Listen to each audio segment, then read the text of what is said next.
Rumble.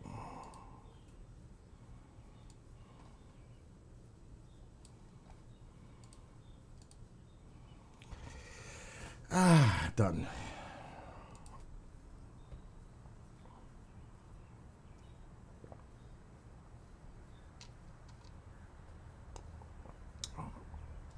Lemonade. That's good. All right, projector. Really?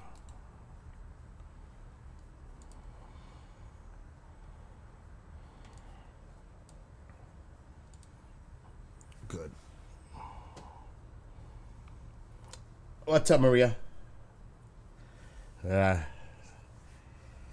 No. I had to buy a new chair today. The other one was just shot. So I got a nice gamer chair. It's nothing spectacular. It's better than what I had.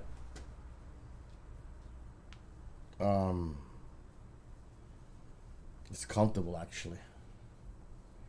It really is. What a difference.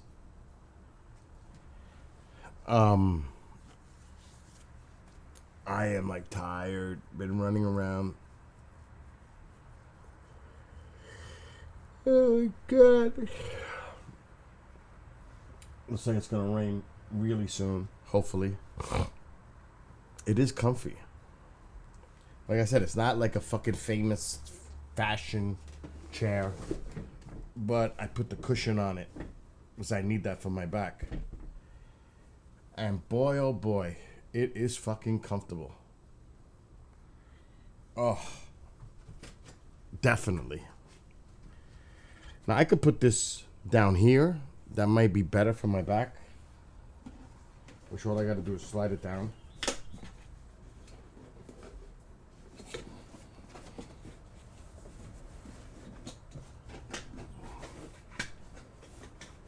This is one that you strap on.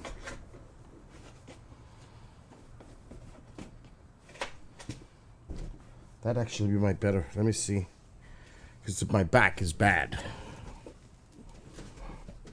Oh, that's definitely fucking better.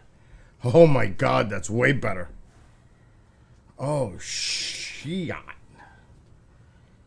Oh god. Somebody's got the timer on the oven. And it's going off, and I'm just too lazy to get up to do it.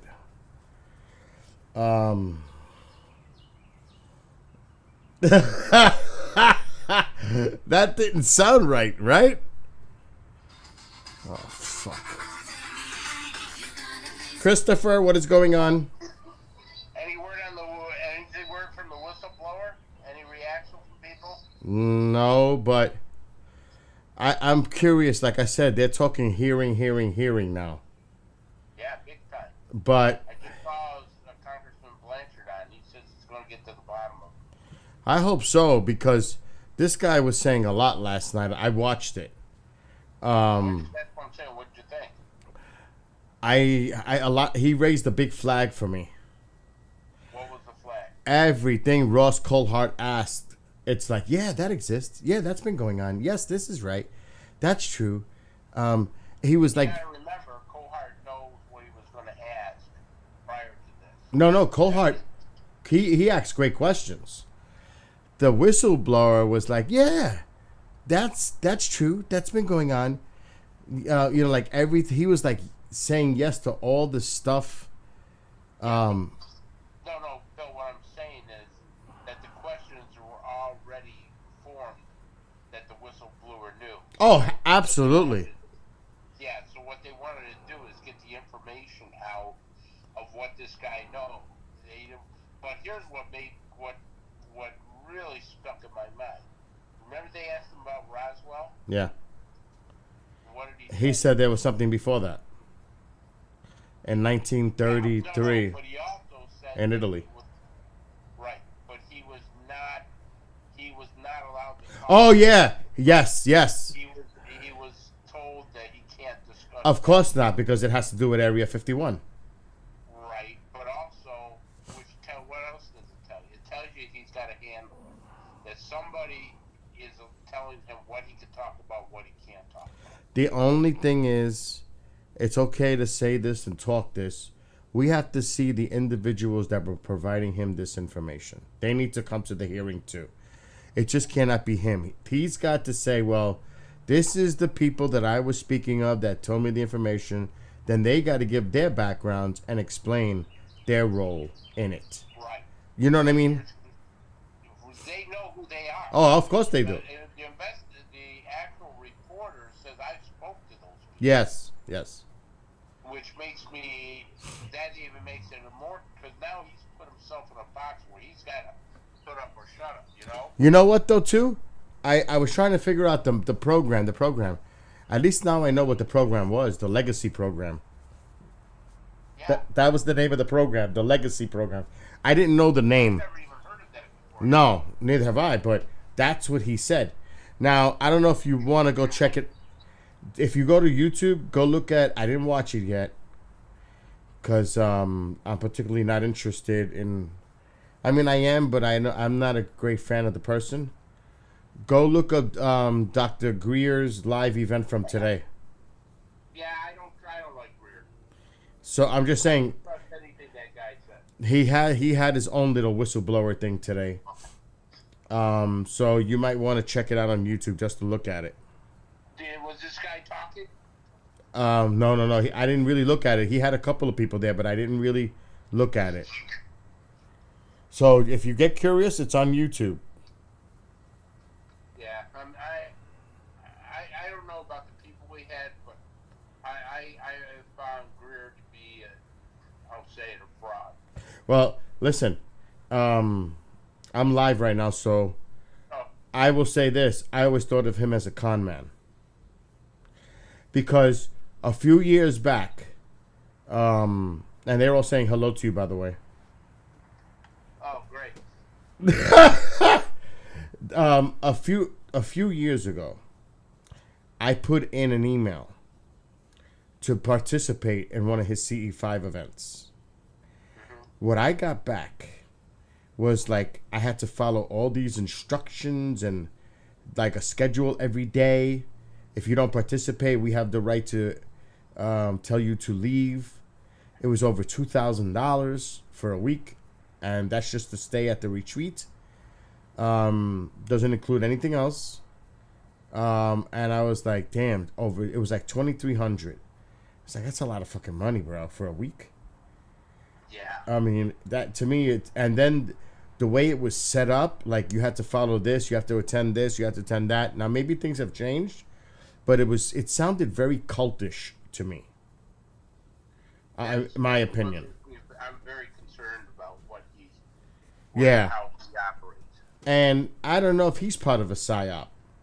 You know, putting information out there. I don't know who told me this, but he went to an event. I don't know if it was you. I don't know, but somebody told me this. He went to an event and it was surrounded by security guards. Mm-hmm. And I guess it was on an Indian reservation, like maybe a Contact in the Desert when it was at a reservation site. And they told him, you can't bring those people in here. And I don't even think they were like real security detail. He was just trying to show like he's important with a security detail around him to protect him from whatever.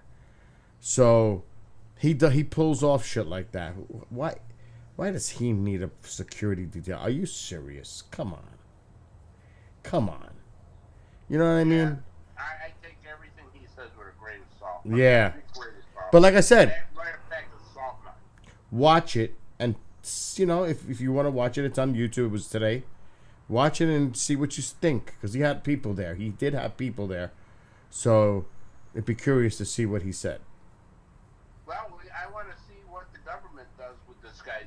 They said that this guy, they're trying to discredit him, and it's going to be very, very hard to discredit him because people have vetted this guy, and he's a hero.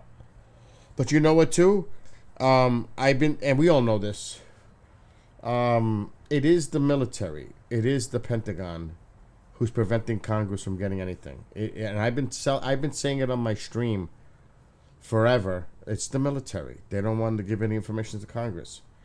And this is not, it's not surprising at all. But this technology can be weaponized. That's exactly what they're doing. Person who can break through it and make it weaponized will be so far advanced. But like he said, the Chinese, the Russians are also trying to weaponize this. Yep. But imagine if, like he said, if we used it for power, throughout the country or the world, what the uses could be. Because only a certain amount of scientists are in the know of it. But can you imagine if other scientists got involved in the private sector or to use it for other means, the technology, for the good of humanity kind of thing instead of the militarization of it? You know what I mean? Well, if they have conquered and they come out in an unclassified setting that they're on the verge of fusion, not fission, but fusion, nuclear fusion. But so if that tells me that the military's already been using it. Oh hell, dude! If they had this, they've been working on this for decades. You can only imagine the advancements in propulsion, or whatever the hell. You know what I mean? They just haven't. We haven't seen it, or maybe we have, and we think it's UFOs. And it's theirs. It's the military's. You know what I mean? We don't know. We don't know.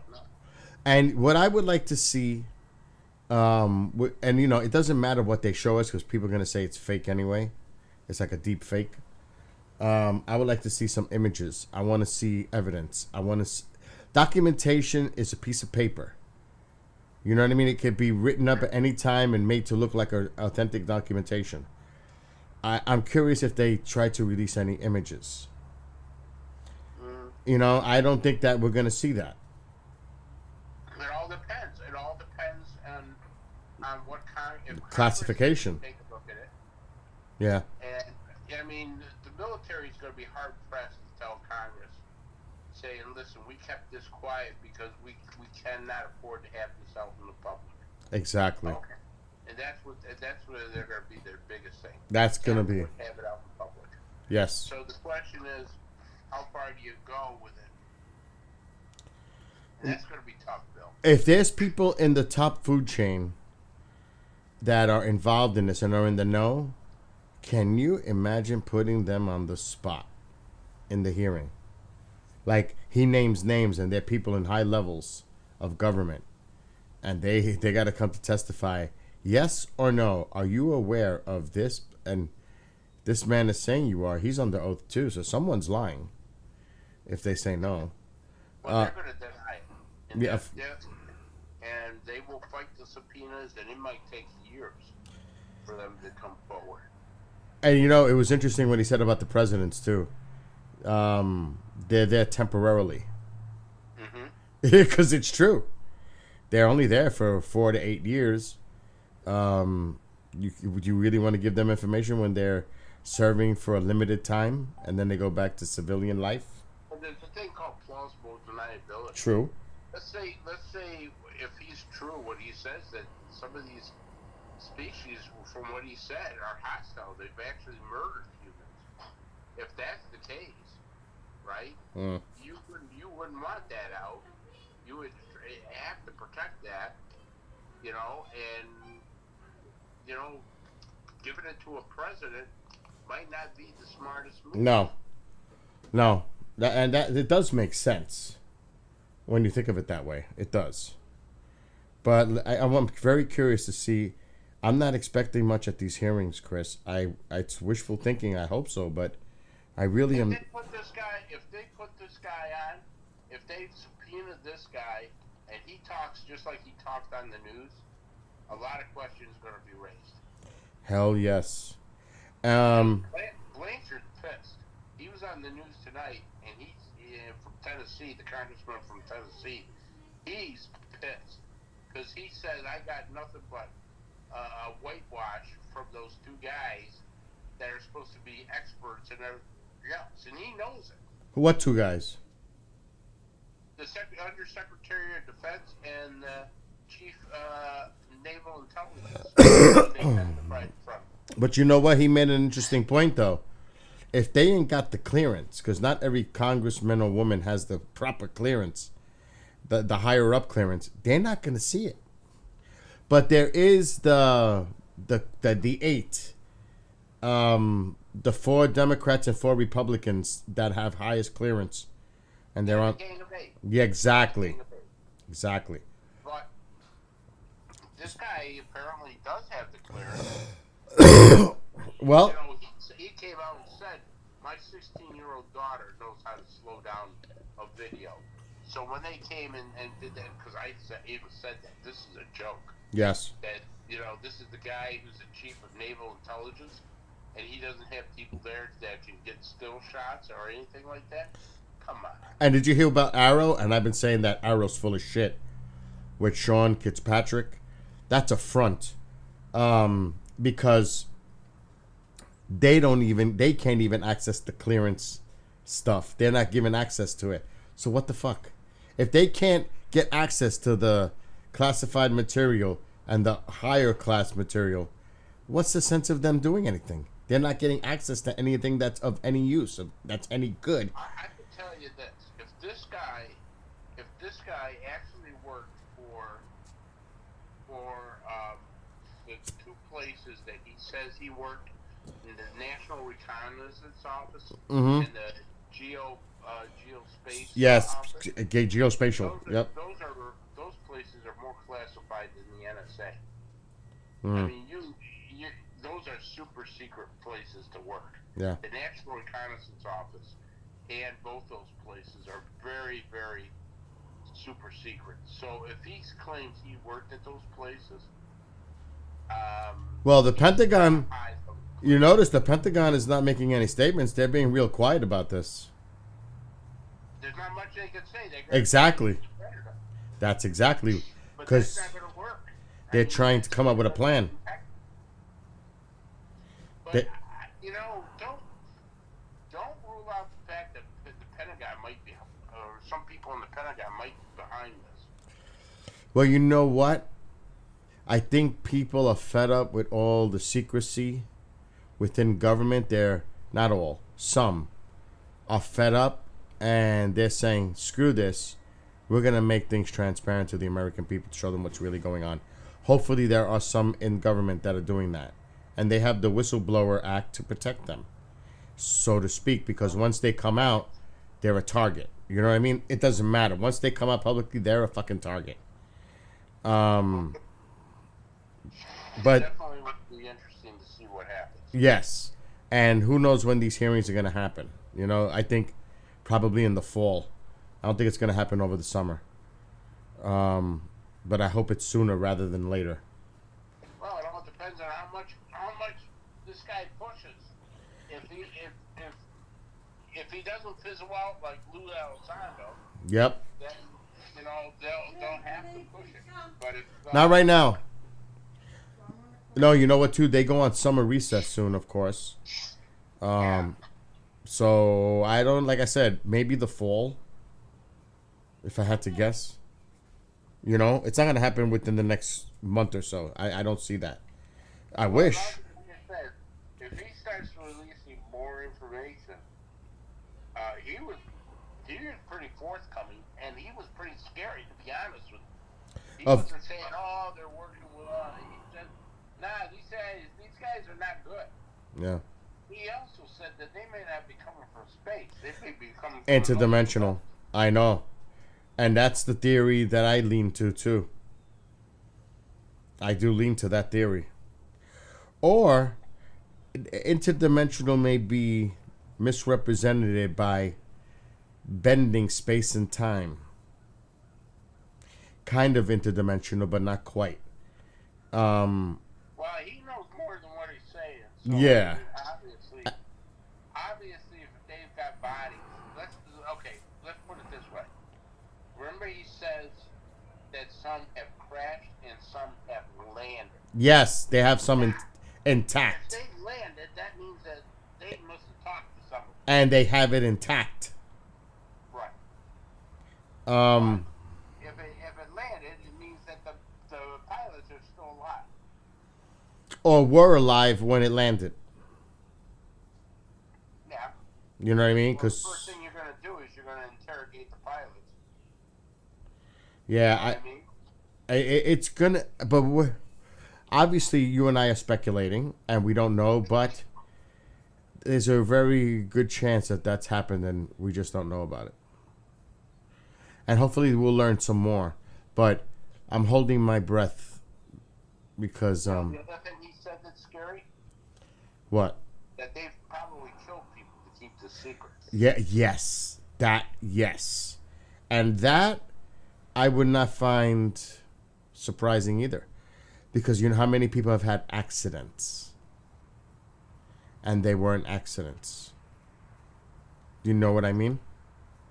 Well, if you look at the history of things in the United States, we have done all kinds of things that, 20 years later we look and go, holy crap, you're kidding me. We actually did that?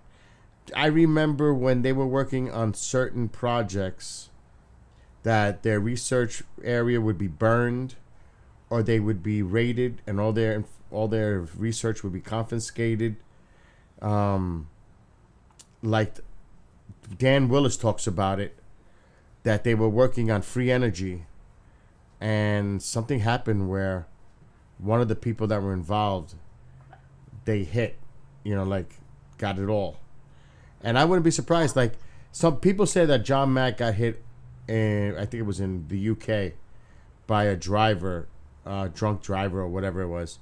How do we know it was an accident? Oh, we know it was an accident. How do you know that? Like, these little things that happen by scientists that are involved, all this stuff, and you hear them, they had an accident, or they died from this, or they were set up with fucking porn, or whoever's getting close seems to run into some kind of a situation. Bill, do you know one of the things, and if people look at some of the conspiracy theories that are actually conspiracy facts, Yes. I want to take a look at the one where they were going to set up a false airline over Cuba. It was going to be a drone. This is back in the 60s. Mm-hmm. All right? So they were going to send a drone over Cuba and shoot it down and blame Cuba so they can go to war with Cuba. Now, you know what the part that scares me about this? Mm-hmm. Is that they had the capability of a drone. Back then? Back in the 60s? Yeah. So if that's... where did you hear this from? I've never heard that before. No, it's a true fact. So if they had the ability to do that 50 years ago, or whatever it is, 60 years ago, what the hell could they have now? That's what I'm saying. You know? So, yeah, it's going to be interesting to see where this goes. Anyway, call me if anything. Wait a minute. Let me just see if I can find that one for you. All right. Because I want to give you the name so you can research. Now, Jade, one of my friends in chat just said, beware of false flags. There's an election year. Look what happened with COVID-19. Now, that goes both ways, Jade. And it's not just about from an American perspective, but what our adversaries would like to do, too, to affect the elections. Some would want Biden to stay. Some would want Trump to be elected. So that works both ways, especially with our adversaries. Who do they favor? Who do they want to see in office for their own benefit? So that goes actually both ways, from an adversarial point of view. Anyway, for here, that's a whole different story that you might have. Again, both sides can pull shit off to throw shit in the game. To be fair. Did you find it? We're working on it. Okay. Yeah, I gotta start getting my equipment. I'm not gonna do it tonight. I'm just too tired. Tomorrow I'm gonna get my shit set up for. I gotta go on a paranormal investigation Friday. So I'm gonna bring like all my toys. It'll be live on KGRA, 8 o'clock. He said Hillary's a lizard. Oh my God. You know what? What? Talk to Jim Man about lizards. Yeah, I should talk to him. I gotta call him tomorrow anyway, because I gotta know what show he wants me to play. You already have your show in the bank. Mark D'Antonio and a few others. So I have to figure out which one he wants me to play on Thursday. Yeah.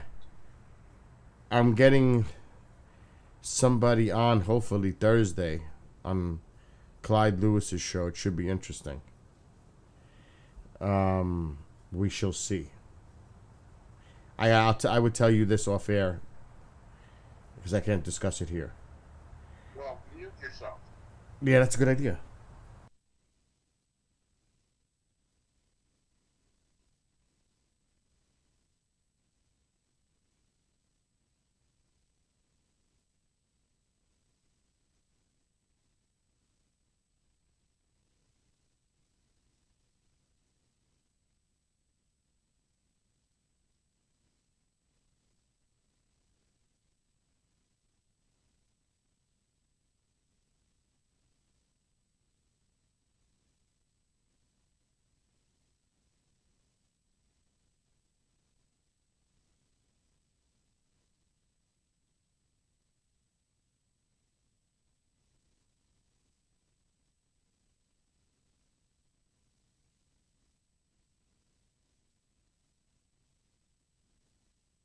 All right, we're back on. All right, I'll talk to you later. Call me. Oh, send me that by. He fucking hung up. Fuck.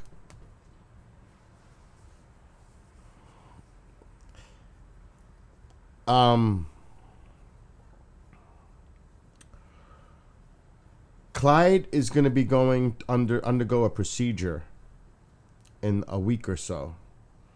It's supposed to happen sooner. So he's got fill-in hosts while he's gone. And I believe that's going to be starting next week. Kristan will be doing Wednesdays. And I can't. I'm not going to give out any more information, but yeah, Ron and I had a discussion today. So Ron's a great guy. Ron Patton, great guy. But he's got to undergo a medical procedure.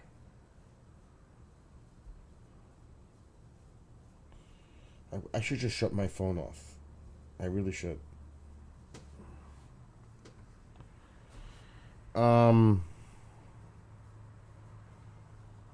So just a little heads up.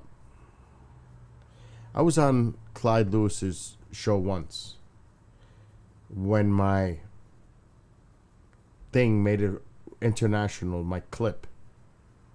And he had me on talking about UFOs, Pine Bush, the activity in the Hudson Valley, and all that stuff.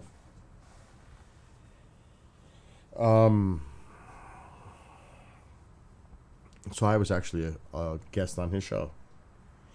And the same thing got me, being on for like 10 minutes. For me, 10 minutes is just not enough. Because I'll go on and on and on. It's hard to do 10-minute segments. Oh God, what is this? Oh shit. Fuck, I gotta do this.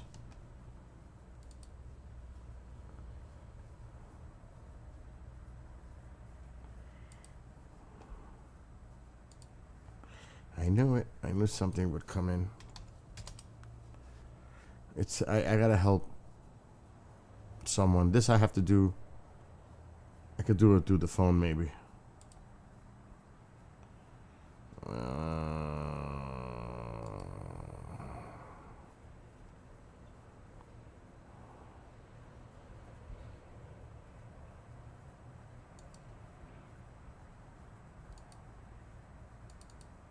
Okay, that's 7:55. She just did it. Let me call her.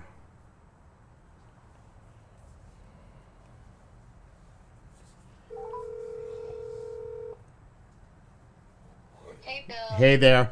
All right, so the code. Are you logged in with that email? Yes, right. Yes. All right, here is the code.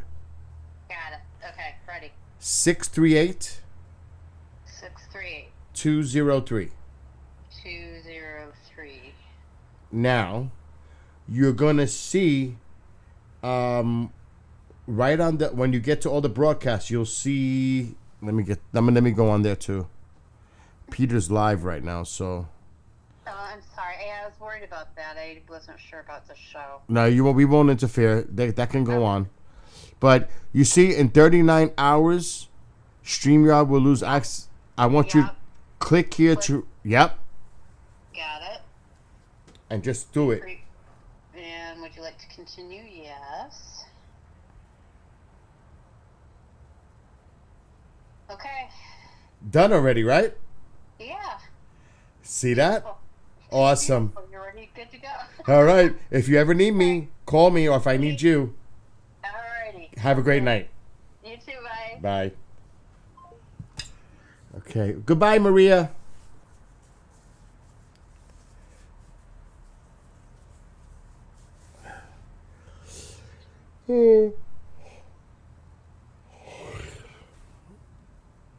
Maria bailed.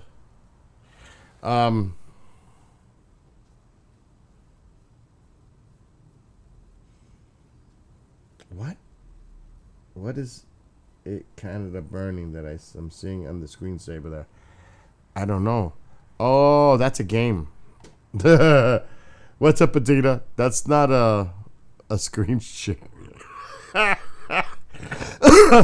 Oh my God.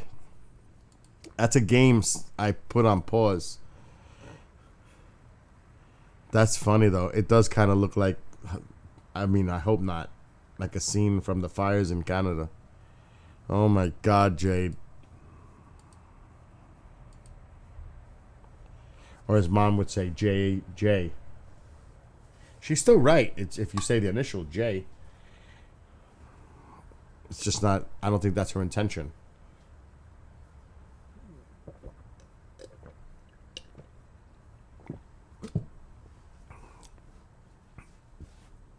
At least I'm losing the weight. Today I was tempted.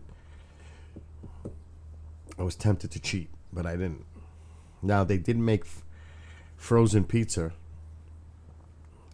So far today I had two yogurts and 2 turkey sandwiches, plain, on 40 cal bread. So that's about 500 calories right there. Add the yogurts, that's about 700. So I'm about 700 for the day, which isn't bad. And it's 8 o'clock.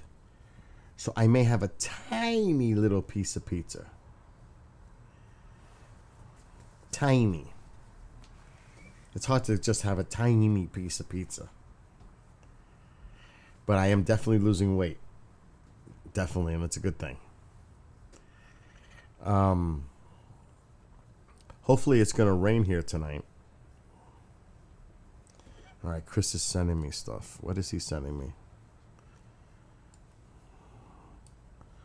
What the fuck?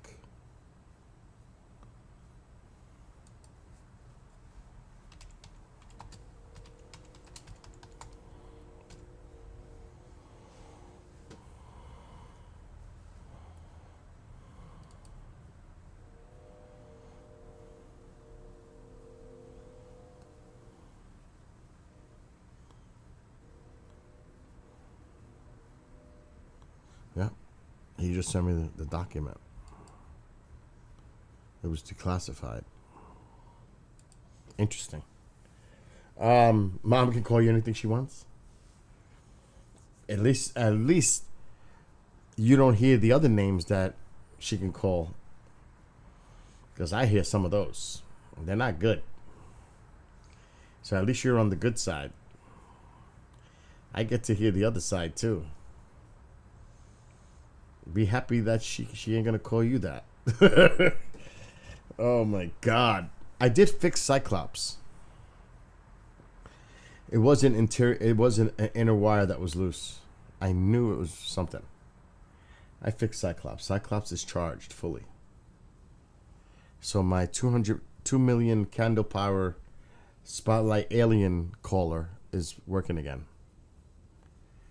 Too bad it's cloudy here. Otherwise, I would have did a skywatch. But it's going to rain. But Cyclops has been fixed.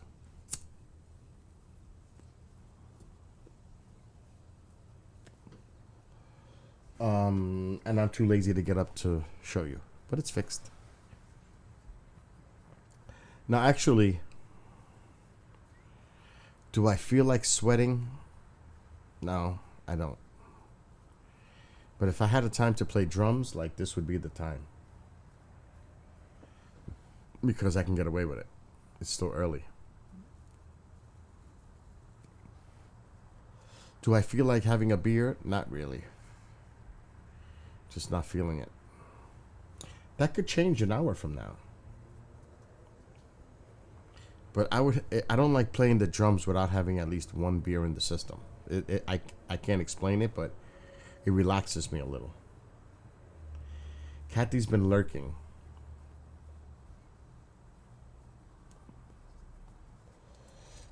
There's no way. I have to go through all my crates for this paranormal investigation on Friday. I have to charge everything up. I have a hell of a lot to do to prepare for Friday. We're going to the Pine Bush Museum first. Then we're going to have dinner. And then we're going to head over to the Shanley Hotel. So I got to get my 3 Mevos, my laptop. I got to get the Sony ready. The power bank's charged. I got to get all these toys charged up for this paranormal investigation. I'm really looking forward to this. And meeting Cody and Satori in person. And the whole team. And to be part of it. It's going to be fun. I think. And then there's Roswell. In 2.5 weeks. Actually, I leave 2 weeks from tomorrow. For Roswell.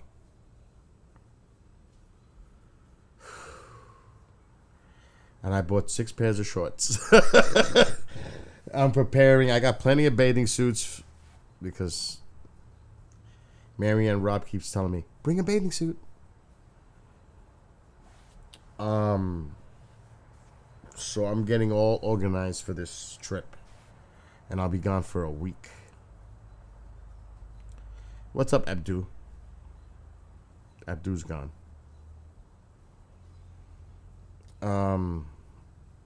So yeah, it's gonna be very active the next few weeks. Tomorrow, Martin has Bryce Zabel. Some people say Zabel. That's gonna be an interesting show tomorrow. All the ghosts run away. What's up, Dwayne? How you doing? Been a long time. Everything's fine here.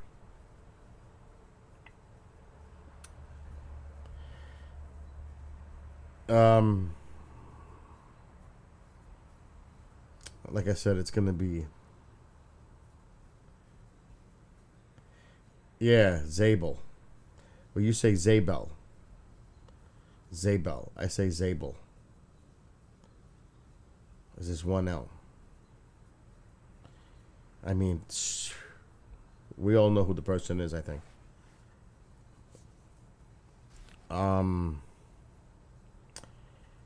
Matter of fact, I got something to show you. This is actually a news. Katie Page cannot make it to Roswell. And I'm not going to say why, because it's her personal business. So, I would leave that for Katie to discuss. It's not my place. But I don't know which one is mine.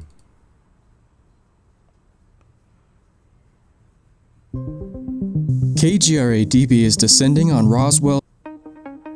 Thank you for making KGRA-DB your number one choice to make contact and stay connected.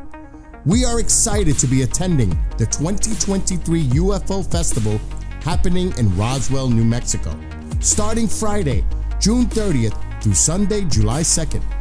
I'll be manning the desk for KGRA-DB's Killer Post Speaker Wrap-Ups. We will interview this year's impressive list of speakers from the KGRA-DB booth at the festival's convention center immediately following their presentations. Get the scoop directly from Chuck Zukowski, David Childress, and John B. Alexander, just to name a few. This group does not get together very often, so do not miss it. Make sure to also join us as we venture out to investigate Main Street for the annual Alien Fest. Go to kgradb.com for more information. So I'm going to be doing the interviews, which I'm more than suitable to do it and capable of doing it. I pretty much know them all anyway. It's not like, so I'm going to get Bryce, I'm going to get Ron James, I'm going to get Nick Pope. I'm going to grab them all. And I'm going to do like 10, 15-minute interviews with them when they're done. So it'll be on me. That's going to be fun, though. And I may do a little homework a little bit, because I do like to be prepared. So next week, I got to make sure I have plenty of ink, because I'm going to take my notes. Because I like to be prepared. Yeah, I'll be prepared. Because when I interview, say, Nick Pope, yeah, they do prefer, actually, it be me, to be honest. I'm going to, like, this is one, and I'm not going to softball it. You've written books that were critical. First, it's going to open up with disclosure. There have been cases that you've written books about. For example, Rendlesham in the UK. And then I want to see what he thinks about this whole whistleblower thing. Because Nick has been critical at times on other types of cases. So, does he think that this whistleblower is the real deal? Now, I know what they're going to say. We have to wait to find out more information, blah, blah, blah, blah, blah, blah. But he's been very critical on other known cases. He's written books on them, if you look it up. So, I don't want to... I didn't watch the 2 p.m. thing. I was so busy. This guy did one today, Dr. Greer. It's on YouTube now. He had a whistleblower thing in D.C. today at the National Press Club. I haven't watched it yet. I'm not going to say too much, but oh my God. It's incredible, like what you hear in the background, how a lot of people, it's just like anything else. It's like a gossip drama club. How people talk behind other people's backs in ufology. And, I hear all that bullshit too.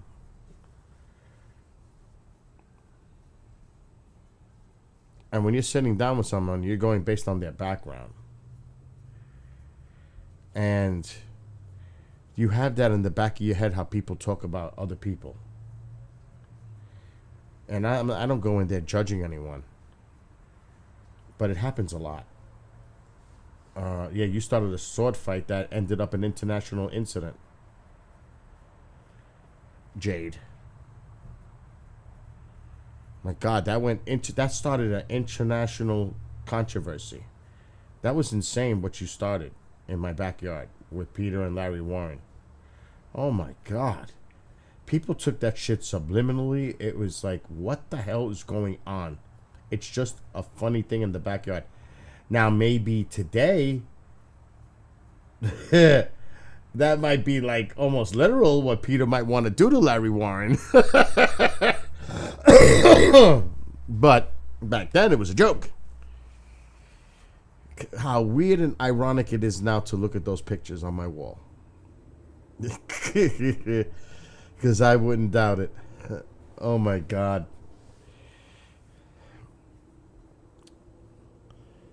For example, people, and this is general, people have called Richard Dolan a shill. That he's working for the government. Blah, blah, blah, blah, blah. You hear it about so many different people. And it's like, okay, that's your opinion.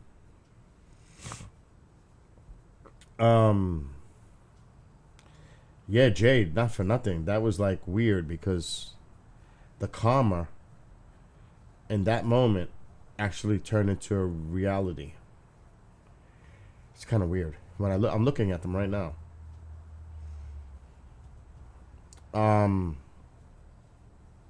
But I'm gonna have fun with it. I'm gonna have fun interviewing everybody, and we're gonna have a party. We're gonna have fun. We're gonna have a lot of fun there in Roswell. So, anyway, I'm gonna get to the gaming finally. I cleaned the pool earlier, Dwayne. No worries. Actually, I did that earlier.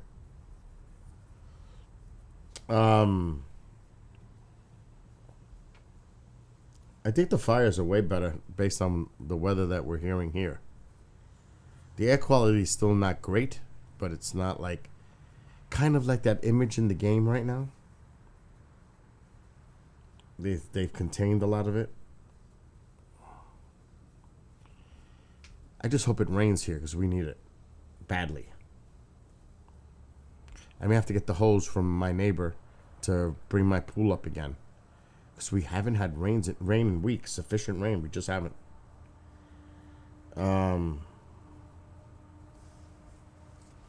It's not good. And the rain is to the west right now, and it doesn't look like it wants to come here. And that kind of stinks, because we could use a good heavy soaking. Doesn't look good. Figures, too.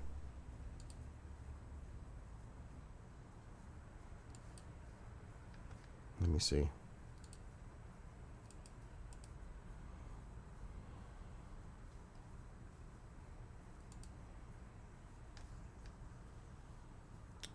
Why is the radar black? Is there something wrong with the radar? Really? Let's go back. Air quality. Rain starting in 3 minutes. Really?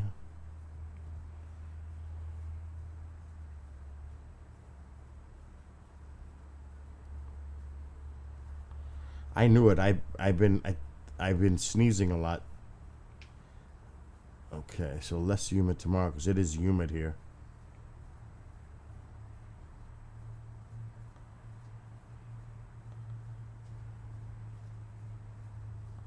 Wow. One dead after tour boat capsizes in cave along Erie Canal in New York. That's sad.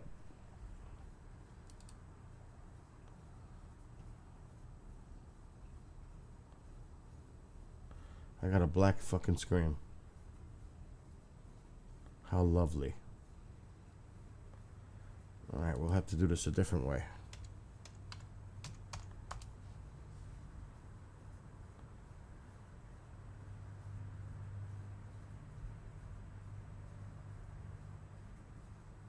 Oh, that shit's taking forever to load. What's going on now?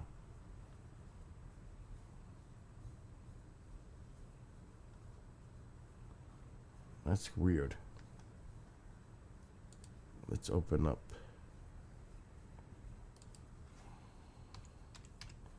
I wonder if it's a Firefox thing. I think it is. It is Firefox. Firefox has its issues at times. Chrome opened it up right away.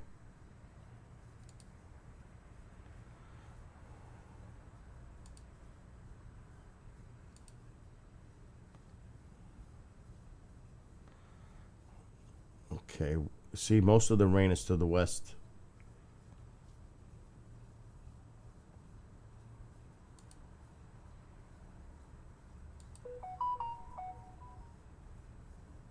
See how most of the rain is staying to the west? I'm up here.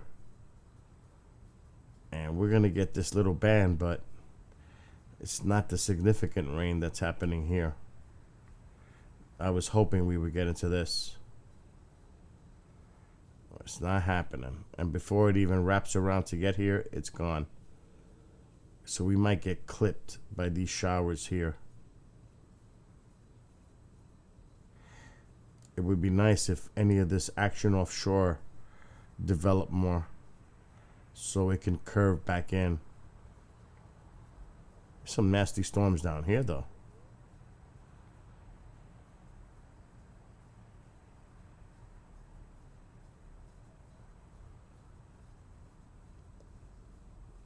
Yeah, there's some nasty storms. But I don't think we're going to get anything significant. There's some nasty storms down here, too.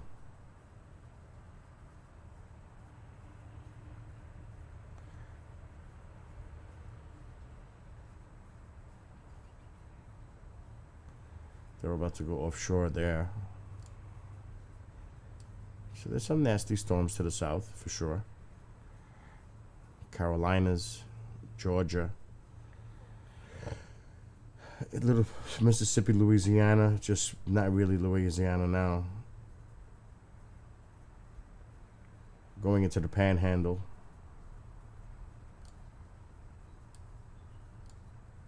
That is nasty cell right there in Texas.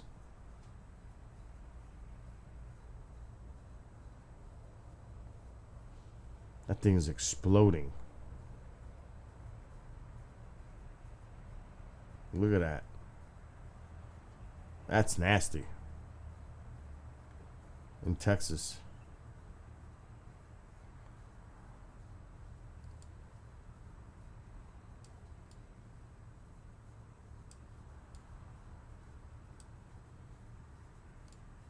Some more here.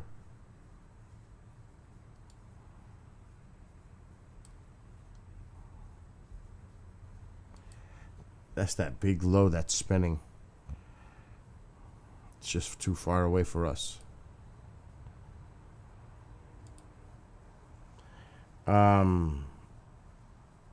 Diddy, he had it out.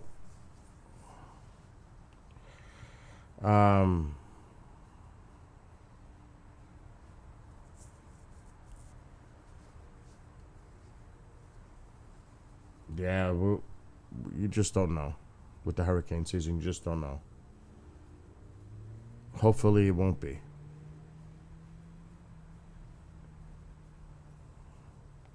Will West Connecticut get weather? No way.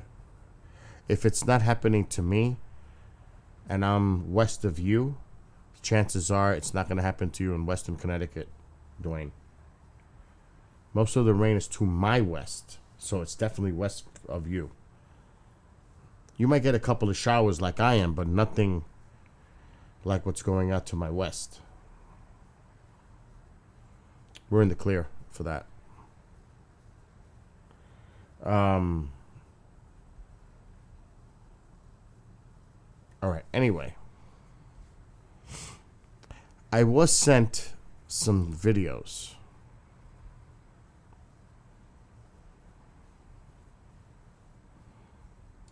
Now, I haven't looked at them yet.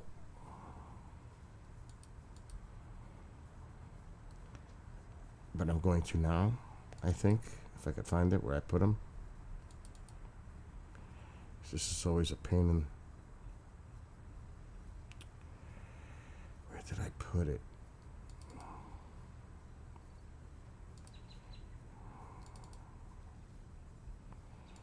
Fuck. Okay, let me try this again.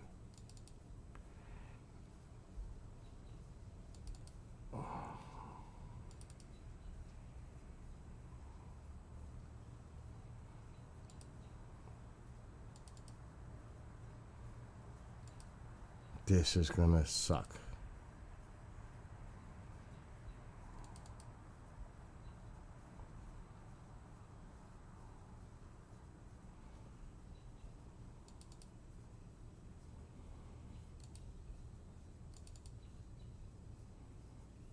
I hate when I do that.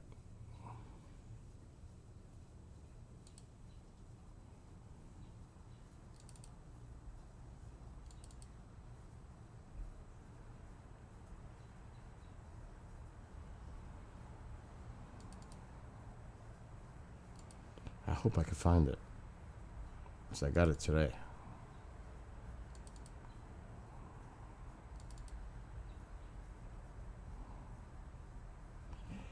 Nope. Freak. I mean, I could re-download them, but that sucks. I don't know where I put them.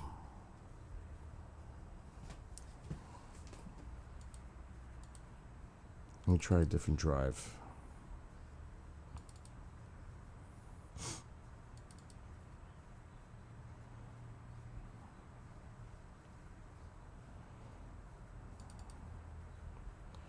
Okay, they're not in there. Let's try drive D.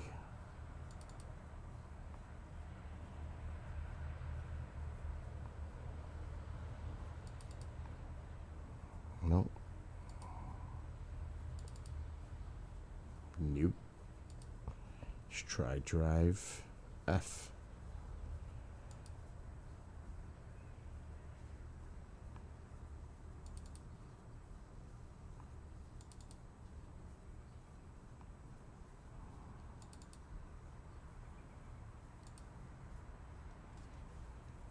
I tried to make it easy for myself too, and it's like, I guess I didn't, because I can't find nothing.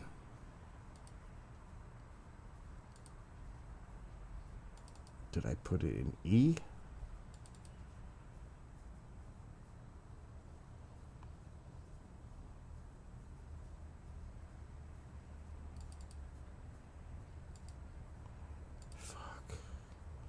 I don't know if I deleted the email.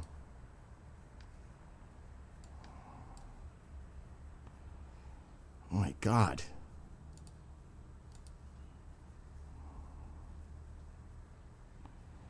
Oh, he just sent me a bunch more.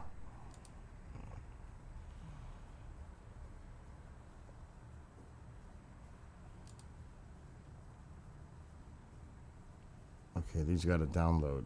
It's 2 gigabytes worth. Wow. I just got set with a bunch.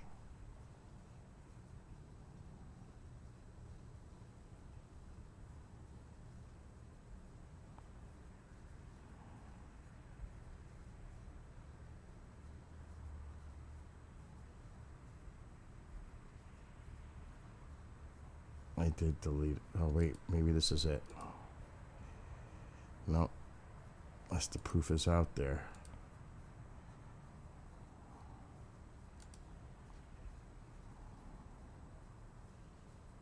Open.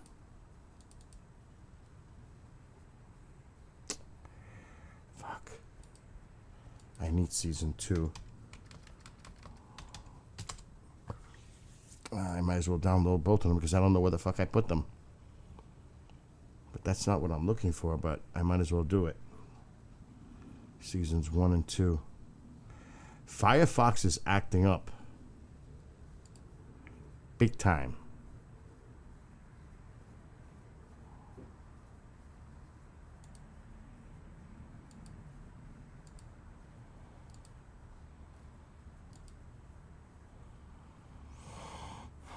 The proof is out there. Season 1. Proof is out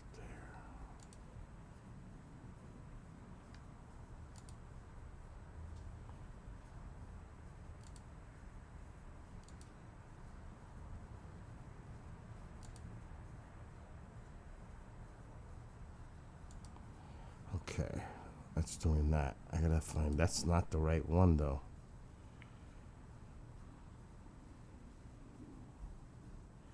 I'm never gonna find, oh yes, and trash. Let's do that.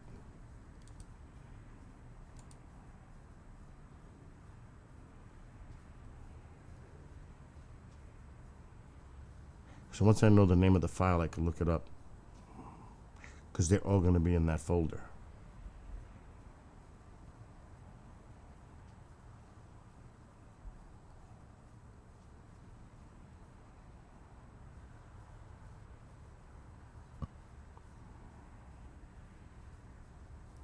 I get so many emails.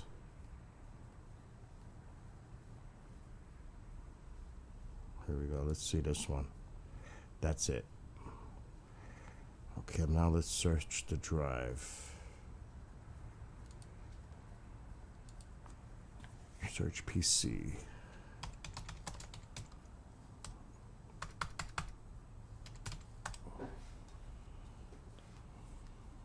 There it is.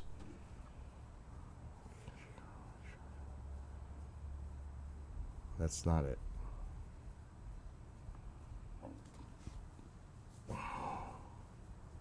Bye, V.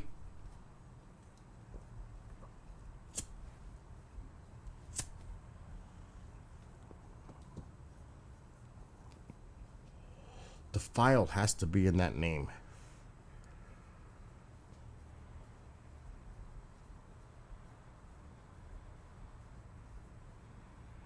I might just have to download it again.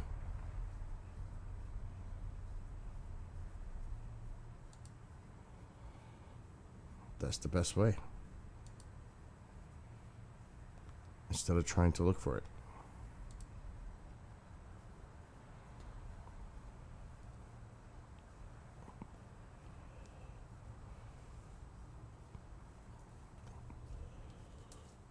All right, I'll give up.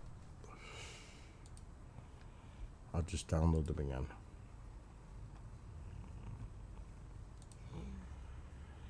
Somebody sends me stuff.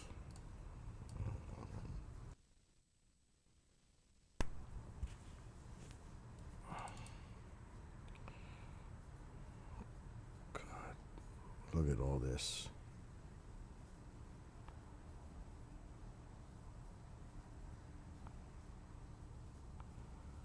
I just gotta wait for the, it's gonna take some time because there's downloads.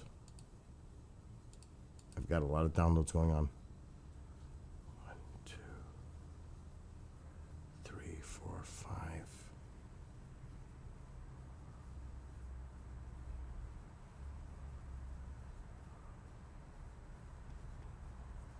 I may have this one already.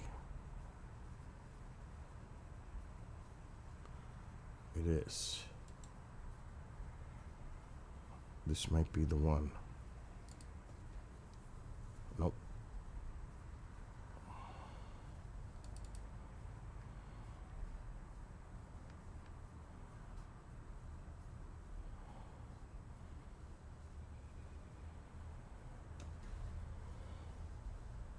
Are videos, What the heck is this? photos, and sounds that defy explanation. Okay, that's not what I'm looking for though.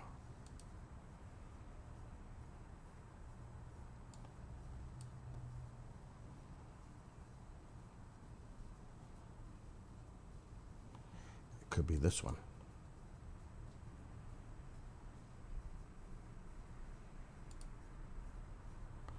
That is the one. Let's extract it. And let's put it in a fucking folder where we know where it is. Let's go to F. Videos. And let's put them in here.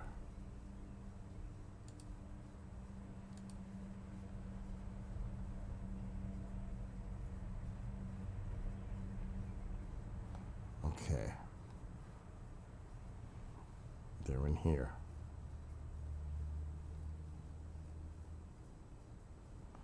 Got it. Let's see what this one is.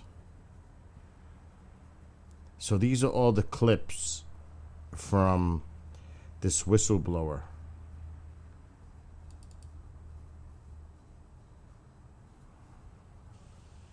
Well, journalists say, follow the money. We physicists say, follow the evidence. Follow the people who have access to the evidence. Now, this is right out of a Hollywood script. In the past, we've had farmers and suburbanites say they saw something out there. The burden of proof was on them to prove that they were extraterrestrial visitations. Now the burden of proof has shifted. Now the Pentagon has to prove that these aren't extraterrestrial. And now we have this senior Pentagon official, former Pentagon official David Garouche, who says that there are evidence of not just the wreckage of UFOs, but an intact vessel, perhaps even the bodies. And again, the difference is that this is no longer just a farmer or a suburbanite saying they saw something out there. Now there is a debate within the Pentagon itself at the highest level, with different people within the military contradicting each other. And so I think that this is a good thing, because now perhaps the truth will come out. So one of the claims that David Grush makes is that the evidence he has witnessed suggests that of the crash wreckage, some of the crash wreckage that's been retrieved, the elements are not of human origin. And he also states that they've recovered pilots, maybe singular, but it seemed as though it was of non-human species. And I can only imagine that that sort of gets your spidey senses tingling. What are your thoughts about that kind of possibility? Well, I'm a scientist. We have to be open to the truth and to data. That's what we physicists work on. The more information we get, the better. Now, so far, we have not seen the smoking gun. We have not seen evidence of DNA, for example, from these alien bodies. We haven't seen alien transistors and alien circuits. That would clinch it right there. No ifs, ands, or buts. As soon as we have alien DNA or an alien chip, end of story. However, we're not there yet, because we just have eyewitness accounts of people who've encountered these things, but we don't have the smoking gun. And until we have the smoking gun, we scientists have to reserve our final judgment. But the very fact that we're talking about this at all is amazing. The burden of proof has shifted. Now the Pentagon has to prove that these aren't extraterrestrial. This is, I think, a milestone.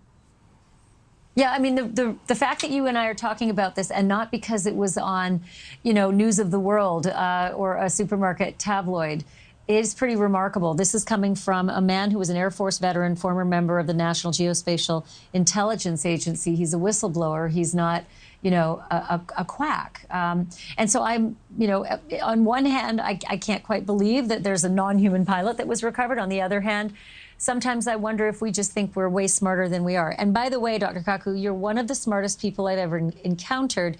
Do you sometimes think we're only at the nascence of universal knowledge? Yeah, I think we're just beginning to understand how gorgeous this universe is. The fact that we've now seen so many planets orbiting other star systems, they could be homeworlds to other intelligent beings. And we now have a census of the Milky Way galaxy. Every star, on average, has a planet going around it. In other words, think about it, 100 billion planets, minimum, in your backyard, in the Milky Way galaxy. And that's why I think that to assume that there's nobody out there is ridiculous. Of course they're out there. The only debate is to whether or not they can reach us, but yes, they are out there. Well, then there's the debate, discussion, or fear, you can pick any of those, that they may be unfriendlies, they may be hostile. They may look at us as a nuisance rather than something that's fascinating, if that is the fact, if they do actually exist. Can you speak to the issue of hostility? And this, it seems like we're talking pie in the sky here, but if there is an issue of hostility, do we globally have a scientific community that can convince our political leaders around the world that we are far stronger as one than trying to be the leaders in whatever our programs are discovering? Well, if you walk down a trail in a forest and you encounter a squirrel, do you go out there and try to conquer the squirrel and his habitat? No, maybe you want to try to talk to the squirrel, Eventually, you get kind of bored because the squirrels don't talk back to you. But in the same way, if the aliens can reach us from outer space, they are hundreds, thousands of years more advanced than us, and we're simply not a threat to them. They could have done damage to us decades ago, but here we are talking about it. So I don't fear for them. However, there's always a possibility of what happened to Montezuma in Mexico City when Cortez and his troops came. The Cortez had gunpowder. He had the horse. He had, we think, smallpox. He had all the weaponry necessary to devastate the Mexican civilization. And so I think that we should not reach out to them and advertise our existence until we know what their intentions are. So I'm all in favor of the SETI project, which is to scan the heavens to look for intelligent life in outer space. But I don't think we should deliberately announce our existence to the alien neighbors we have in our neighborhood until we find out what their intentions are. I'm with you, but I always have been and I always will be. And if they do prove to be real, I'm going to be in your backyard asking to hang out with you while we figure this one out. Dr. Kaku, thank you so much. I'll just remind our viewers that your book is Quantum Supremacy. So this is just a few clips that people are sending me. On the flip side, there's this individual, the skeptic. And this is Mick West. Hello, I was just on News Nation. I was on there for a short segment when I was asked to give a response to an interview with Dave Grush. There was a 1-hour interview. And Dave Grush is a guy who you probably heard of. If you haven't, then you should probably go and watch the segments before you listen to this, otherwise it will make no sense. He is a whistleblower who is... So maybe we should watch that if I have it. I'm not sure this was sent to me because they sent me a bunch of clips. They're at different lengths. And I don't know if the Mick West segment is in there because it was on last night. And it's probably on YouTube by now. I don't know which joins us live now, Ross. Incredible interview. We checked into David Grush's credentials. We did our own due diligence here at News Nation. All of his credentials stack up, but there's nothing like actually sitting down with someone, looking them in the eye for hours face to face to really get a read on them. Why do you say that David Grush is so believable here? Look, the most persuasive thing for me is the simple fact that I was introduced to Mr. Grush by people who told me about him from within the legacy UAP crash retrieval program. I wrote a book about this subject a couple of years ago, and because of the contacts that I made in the course of researching that book, I became aware of the existence of the crash retrieval program, and I became aware of the existence of Mr. Grush, who was basically conducting his investigations for the UAP task force. I've known about him for some time, and many people have vouched for his credibility, and indeed I've heard nothing but good about him. The number one thing that I've heard, Ross, my friends have been texting me for the last hour. First of all, they've been riveted by your interview, but most of my friends have texted me, look, I'm skeptical because I want to see proof. I'm going to remain skeptical until I can actually see some evidence of this. I can assure you and your viewers, Mr. Grush wants you to see the proof that he has seen. The difficulty is that the crazy thing about ARROW, which is the current investigative body that is supposedly charged with investigating the phenomenon, is that the Congress has mandated that the public get to know the truth, but the Pentagon has neutered the very body that it's trusted to do these investigations. It doesn't have the Title 50 classified information access that Mr. Grush had. Because of Mr. Grush's extraordinarily high security classification, he was allowed to see, hear, and read things and talk to people who Congress isn't even allowed to talk to, and who members of AARO, the Pentagon's supposed UFO investigation body, aren't allowed to talk to. And so he wants you all to see that evidence. And so that's the reason why he's gone to the Inspector General with his reprisal complaint, who referred him on to the Congress, and he's given evidence detailing all of that information to the extent that he can to those confidential committees in secret hearings, the Senate Intelligence Committee and the House Permanent Select Committee on Intelligence. And it's that information that he now wants brought out, hopefully in an open, transparent public hearing. It's a good point you make that AARO, the All Domain Anomaly Resolution Office, they're the ones who are supposed to be investigating the UFOs. He claims they don't even have the information that they need. They don't even really know what's going on. But I've got to ask you, do you, I mean, you've been studying this stuff for a long time. Do you believe everything that he said? Because I kind of walked away from it thinking, like, some of it I found to be believable. Other parts I felt more skeptical of. Do you think everything he says is truth? Look, it's ultimately impossible for you and me to test his claims. What he wants is for his claims to be tested. He wants us to be skeptical. The reason he's come forward is because he's frustrated that what's happening at the moment is the Pentagon, frankly, is engineering a cover-up. It's lying to the American public. I can say that because I'm an Australian. Throw me in jail if you like. But the simple fact is, your Pentagon, your Department of Defence is lying to you. And I know that because I've spoken to people in the program who tell me that what Mr. Grush is telling you is the truth. And the huge frustration that he and indeed some of his own colleagues who are still in AARO feel is that you, the American public, deserve the truth. Now, the thing that I really respect and admire, I trained as a lawyer as a younger man, and I love and respect the American Constitution. You have transparency and accountability controls in your Congress that are absolutely magnificent. And people like Dave Grush, he's only one of an enormous number of people who've now come forward and indicated their willingness to give evidence to the Congress. They've given evidence in secret to those committees in the Congress. The Congress already has this information. Thank you for watching. Go to newsnationnow.com to find News Nation on your... But I want to play the Mick West because he's a skeptic.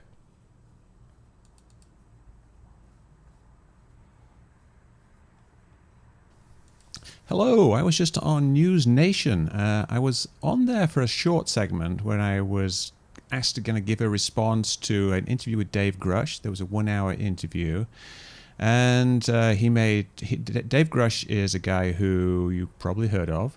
If you haven't, then you should probably go and watch the segments before you listen to this, otherwise it will make no sense.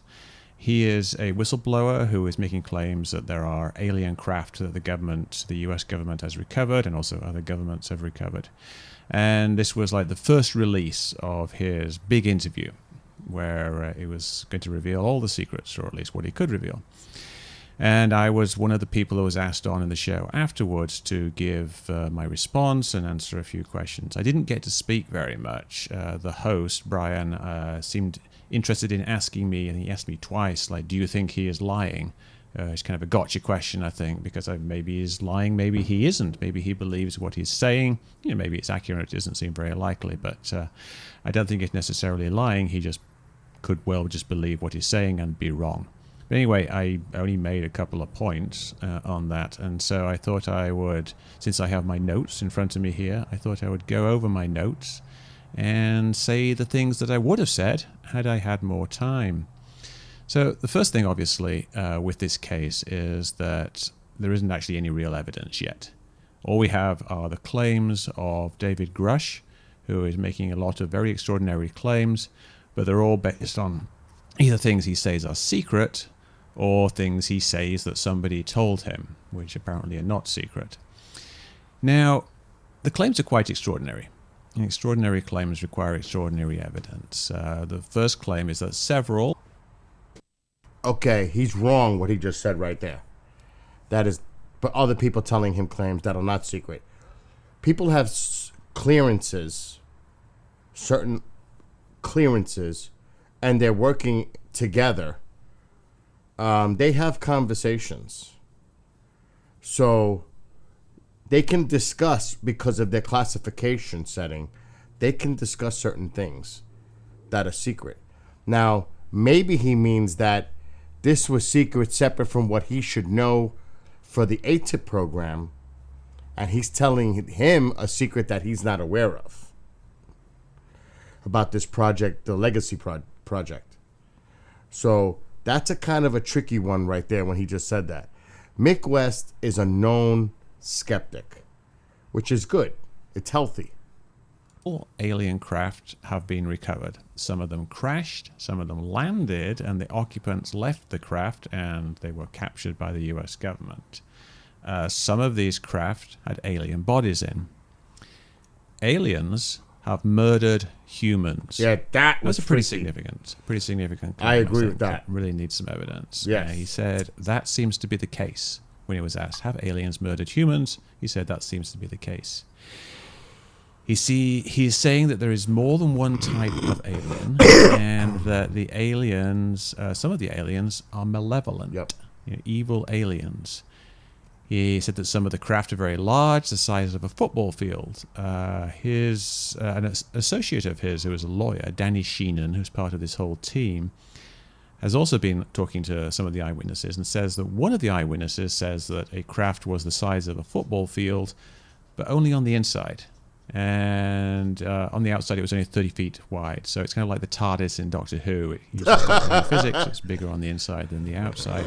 And I was wondering if this craft described by Danny Sheenan, the football field size craft, is the same as the one that Dave Grush saw. One landed in Italy in 1933 and was captured by the United States in 1944 with the help from the Vatican, which is pretty interesting. Apparently the Vatican knows all about this and helped facilitate this UFO being transferred from Italy. Now, he also claims that there is a sophisticated disinformation campaign fooling the public and Congress. They don't even read in the president. He says the president is referred to as a temporary employee, so they don't read in the president to these things. So there's this massive secret. We have these alien craft. These aliens are murdering people. Yeah, And the American government, apparently, he suggests, have been murdering people also to cover this up. He also strongly hinted that there was an agreement between the American government and these aliens, some kind of agreement. He was kind of cagey about it, and he says, we should look into it. But he pretty much intimated that this was the case. I did some document watch it last night. That he wrote. There was a lot of flags for me. So I think the biggest problem with this... I agree with Mick West. He was saying, yes, this is happening. Yes, this is happening. They're doing this. They're doing it. It's like everything a fucking ufologist's dream, this guy was saying, as being confirmed that it's going on. It was bizarre. And I can't believe it. Too many flags. Too many flags. And he's right. Mick West is right. They're murdering people. The retrieval in 33. But it's weird because the Germans were working on something, but that's beside the point. All the things that he said was like, really? It was just too far-fetched. He was like sitting there and agreeing to everything that Russ... It was probably very prepared, the questions that he was going to ask him. So I want to see the evidence. I'm tired of hearing this shit, and I agree with Mick West. It was just some really outlandish claims. My gosh. That they killed people to cover it up. Now, I've heard stories. I'm not going to lie. Of scientists, researchers, some others getting a little too close and they had suffered accidents, or their homes were set on fire from the research. Like accidents. Now, if that's what he's trying to say, they were murdered and it wasn't an accident, that's a whole fucking can of worms. So I don't know. But they're going to have hearings on this. And he's going to be under oath. What I want to see if the people that so-called told him this information are going to appear as well. That's what I want to see. Will there be hearings? Under oath. With perjury at hand. And that would be interesting. Because believe it or not, in these behind-the-scenes hearings that he had behind closed doors with Congress, he was under oath.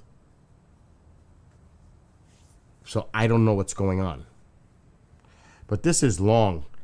This is like an hour long. Other than that these claims are outlandish. That's what I just said. Ridiculous and don't have any evidence behind them. The biggest problem with this is that these claims have been cleared by the government. This is something I mentioned on the program, but I think it's worth mentioning again in the context of what the claims actually are.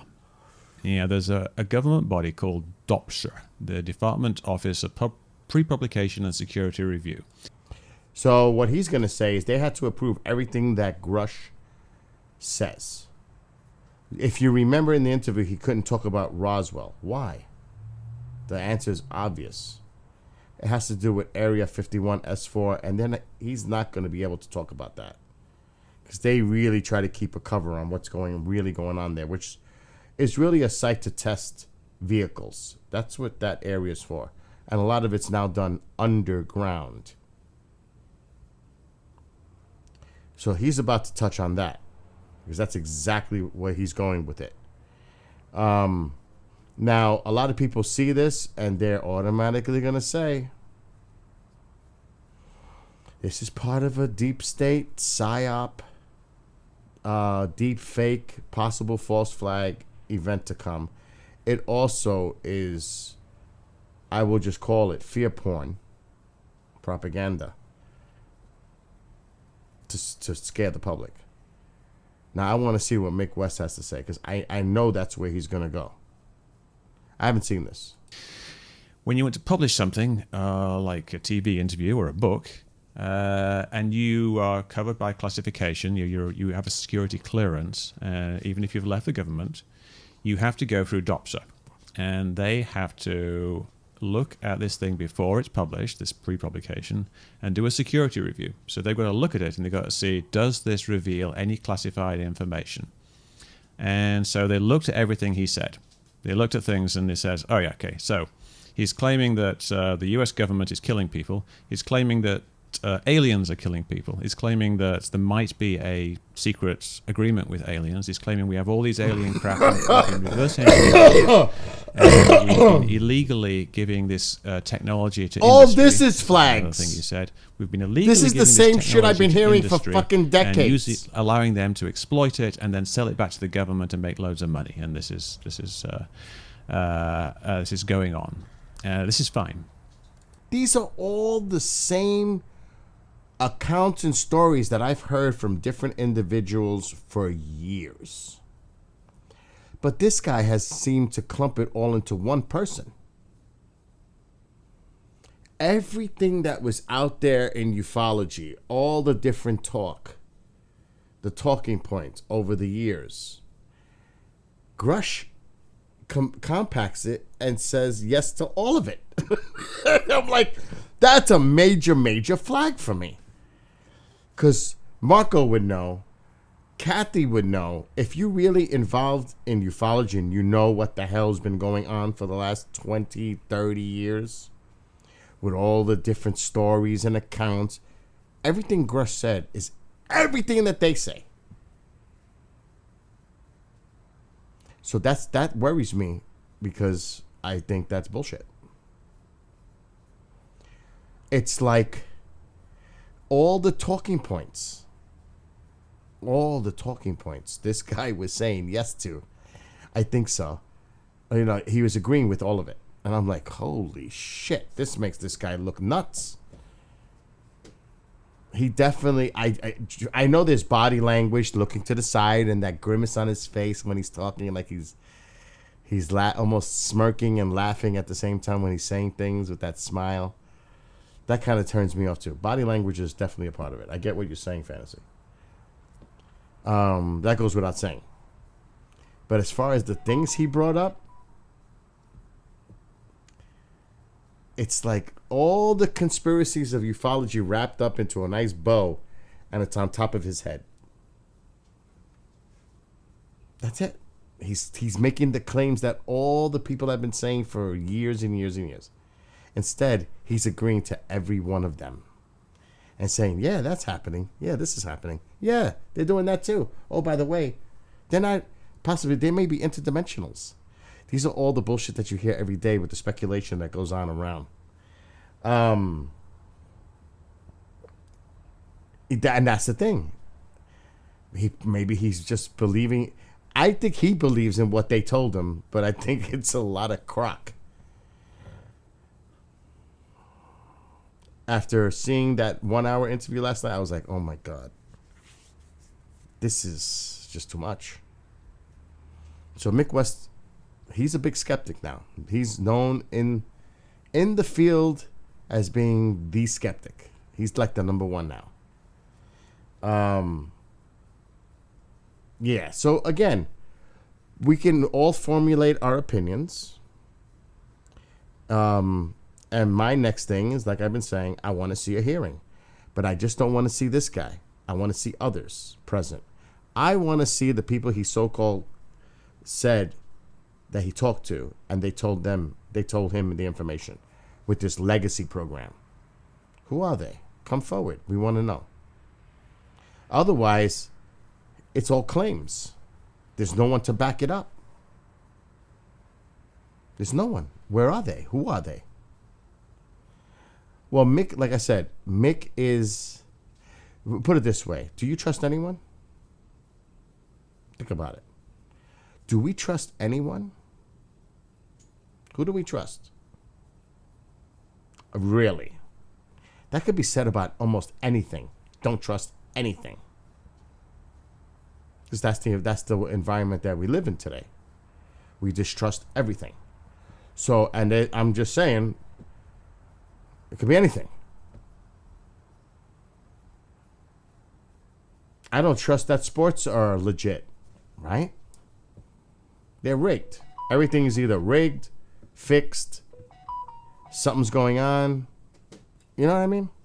You can go around the horn with that one. Oh my God, who's messaging me now?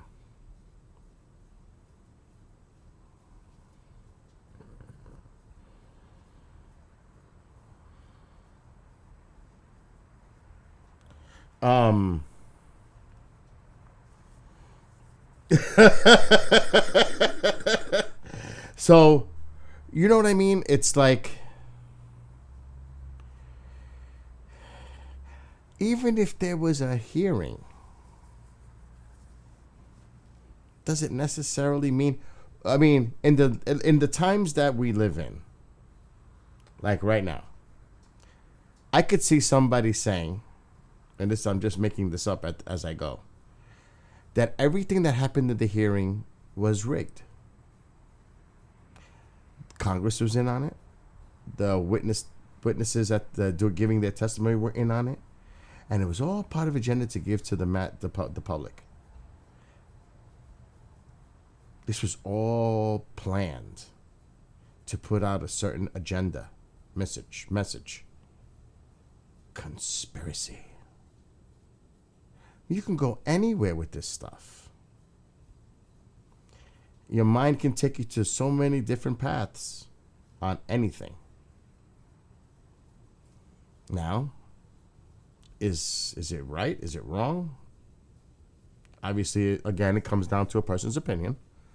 But if you distrust, like it's almost a paranoia of distrust, then there's nothing else to value. Might as well fold up the tent and go home now, because you can't trust anything. I'm not saying to trust this. All I'm saying is look at it objectively, open-minded, without prejudgment. Now, that doesn't mean we can't have an opinion on how this looks right now, because this looks fishy to me. First of all, it sounds too good to be true. And this guy agreed to every outlandish claim that's been in ufology for decades.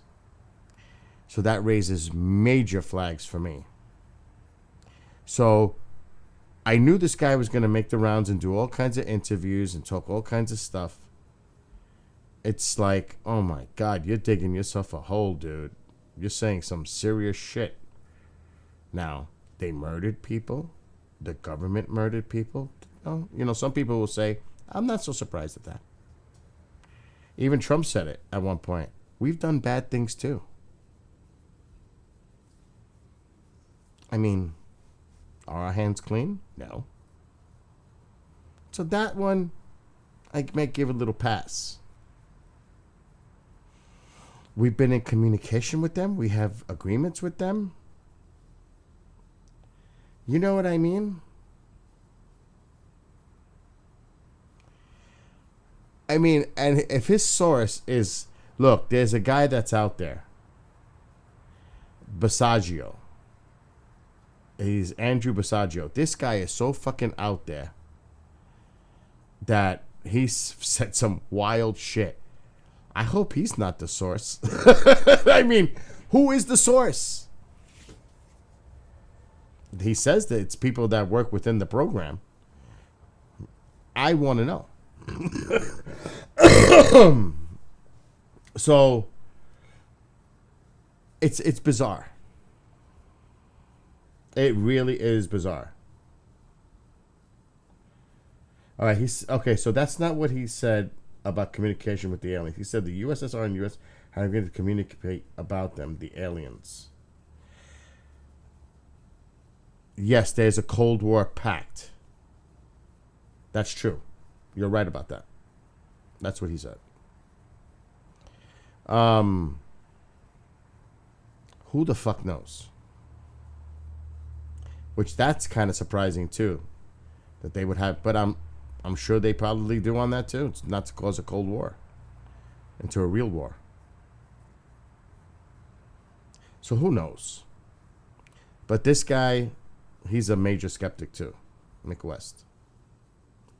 I don't know what to think about this anymore, and how this is going to play out. I really don't.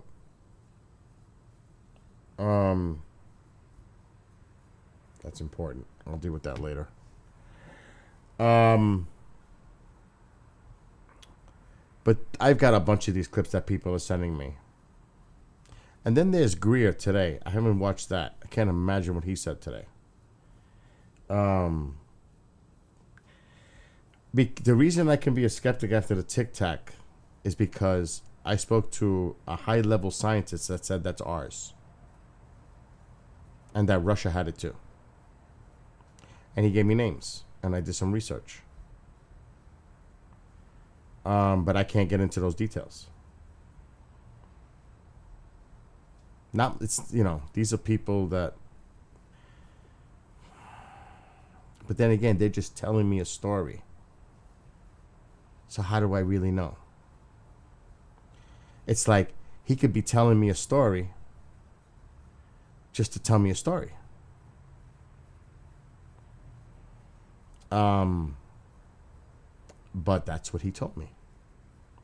He said, Bill, the Tic Tac is ours.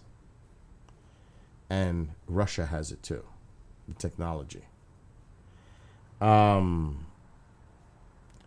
Fantasy. That is such an irresponsible thing to say.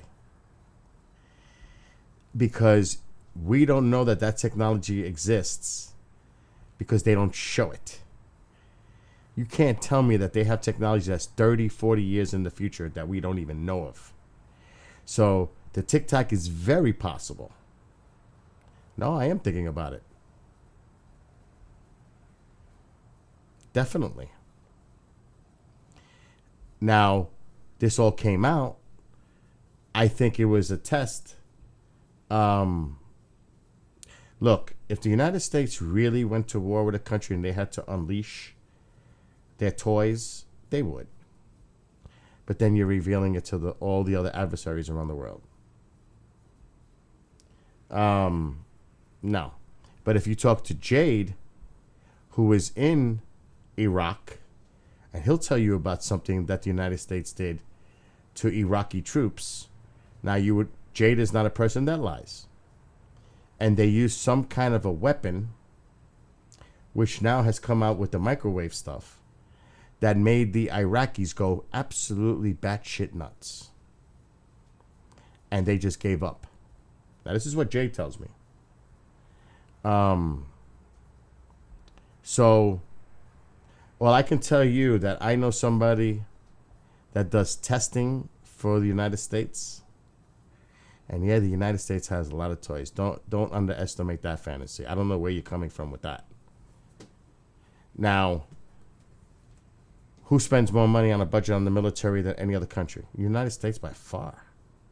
The budgets aren't even close. China has upped it up. Did you ever see the budgets set for military? Now, they have downsized, but they also have gotten better with the technology side. So, again,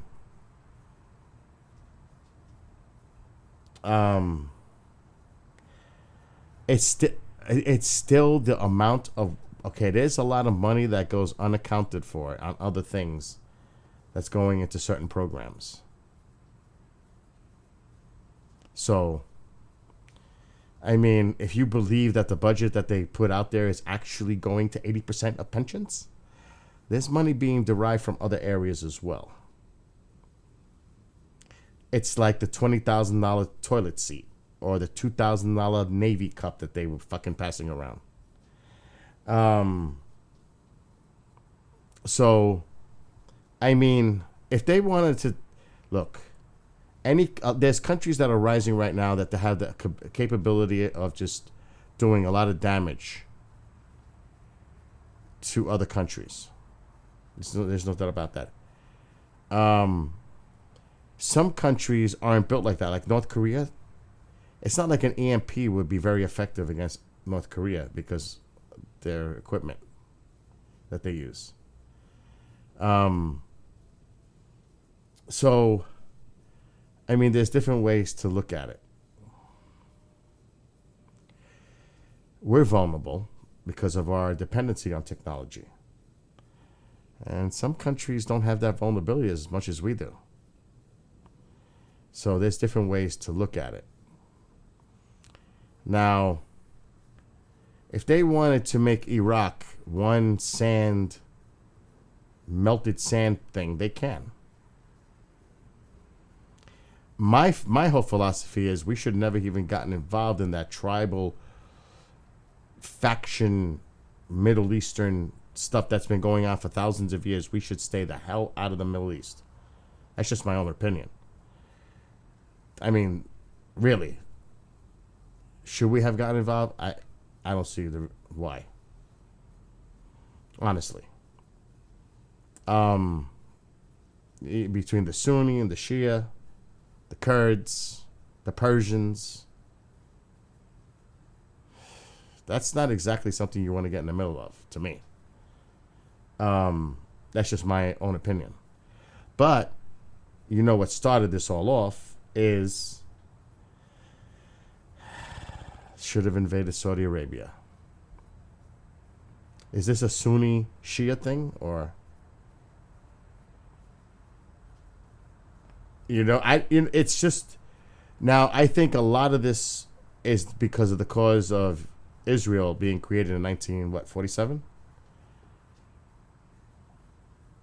I think a lot of it has to do with that. And of course, it's always,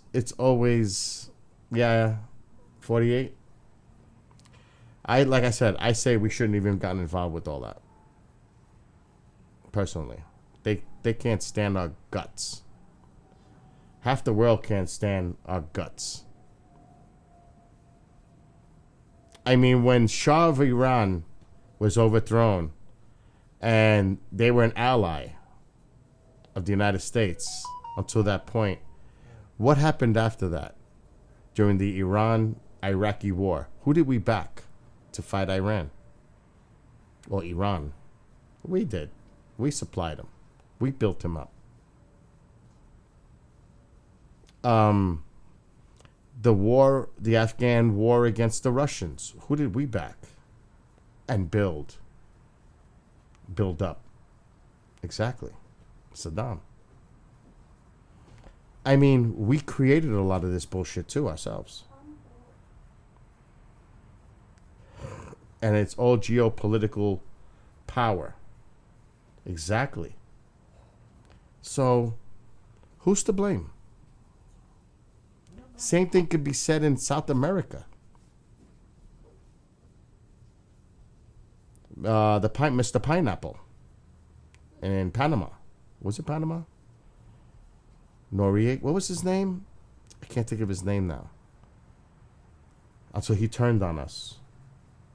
What was his name? They called him Pineapple Face. I can't think of his name right now. But that was one that... Noriega. That's it. Noriega. Was it Nicaragua? I thought that was Panama. Whatever it was. That was another one. So we've had our hand in doing shit like this. And it creates a lot of hate. Hatred of the United States. So, like I said, if we shouldn't have even gotten a mess. But then they'll say, if we don't do it, Russia will do it. Because that was more of the threat back then, the Cold War. Now China, of course, is in the mix. But we have to have a stronghold. We have to have a strategic position here. We have to have bases in Bahrain and here and there and have them scattered. We have to have that line there. Exactly. Now it's China. So there's no doubt we've gotten our hands dirty and done some dirty deeds. That's why when this guy says stuff, I'm not surprised. But I think this is just way too much. What the fuck just happened? I think my Xbox shut down. I think that, and you know what? Let me fix the camera. This is exactly what could really unravel ufology from within. Because if they all go and feed into this and like this is it, like they do at times.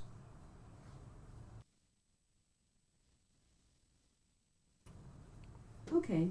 Whoa. It could be exactly what they want. Because they're all jumping on the bandwagon. Most, not all. A lot of them are. Don't be jumping on no fucking bandwagon yet. There's not even anything out there. They're putting all their eggs in a basket. No way.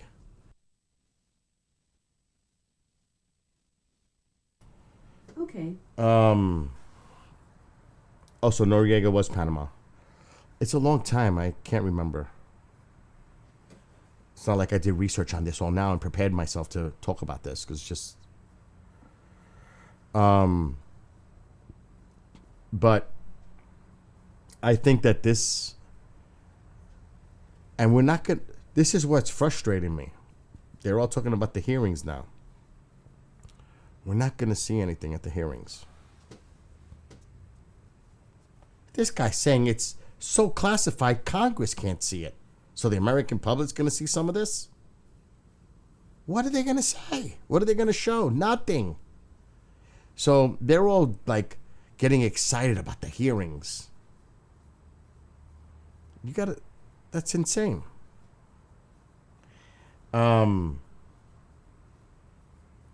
So they're like,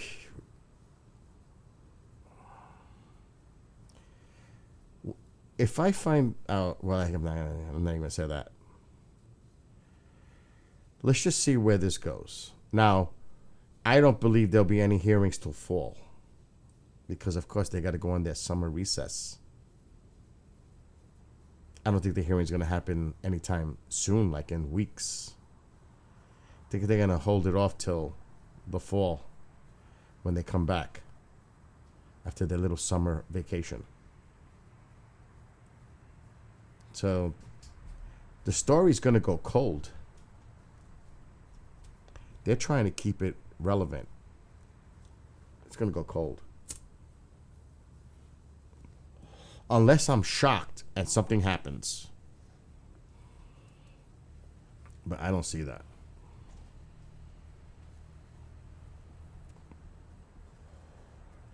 It's going to be nuts. And I hate to say this, because I'm not a conspiracy person. At least I try not to be. There are some things that I have doubts in, like TWA 800. But I don't live my life based on conspiracy life. Everything's a conspiracy. I try to stay grounded and objective and not dug in to either side's stuff at times. But the election's coming. And there's going to be a lot going on. Who's to know that at some point this doesn't develop into something that either is a distraction or a fucking false flag? That's what concerns me. Like, who knows where this is going? Is this a build up to something else? That concerns me. Because the timing.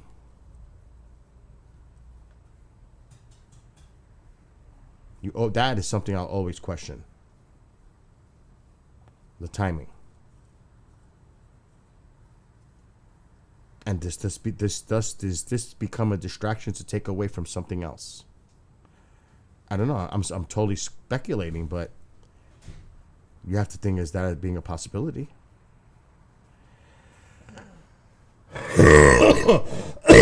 That's what I mean. It's something to take the shiny object and watch this right now. Focus on this little shiny thing while other stuff is going on in the background.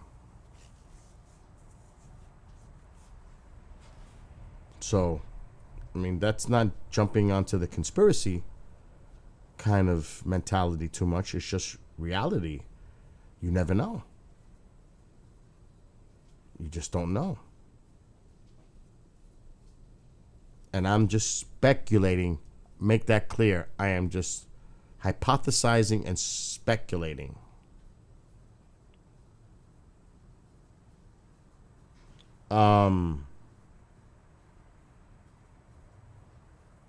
Oh my God.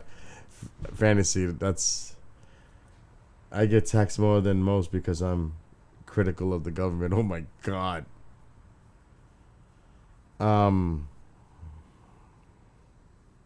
So yeah, it's just, I don't know. I don't know where this is going.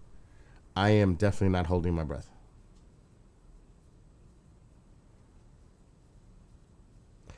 I think the only way we're really going to get down to it is the public. He even brought in the Vatican involved. Oh boy. I mean, he definitely touched on a lot of things. Because you know how that's been going on forever? The Vatican's vaults are holding all the secrets of extraterrestrials and more. That shit's been going on for so long. Let's open up the Vatican vaults and see what's inside.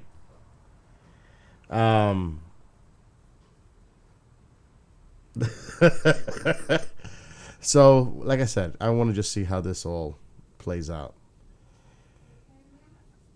Like I said, Greer did something today.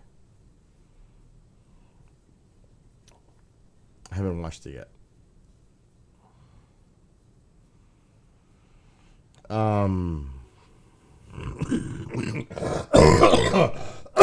So, and I know there's a lot of Greer fans and there's a lot of people that don't like him. Depends who you talk to. It's just like a lot of things.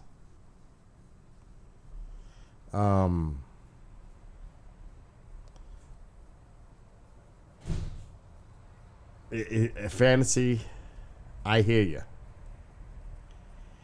I wish I had that email from like 5 years ago to show you what it would have been like.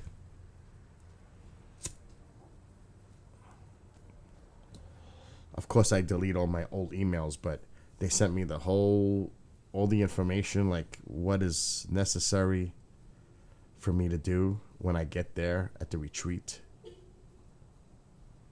All the scheduling of what was going on every day. And if I don't participate and miss one that is scheduled, you can be thrown out of the retreat. Even though you paid over $2,000 for it. So if you missed one, you have to have an excuse? Do I have to get a doctor's letter or something?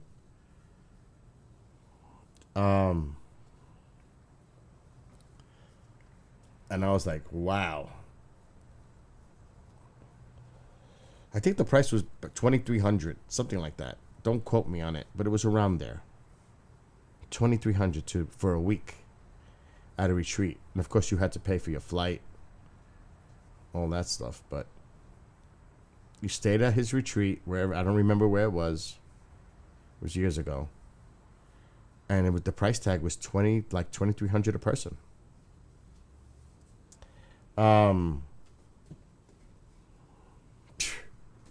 Yeah.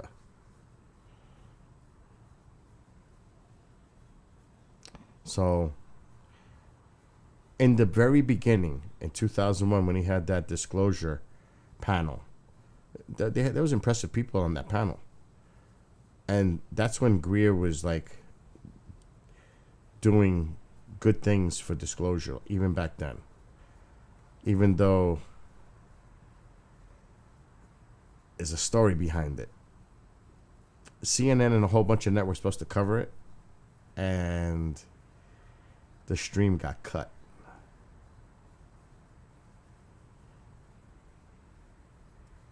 It didn't go out from that live. It was intended to be live. They had technical issues. Now, some believe that someone from the inside made that happen. I can bring somebody on right now that would discuss it because he was there. And he worked for ABC.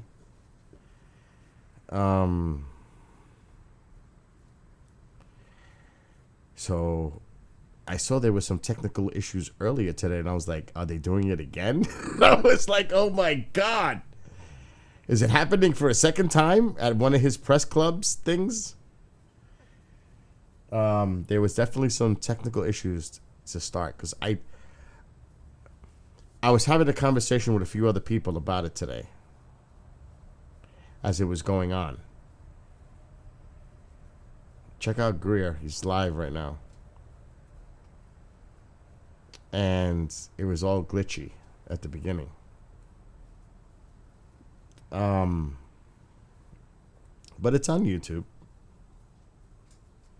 I wouldn't share it because I probably get slammed with copyright. But you guys, if you're interested, you can go find it yourself. It's on YouTube. I don't think Fantasy will be tuning in. Now, it is curious. Out of curiosity, simply curiosity, I might watch it tonight just to see what he's saying. Just out of curiosity. So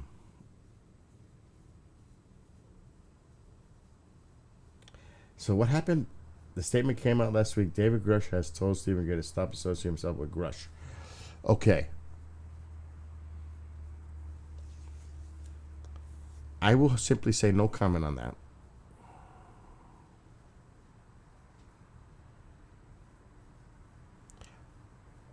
But Okay. Fuck.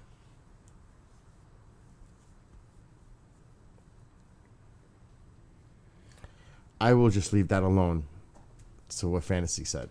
I'm just leaving it alone. But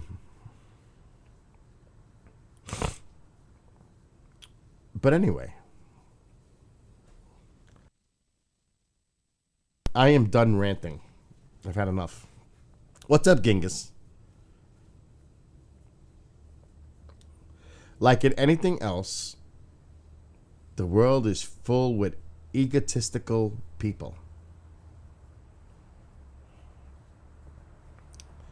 And there's always those that just want to feel like they're at the top of everything that's going on. And they have to stay relevant.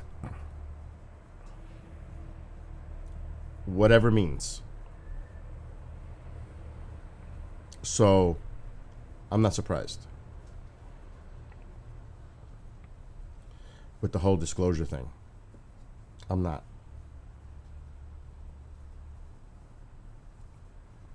But, it is what it is. And again, he has the background. He's done it before. I am curious to see his spin on it. Because he's going to have the Dr. Greer spin on it. His own interpretation of what this means, obviously. And I'm curious to see what angle he takes on his spin. Are they a threat to world peace? Are they benevolent? Like, I want to see what his messaging is. Out of curiosity.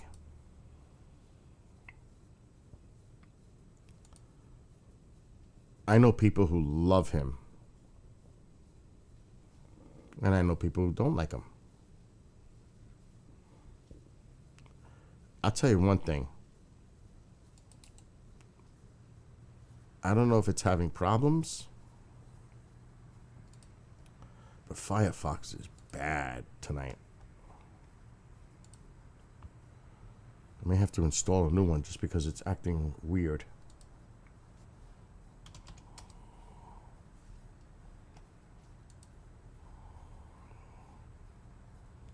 Now, obviously, I'm not going to share my screen.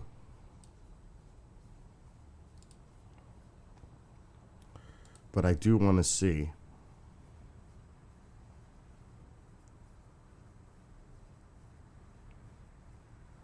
I don't know if it's even going to be here. Yeah, it's here. Now, I just want to hear the beginning of this. 16 months, I've been asked to provide as much intelligence as I can to folks who have been working to get to the bottom of this since the Congress passed a law requiring the Director of National Intelligence to come forward with information to the extent that he had it. Now, one of the problems with that process is that, and I discovered this in 1993, in December 13th of that year, when I briefed the director of the CIA at the time, R. James Woolsey, for then President Clinton. He and the president had been waved off and not given information on this subject. That's when, as a young doctor, I realized that this was being run outside appropriate oversight and supervision by the office of the president and the Congress, and that is just a fact. So at that point, of course, it sort of upended my life in many ways, but we began to try to get information to the executive branch further, do research, provide whistleblower testimony, but it was all done very quietly. I then started providing information to folks in the Congress, such as Representative Dan Burton, who was chairman of the Government House Reform and Oversight Committee, Senator Dick Bryan, Nevada, ironically, home of Area 51, on the Senate Intelligence Committee, and many others. Those proceedings went forward as a volunteer effort, and all of this is still a volunteer effort. We're unfunded volunteers. And I do want to thank every one of the people here who made this happen, all these military whistleblowers coming forward, and our staff, and most of all my wife, Emily. I will tell you, if my wife, Emily, hadn't been a rock, we wouldn't be here. She's amazing. So,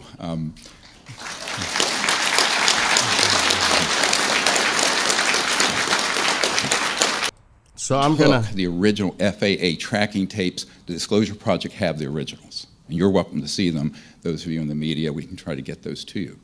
So all of these sort of testimonies and witnesses have come forward already, but now we're at the stage where there's real utility, because the official law now is that the government has mandated the Pentagon, the intelligence community, to research this and report back to Congress. He's saying the same old the last thing. 16 months. So I'm going to skip. And there was a male and a female, and it was made very clear to him by these beings that I want to hear of some of these so-called whistleblowers. Through these is that there's a specific Force in other agencies was 9. of debris from nuclear explosions worldwide. Later, he was commander of classified operations in the Middle East and subsequently served as a special project director at Wright-Patterson Air Force Base in Ohio, where he was involved with countless classified development operations. Colonel Heckert also spent time working out of Groom Lake, Area 51, where he conducted flight operations and project management, evaluation, and research. Please welcome my friend and hero of our country, Colonel Heckert.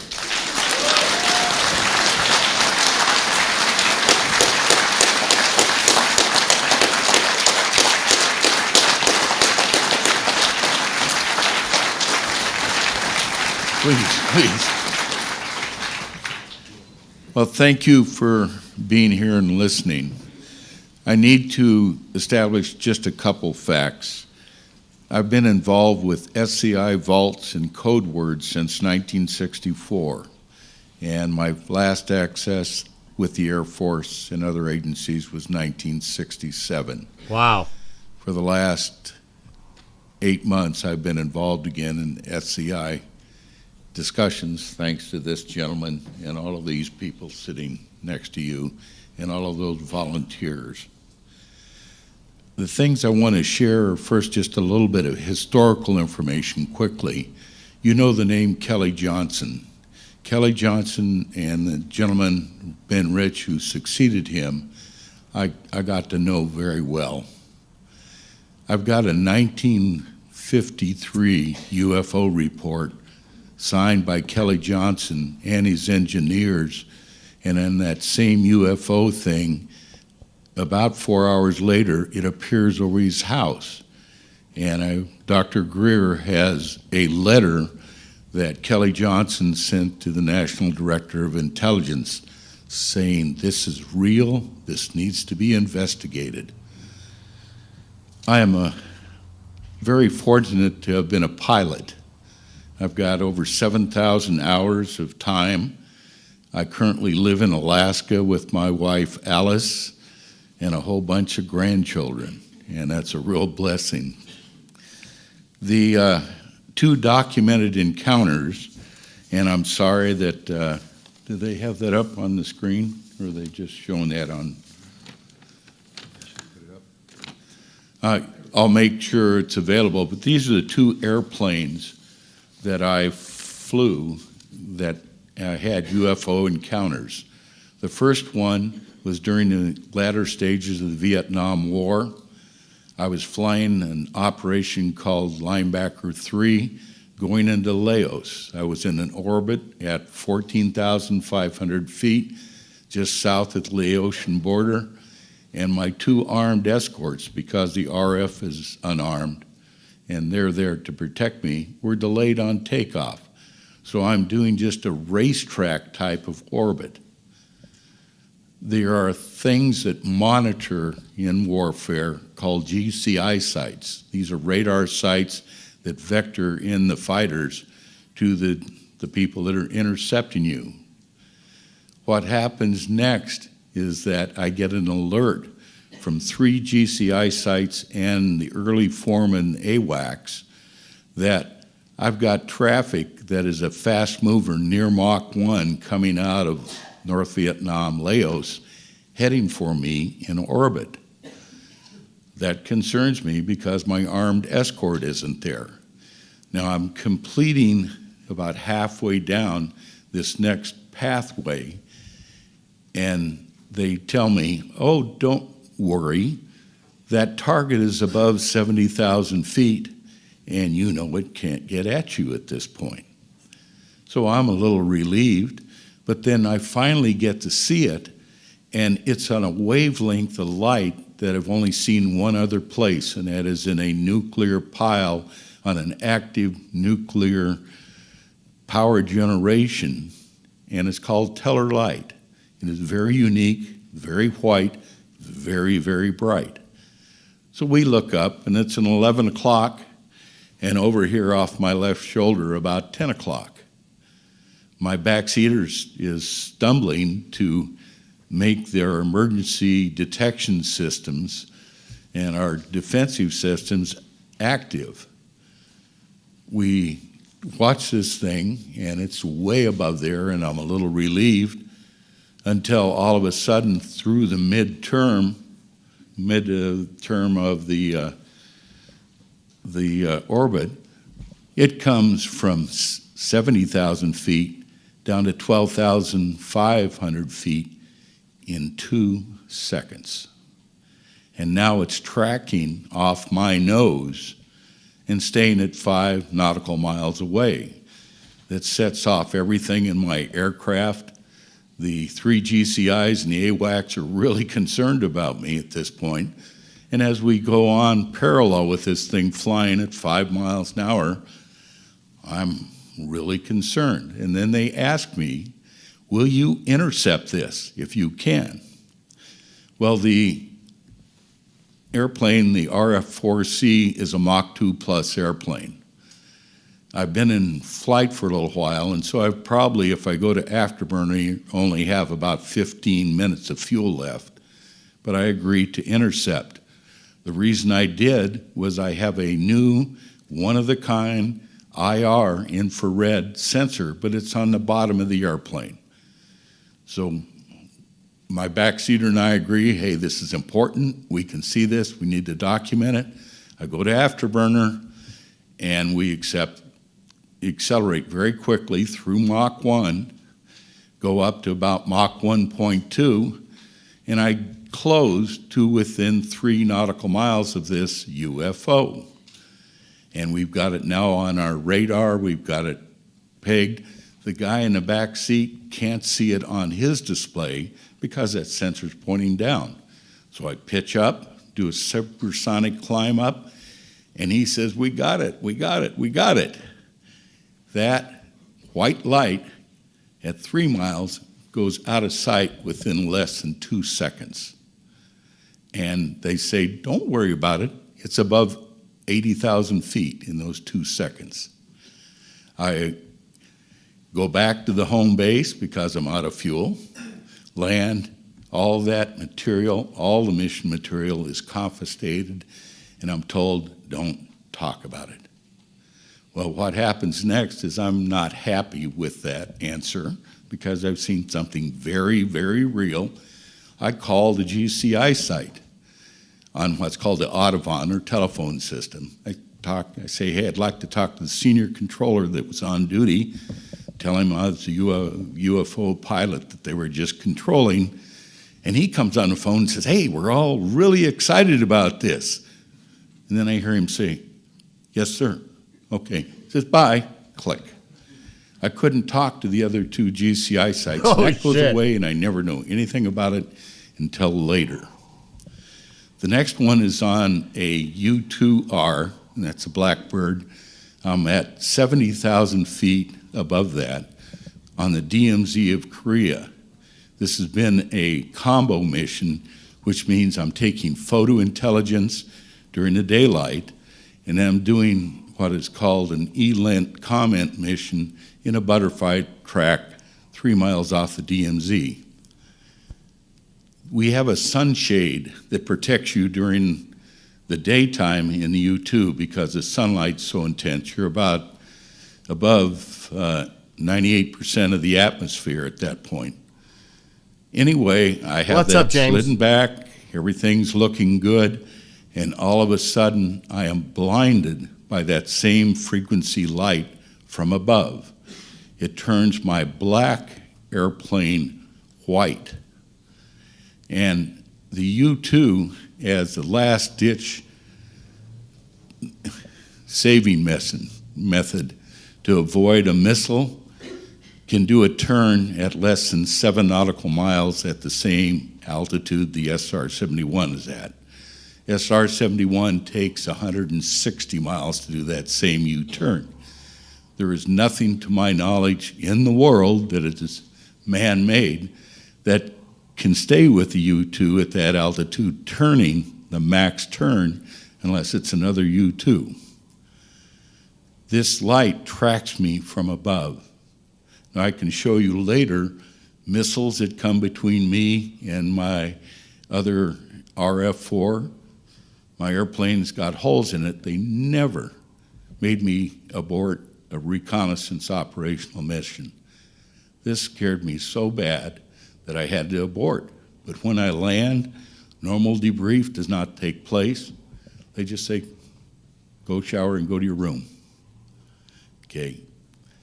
So what happens next in my career is that because of my wife's concern, she says, hey, we got to take a respite of this. By the way, she worked at Air America at Udorn Air Force Base in Thailand for the CIA.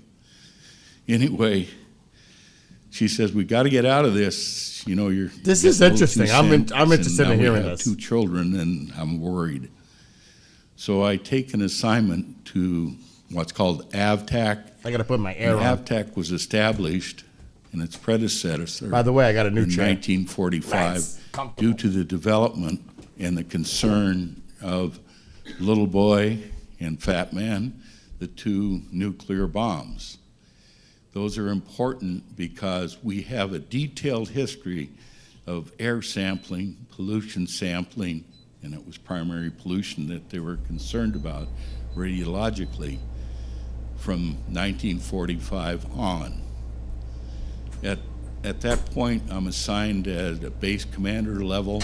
I have sites all over, and I'm sorry I can't show you a slide of that, but we're involved in things like the raising of K-129. It's a video that's been put out about 5 years ago that shows my site at Attu detected the breakup of that submarine. That same site at Attu and my seismic site will sense a nuclear underwater, deep underwater test out of South Africa, and that's called the Vela, V-E-L-A incident. And my boss at headquarters is fired over that incident, but 2 years later, because the administration denied that that test ever took place, the Vice Chief of Staff of the Air Force, General Mathis, the Chief Scientist for the White House, and the Secretary of the Interior come to my vault, and they want a briefing on our data and if we really think that that happened.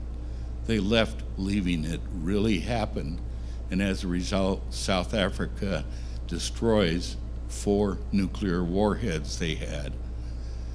Israel will never admit that they were a part of that joint venture. From there, I go to Europe as one of the first 4 in the TR-1 program, and through just accidental events again, because of the sickness that our intel officer goes through, I'm the only one that has a code word clearance. And so I'm assigned to do his duties while he recovers. And I'm exposed to all of the peacetime aerial reconnaissance data in Europe and Africa. I'm in charge of scheduling those events and trying to get us integrated with the TR-1 into the peacetime aerial program in the European theater.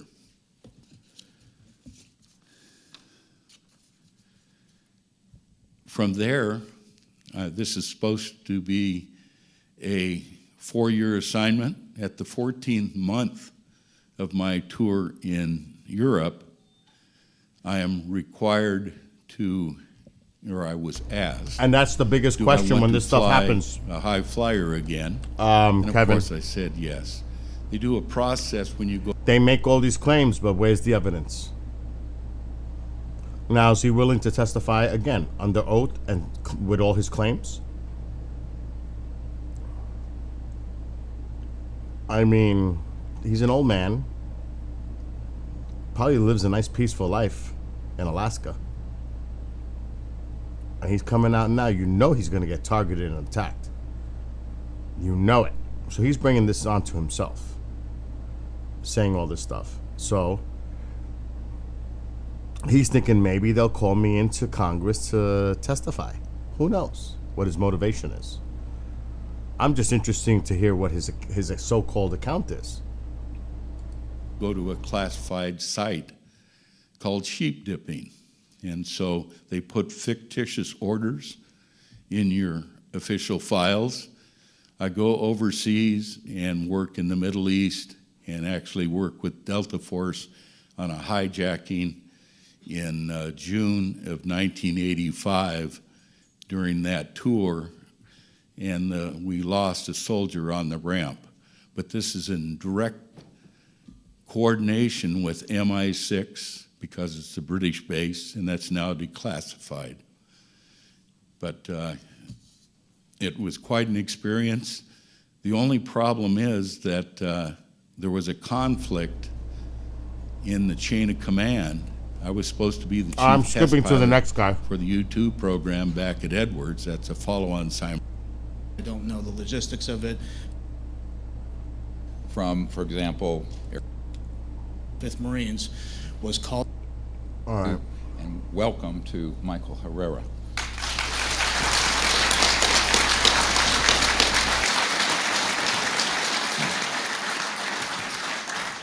Well, thank you all for being here. What I'm about to tell you hasn't been something that I've disclosed until recently in the help of Dr. Greer, among other people, so I appreciate your help with this. In 2009, my unit, which was most degraded infantry battalion in the entire Marine Corps, which was 2nd Battalion, 5th Marines, was called in to do humanitarian assistance operations out in the Philippines, which was Operation Quetzana, which we were attached to the 31st Marine Expeditionary Unit, which conducts maritime operations all throughout Southeast Asia, in conjunction with the 7th Naval Fleet, which houses one landing helo deck, or LHD, among LPDs, which is what I was on, called a USS Denver. Ironically, that's where I'm from, so kind of felt like home.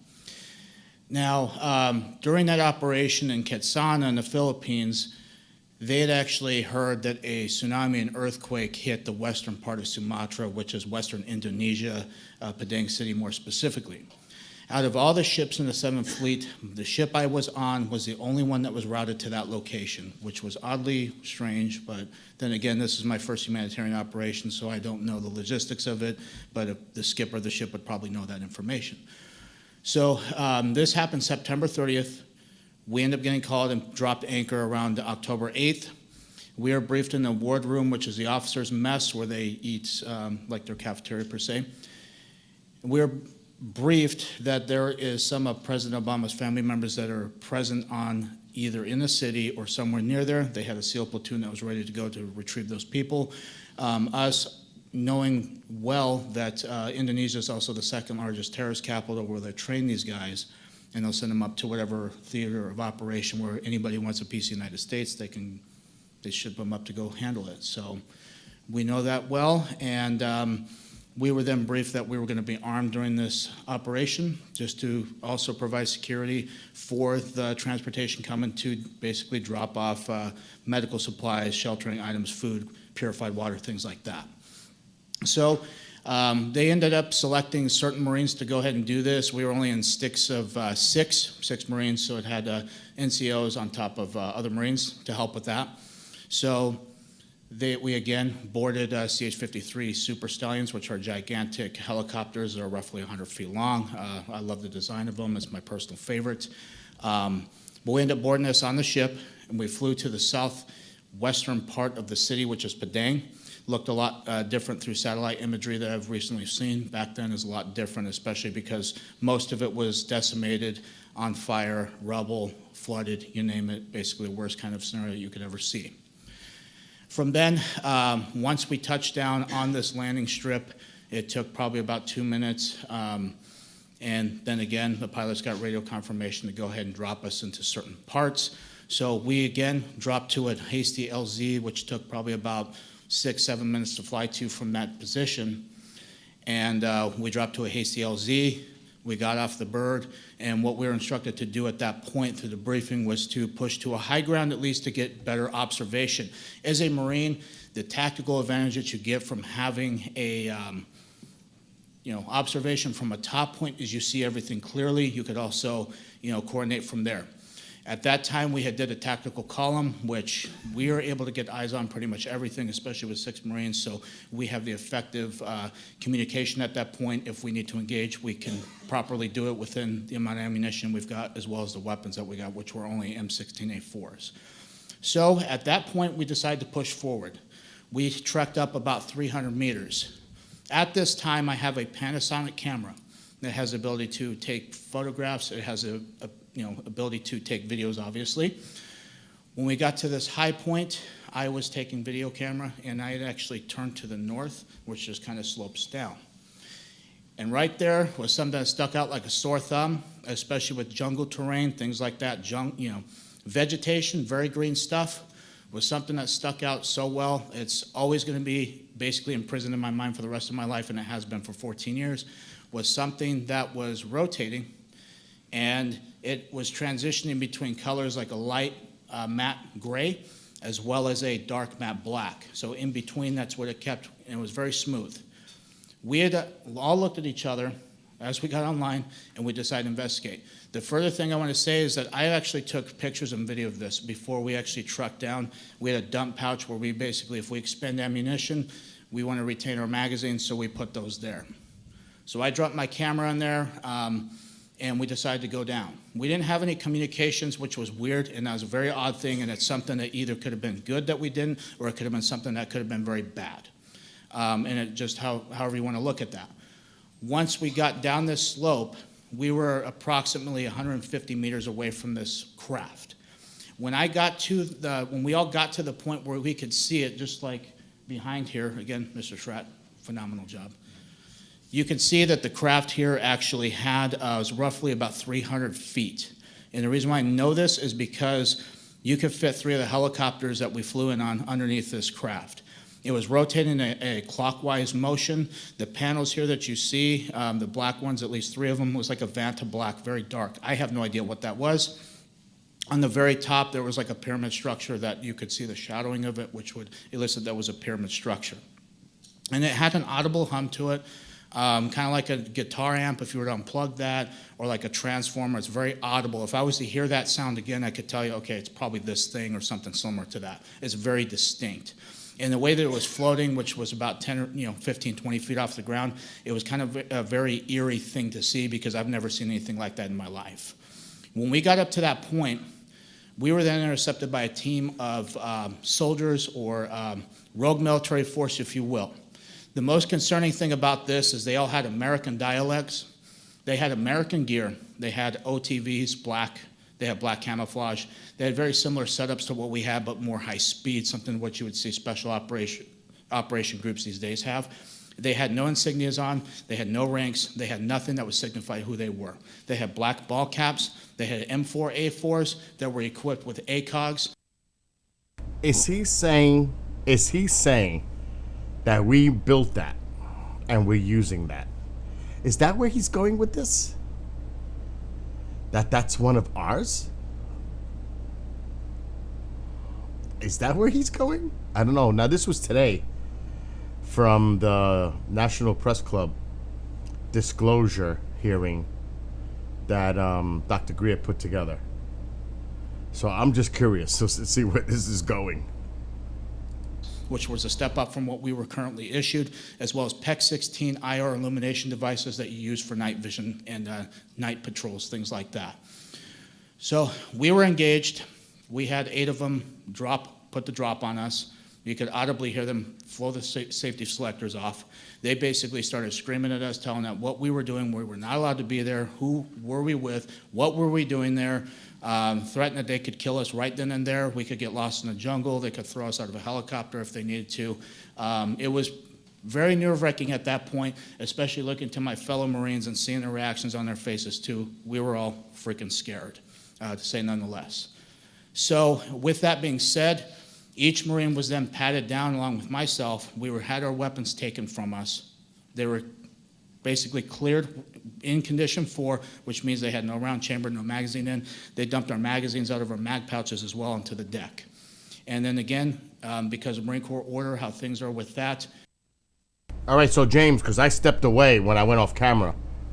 So the other team got there sooner to investigate this craft when they came onto it, right? Is that what I'm understanding? Because I missed it.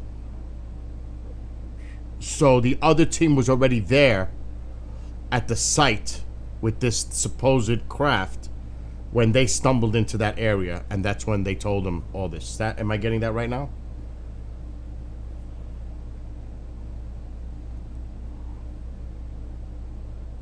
Oh, okay. Because I shouldn't have left. But it's all right. We'll figure it out. We were told to keep our military ID in our left breast pocket, so they knew that. They asked for our military identification. We gave it to them, obviously, because they have guns in our face. So provided that to them. They had something that looked like modern day smartphones, but this is 2009, so it's not really as high tech compared to obviously today. So they took some pictures of our military ID, and then they had something that remind me of a BAT system, which is a biometrics tracking system that we would use.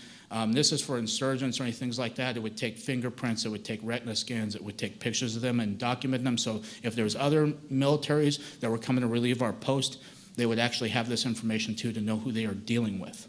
That's what it reminded me of, and I had trouble scanning the IDs. As this is going on, we're going back between these guys as well as what's going on in the background. At that time, there was 4 of these trucks, which were F-350s. They were up-armored. They were pretty beefy. They had weapon cases that I've seen before because of something that we've actually loaded weapons into. They had 2 of them that were in the back of each truck. They also had these containers that was illustrated right here, which come to find out through recent revelations from yesterday from somebody who came forward to Dr. Greer. I don't know who they are, but what they had told him and what he has told me is that this gentleman knows exactly what these were used for because they had like a cylinder on the front, which is either for oxygen or what I hypothesized was for vacuum sealing, which lead me to suspect that they were smuggling narcotics. All right. Let's just all speculate right now where this is going. Are these cases used not for the narcotics, but for bodies? I mean, did they convert them? I'm just curious where this is going. And like I said, this is from today. I have no idea. I didn't watch it. I'm just curious to see what was said. Or drugs. Come to find out it's more disturbing than that. This gentleman has first-hand account with this and says that it was for people. It's very disheartening, especially because that part of the world have already gotten ravaged, and it's something that is very hard to see right now because of what I've witnessed, and it's very disheartening. And this is why I'm up here. So they loaded these onto this platform that you can see right there, and as I got up there, like I said, I was going back and forth. These guys are still searching our stuff. They're still, pointing their weapons at us. And after the last 2 trucks that I saw that actually got onto that platform unloaded, they had 4 guys in each truck that would unload everything. However they did it, I can't tell you because, again, I was focused on this as well. And these trucks drove Later, off. James. As that happened, this platform actually rose up off the ground itself. Oh, shit, James. Wait, The wait, top part don't of the go. craft actually met it down in the middle. Wait a minute. It came. I got them. They're over there. I got the patches. I got the patches today. I went to the post office and they were there. The Australia one and the shark one. And it was put in a piece of paper. Wait. Hold on.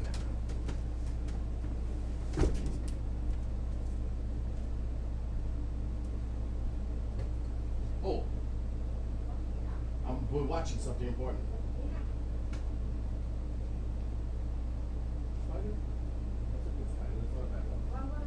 Don't touch it. It's a little warm in here, Ma. So I kept the air conditioner on because the door is open, the mosquitoes are coming in. I'm just letting you know. That's why I got the door closed. What?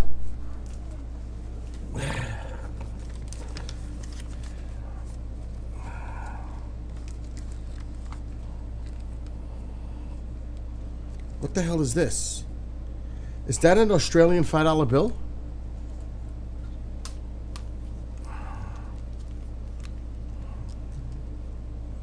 I've never seen it, so I wouldn't know. But it looks like money.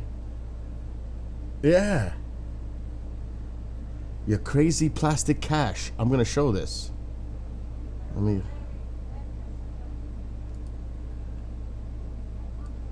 Hold on.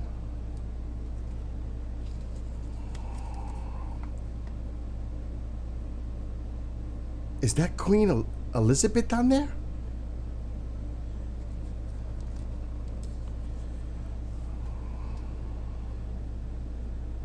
Sure, looks like her.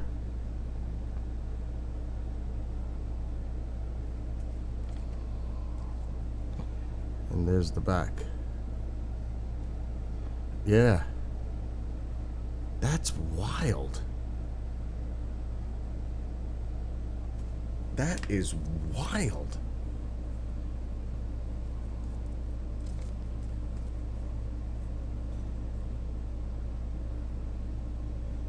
Yeah, you can see that.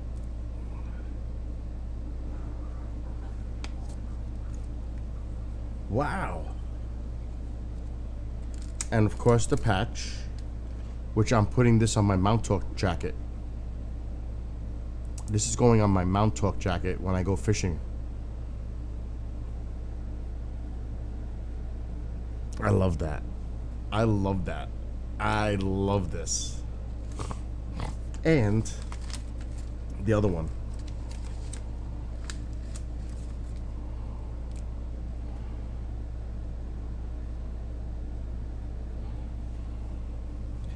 This is proudly going onto my fishing jacket. My mom knows exactly what I'm talking about because I have a Mount Talk jacket that I wear when I go to Mount Talk.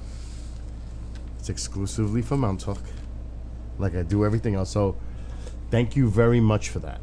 And at least we got it this time. Now you can go to the bank and do your thing, but thank you.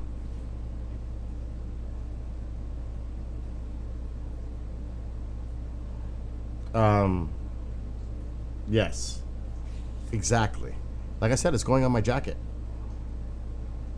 It's going on my Mount Talk jacket. So thank you. I wanted to let you know I got it. It just hit me before you leave. All right. Yeah, I'm so happy they got that. I saw it in the post office, in my P.O. box. I said, that's got to be what James sent. I knew it when I seen it. And I didn't see the $5 bill, or not $5, but the money until just now. I didn't even realize it was in there. That is so cool. It's really loud in here because the air conditioner's on, but as you can hear, I want to get back to this now. So James, I'll be on for a while. It's early. It's only 10:06, and I don't have to work because Chanel's gonna work in the morning. So I'm like off till tomorrow night. Again, thank you, James. Like this, and it formed into one solid piece. It floated right above the tree line. As soon as it was able to break that tree line, it actually had on the corners of each of these, which was an octagonal shape craft, by the way, on each corner it emanated a light. It was either red, yellow, green, or blue. Only those 4 colors I can distinctly remember. It didn't make any additional high-pitched sounds when it rose up. Once it got past that tree line, it shot over to the left, basically where the ocean was, and so fast, I would estimate probably 3, 4, 5,000 miles an hour instantaneous like that. There was no rotor wash, no exhaust that would disturb the trees, vegetation. The coconuts that were on these trees were not even touched. It produced no sonic boom. This thing was so fast. So as that happened, They basically had told us to turn around. As we turned around, kind of a couple things that went through my head at that point was that we're done. They actually started loading our magazines into our back into our vest in a way that would be hard to get them, to put them into a weapon and to actually, charge the weapon and actually put it around in a chamber. So they put those in. They actually slung our M16s on their back for us, but when they did it, the Marine Corps not really issued the best gear, especially at that time. So the slings back then were, I would say, subpar quality, cut my neck pretty good, and they kind of went in that motion and made sure they were secured so we couldn't really get them as easy. And they escorted us back up this slope. And they told us we were not allowed to look back. Two, that we were not able to talk about this. They were actually, two of the guys were actually talking about either, hey, should we smoke these guys right now? That's what they kept saying. It was kind of feeding more into the fear at that point because, again, I don't know who these guys are. I know they had American gear, they had American sidearms as well. If these guys have actually taken an oath like we have, and then why they're going against people like us and even willing to kill servicemen who just even stumbled onto this, it just blows my mind, and it's very sick. So as we broke atop this hill, we decided to book it. And we ran back to the LZ. There was a gunnery sergeant that was attached to the ship. I don't know this gentleman personally, but I know he's very unhappy with seeing us because we had actually had our weapons slung. We were not combat effective at that point if we needed to be. He asked specifically why we were. We didn't tell him exactly why. We just came up with an excuse. And then we waited for the next CH-53 to approach, and we got on board, flew back to the ship. We turned our weapons in back to the armory. We took our gear off back in our berthing, and we went upstairs to be debriefed by an admiral that I've never seen before, and it was kind of somebody who was out of place. I don't know if he has any kind of relevance to this at all, but if that's the case, if he does, I hope he comes forward with that information. It would be very helpful. So as we're going to go ahead and fast track to a couple days later, which we end up in Subic Bay, which is like the party town in the Philippines. So we had 3 days there of liberty. The first night I come back, because we had to report back to the ship each night, we were not allowed to stay out in town. My rack was on my camera was on my rack. I don't know, I kind of believe this guy. And the memory card that was in it was out, and my battery was out of the camera, missing as well. So all of that was missing. The only thing that was there was the camera. Mind you, I had my locker secured. I had other stuff that was basically piled on top of that camera. So whoever did it knew what the hell happened. So after that, the other thing that was also notable with that was each of the Marines that were with me also had their cell phones taken that they brought. Even though they didn't bring them on the mission, all their stuff was missing. The other stuff, the other people in the actual platoon never had their stuff touched. It was only us 6 that were affected. So fast track. All right, wait a minute. Now, I just caught something. I don't know if anybody else caught it, and just when he was telling the story, he says, we had cell phones, but they weren't like the technology we have today. Now, you remember those old fold-up cell phones or the... I wonder what the models... What he said this was 14 years ago, so 2009? I have to look. Because now he just said the cell phones got confiscated.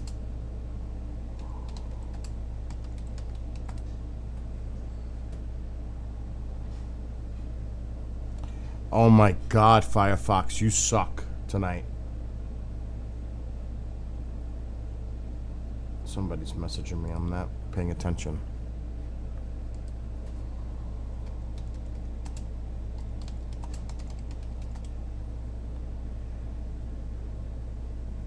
They aren't that old, right? Okay, hold on. I'm looking. Popular phones in 2019.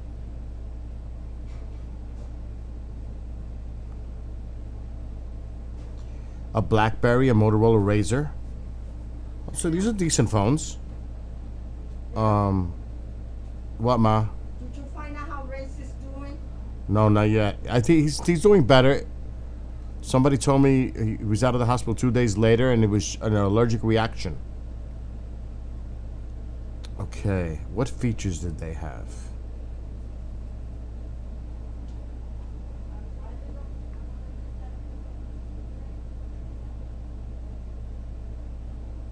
Okay, so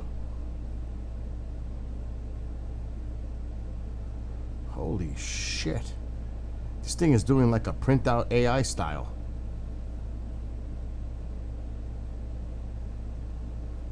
So the Motorola Droid was the first Android phone on Verizon and had a slide-out keyboard.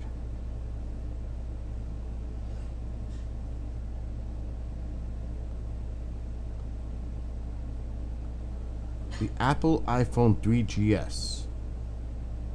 Multimedia messaging, video recording, and voice styling. No, this is 2009. He said it was 14 years ago. What's up, Genghis? Okay, so fantasy. This is what I'm reading. The LG NV Touch had 2 beautiful displays, a nice touchscreen interface, and a keyboard. The Samsung Omnia had a 5-megapixel camera and a large touchscreen. The BlackBerry Storm was the first touchscreen BlackBerry and had a 3.2 megapixel camera. So yeah, they could take video, they can record, they can do things. So that part of his story is making sense. Okay, I just wanted to see what kind of phone. Back when we returned back to Okinawa, one day I had got a call from the duty that was in the barracks. Each barracks has like a duty of Marines that are, making sure there's still order, things like that. He had been told that I needed to go up to the CP, so he informed me, so I had hightailed it up there. And oddly enough, there was nobody in the building, except for one gentleman who was wearing Air Force dress blues that was missing a name tag, which I understand in Air Force policy or regulations that they were supposed to wear a name tag, and he did not have that. I gave him the proper greeting of the day, gave him the salute. He had pulled me into an office, and he has said, "You are not allowed to tell anybody in your..." All right, time out. Anybody could dress up in a fucking uniform. How do you know it was a military officer and not somebody else from some other agency, or, you know what I mean? You know what I'm saying? So he doesn't have a name tag. It could be anybody in that suit, in that uniform. I'm just saying. Now I want to go back because I got to get myself off camera. I want to see what that was saying on the screen just a second ago.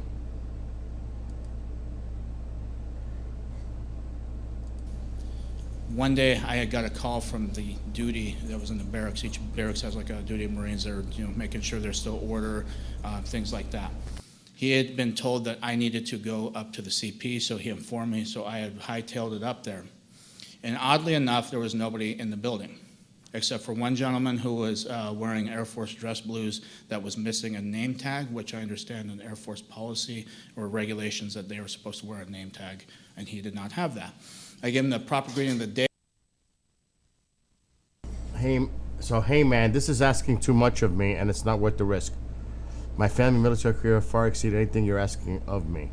It's not worth my life or jeopardizing my family. I know we go back, but this is asking too much. You need to get out of whatever you're in and don't get me involved with this mess. My career isn't worth helping you. Don't ever ask me to do this shit ever again. A platoon member. He doesn't want to fucking come forward at all. Now, I actually think this guy's sincere and he's pissed.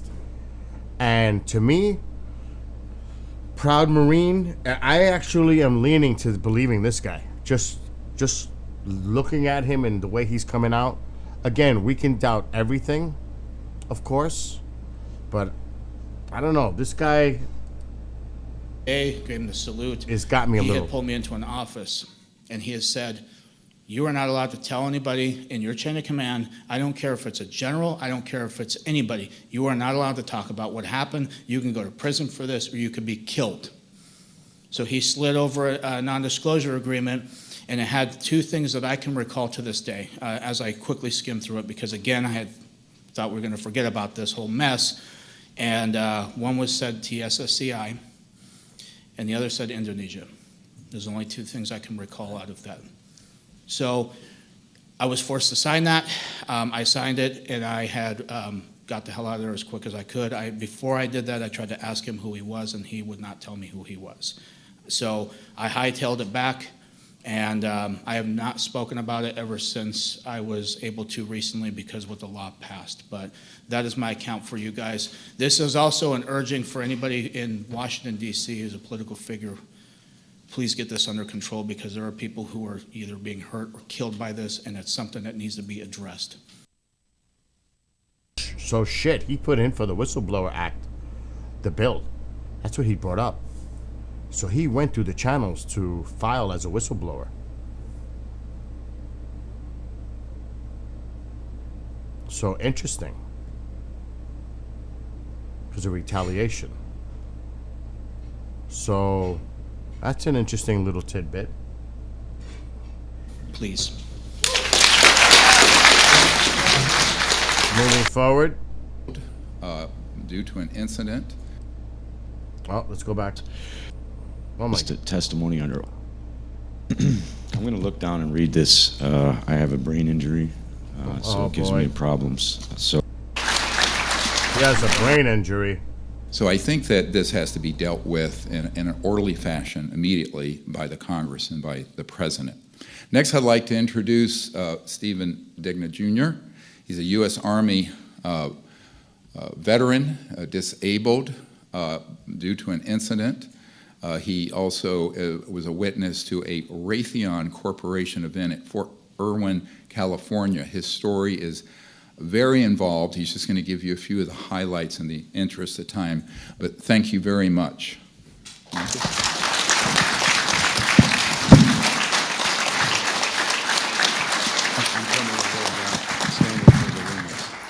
Everything sounds fake to you, Fantasy. Good afternoon, everyone. Everything. I'm going to look down and read this. I have a brain injury, so it gives me problems. So I apologize.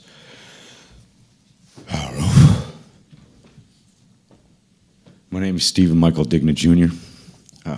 Doctor, I'm sorry. These are slipping my hands here. Sorry. That's okay.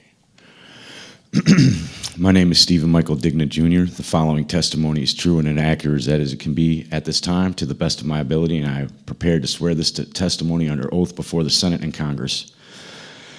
I'm a former sergeant in the United States Army. I began active duty service in 1999, and I served until 2002.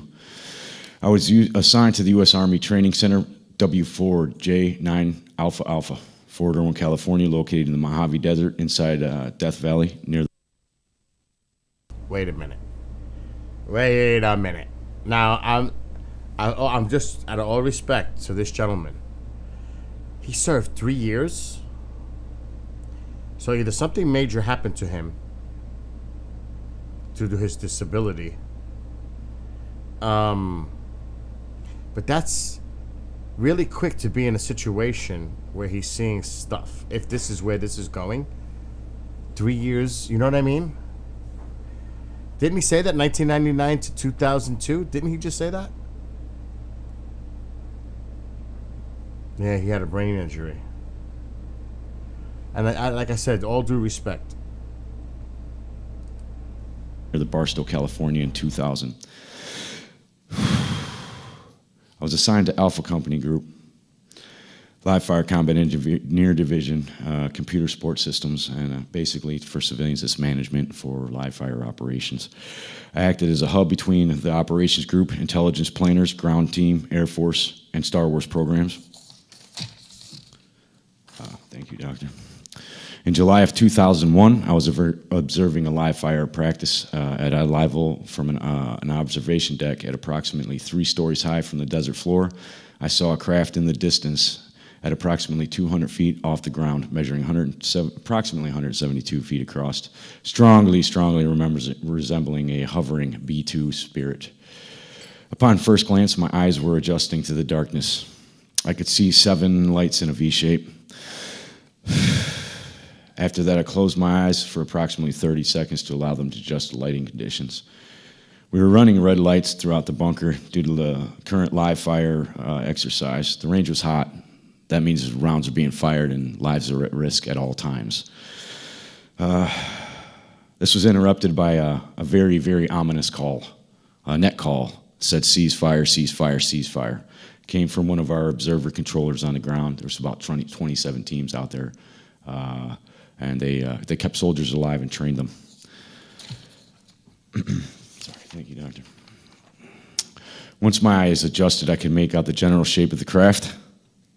There were 2 men from Raytheon present. I pulled out my night vision goggles to get a better look at the craft. It appeared to be generating 7 lights along its wings and underbelly. I noticed another smaller craft oriented on the right side and at the same height as the first craft, approximately 75 feet to 100 yards to its right. The second craft was jet black, V-shaped, pointed towards the first craft. This craft had equally joined, spaced, rectangular sections forming the hull. The craft had a gimbal rack that deployed from the bottom of the craft.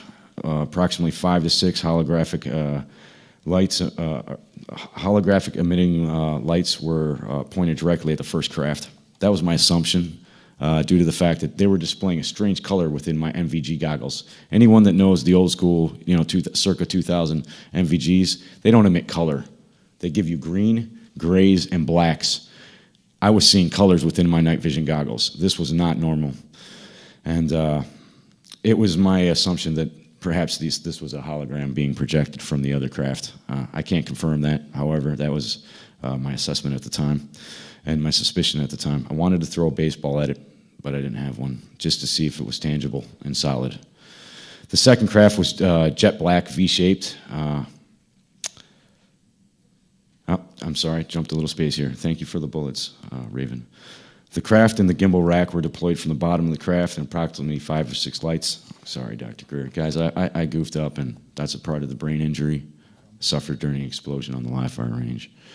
One of the 2 men on the observation deck from Raytheon noticed the night vision goggles I had. He went from chattering cheerfully. They were pretty relaxed. They'd seen these before. It wasn't abnormal to them. He looked at me with a very, very severe look of disapproval and anger that I had. At that point, they both went calmly inside, probably a little bit angry, and it felt as though I had crossed the line. I took another look with my night vision goggles. The reason this event was not reported was due to the fact that it was not unidentified. I'm going to repeat this very clearly to the cameras. This craft was not unidentified. This was on our birds, and to the observer controller that called that out on the range, I'm not going to put his call sign out. Roger up, eyes on, hands on confirmation. That's our bird, but she doesn't need wind to get lift. She was hovering stationary. This was, I'm going to interject here. Sorry, guys. This was very dangerous. This craft showed up unscheduled. I got no notification. My job was to maintain command and control and to be the hub and top observer controller for the Tactical Operation Command Center for live fire desert warfare. That's the largest live fire warfare center for desert warfare on the planet and in history. So any moving objects that are on that desert floor or in those skies are supposed to be coordinated between myself and another group that I directly worked with the civilian personnel through Raytheon and the United States Air Force. So to get back to the statements here, the reason the event was skip. All right, well, this is going to jump in a little. I was the fastest promoted soldier in 25 years on the post.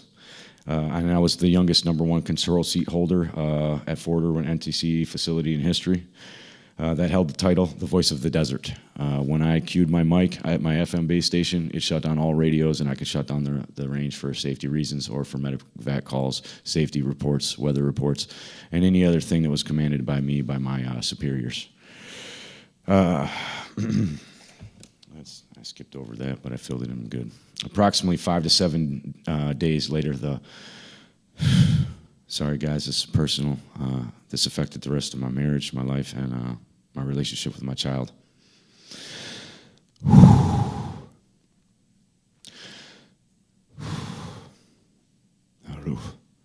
Approximately 5 to 7 days later, the following incident took place on Fort Irwin Road. It's the one road leading into the base.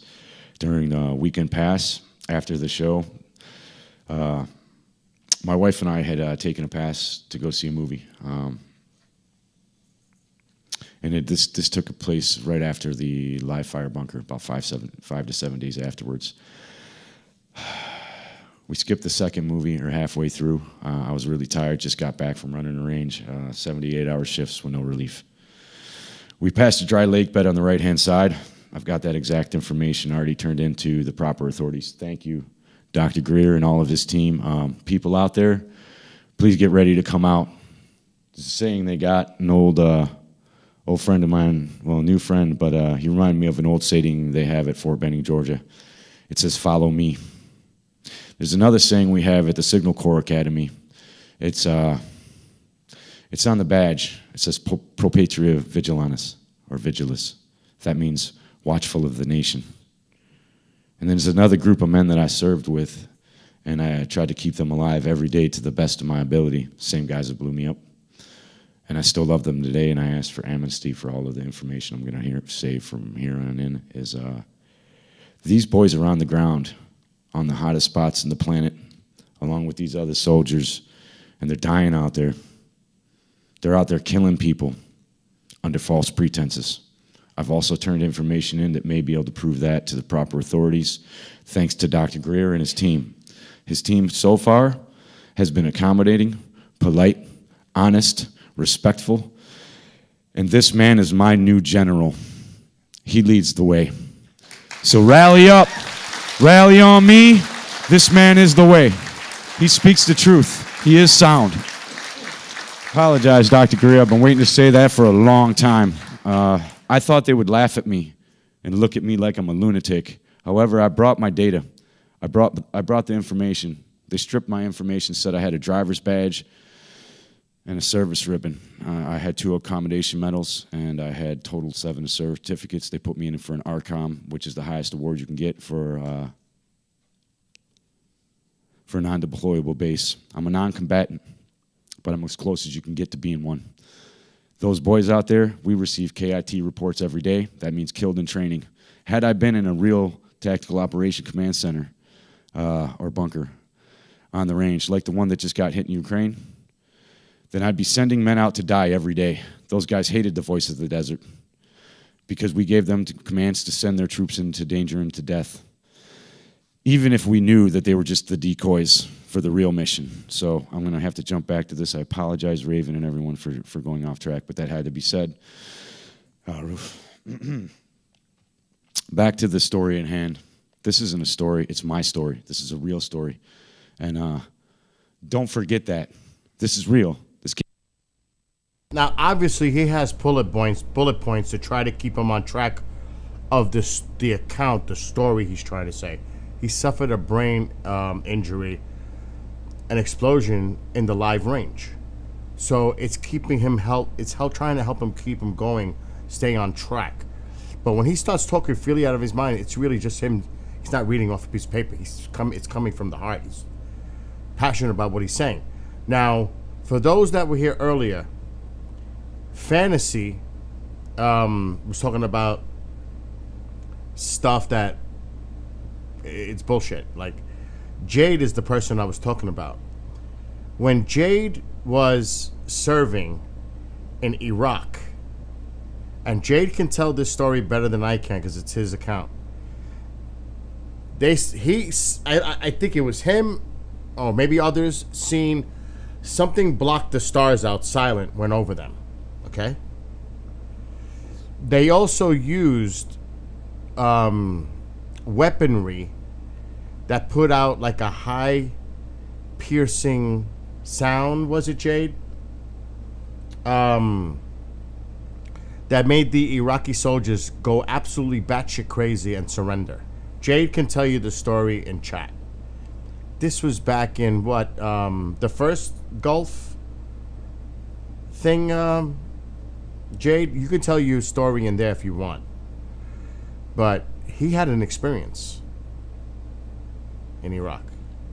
I know others who have told me weird things that they experienced in Iraq. Now, I don't know if Jade wants to get into it. And I don't know if he's ever talked about it until I just opened my big mouth. So I don't know if he's still in chat, but Jade, if you want to get into that a little bit, feel free in chat. Can't be made up. And I can give you the exact locations. I can drive Dr. Greer and all of the command, Congress, everyone there to the bunker. So we passed a dry lake bed on the right-hand side. My driver's side mirror reflected a powerful white light into my eyes.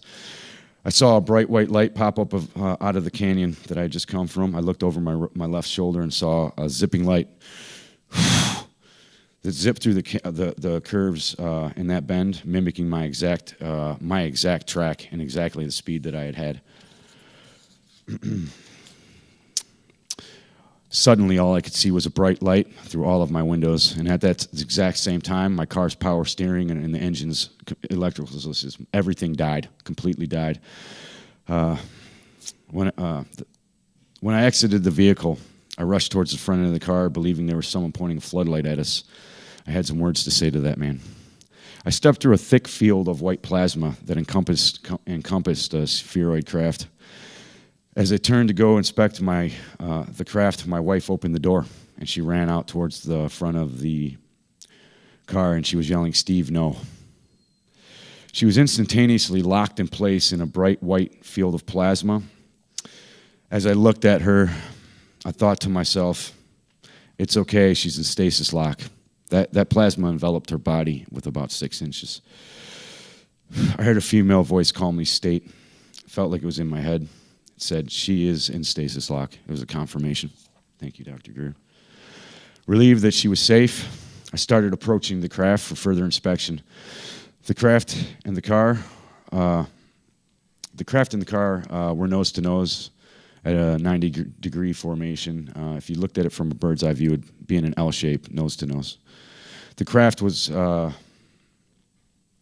was a plasma field emitting approximately 12 inches off of the craft inside this white plasma field.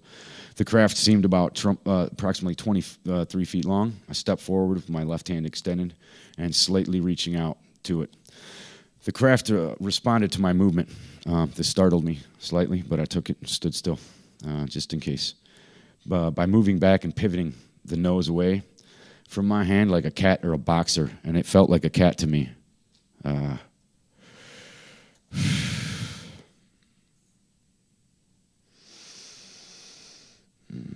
Okay, sorry, lost my place. The exterior looked like polished black onyx. As I approached the craft, I noticed ambient temperature, not hot or cold. I kind of leaned down and touched the craft, and as I swiped my hand up the craft's starboard side, also towards the front of the craft, it was as smooth as glass. However, when I drew my hand back towards me, it felt like shark skin or a cat's tongue. That was followed by a reaction. The reaction followed my hand, and as I... Oh, it's slightly off here. So I'm going to have to do this with my hands just to describe it for you. As you can see here in the picture, I put my hand on the craft like this, and I kind of pushed my head forward. I can't do it here because of the mic, but I wanted to swipe my hand up and look at it like I was planing a piece of wood. As I drew my hand back, that's when I felt that this strange texture. It felt like tiger skin, or a shark skin, or like I said, a cat's tongue.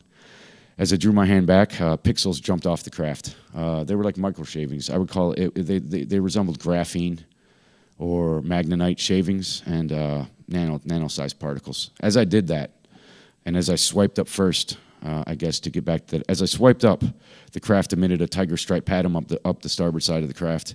As I drew my hand backwards, the pixels popped up. And as I did, the craft purred. It bellowed through my body. I could feel it resonate my body cavity. And it was very intense. I felt like I was in contact with a living creature. Yes, sir. The reaction... okay, I'm already done with this. Thank you. As I drew my hand back, a lattice work opened up underneath. There was a very vibrant colors coming out of the craft, the underskin. This was a very thin nanolayer. And there was a meshwork, honeycomb style. and it was like a lattice work that was like a frame around this. Beneath that was, well, there were filaments flowing. They looked like a neural network. I tried to see any universal bus system or any computer systems as the analyst job that I had. I saw none of this. As I drew the hand closer to myself, trying to peer through all these bright, wicked, beautiful lights that were pinks, blues, and every light color you could think of in the spectrum, I wasn't able to see anything through it. So as I drew my hand this way, I kind of pressed off the vehicle. The vehicle was stable. I mean, this thing was locked in position. It's not like Star Wars when you jump off of something and it moves. This thing was solidly locked in place, solid. I seen a shape right here through my elbow as I leaned my face down, and I could see up into the sky above my car a mirage, which was like a silhouette or a heat foil on the road. And the stars shimmered in a straight line, and at a very long distance there was a curve. So it seemed to be curved. Either way, right when that ripple hit in the sky, the stars then refixed back into place. I realized I was looking at a cloaking device on a very, very, very large craft that seemed to encompass the whole desert area that I was under. At that moment in time, I glanced and panned my view just to try to get fathom the dimensions of this craft. And I saw a giant bright white light floating in the sky. And it was a hangar bay door opened. You couldn't see doors. It was just a bright white light. And it looked like a window floating through the sky, maybe even a portal. People might, from a distance, think, hey, that's a portal, but I obviously knew it was a craft. So this is a hangar bay door. And there was a female silhouette standing there.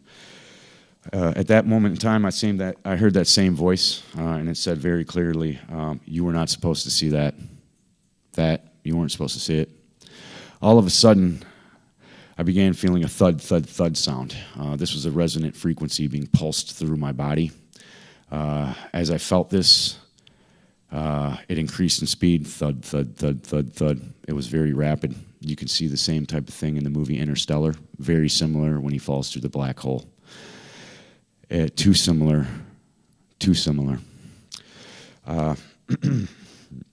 As this thud resonated in my body, I felt my my cells, maybe the quantum level of my body, feel like it was being resonated. I felt like maybe I'm going to be microwaved or something to that nature. Either way, I seen some bands coming through. I began lifting up off the ground. My vehicle began lifting with me also. As this happened, my body tipped back, and I could see the underbelly of the craft. You're going to see that design right in front of you. The rectangular shape right in the center there looked like a docking socket for an electrical port. If you're going to take a big male end, this would be the female receiving end for an electrical charger. To skip through that, there were some there's some highlighted parts here, and as you can read them there, I'm going to let you read that for yourself, just for time's sake. However, as this happened, instantaneously, I cued in, and I was flat on my back, and I was staring up at the ceiling, and my vision cued into a very, very bright white light. My vision panned over, and there was my wife flat on her back on a table. It was smaller than the table I was laying on, slightly lowered, and she still had the same exact expression on her face, like she was screaming no. However, she was no longer stuck in the running position. She was flat. As I panned a little more in front of me to kind of gauge where I was at, and this all happened in milliseconds, guys. This was, oh crap, what's happening? So this is a very short encounter here. As I panned over, I saw my vehicle with the right passenger tires end lifted up. I saw some people in some white suits, fully garmented masks with some breathing apparatuses. They were working on the vehicle. Slightly next to that was a strange blue rack that looked like it could have been an automotive rack. Could have had another purpose. That was my quick assumption. Oh, yes, sir. Thank you, sir. No, well, if you want to just finish it up. Yes, sir. So after that had happened, I saw a female right next to me. She was taking some samples from me. It was a human female. She had red hair. She had very fair skin. And after that moment, I also, as I panned over, I could see the window and the desert behind me. I realized we were not in space. I could see the desert floor. I could see the exact 2 rock formations and one far off in the distance. So this is pinpointed by GPS coordinates. So after that, I panned a little more over, and as I seen this open up and the bay door behind her open, or maybe just transparent, and I could see out. I also seen that craft right here docked in the ship, and that came through me after trying to get these schematics down on paper while talking to Michael Scratch. So thank you, sir. This man went through PTSD with me. So thank you, Doctor. Awesome. I know you're great.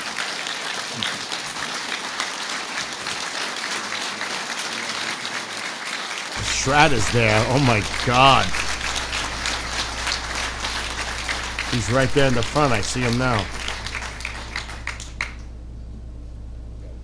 Thank you very much. Alive. He could build anything with his hands. Alive. He could build. My friend, D.C. Long.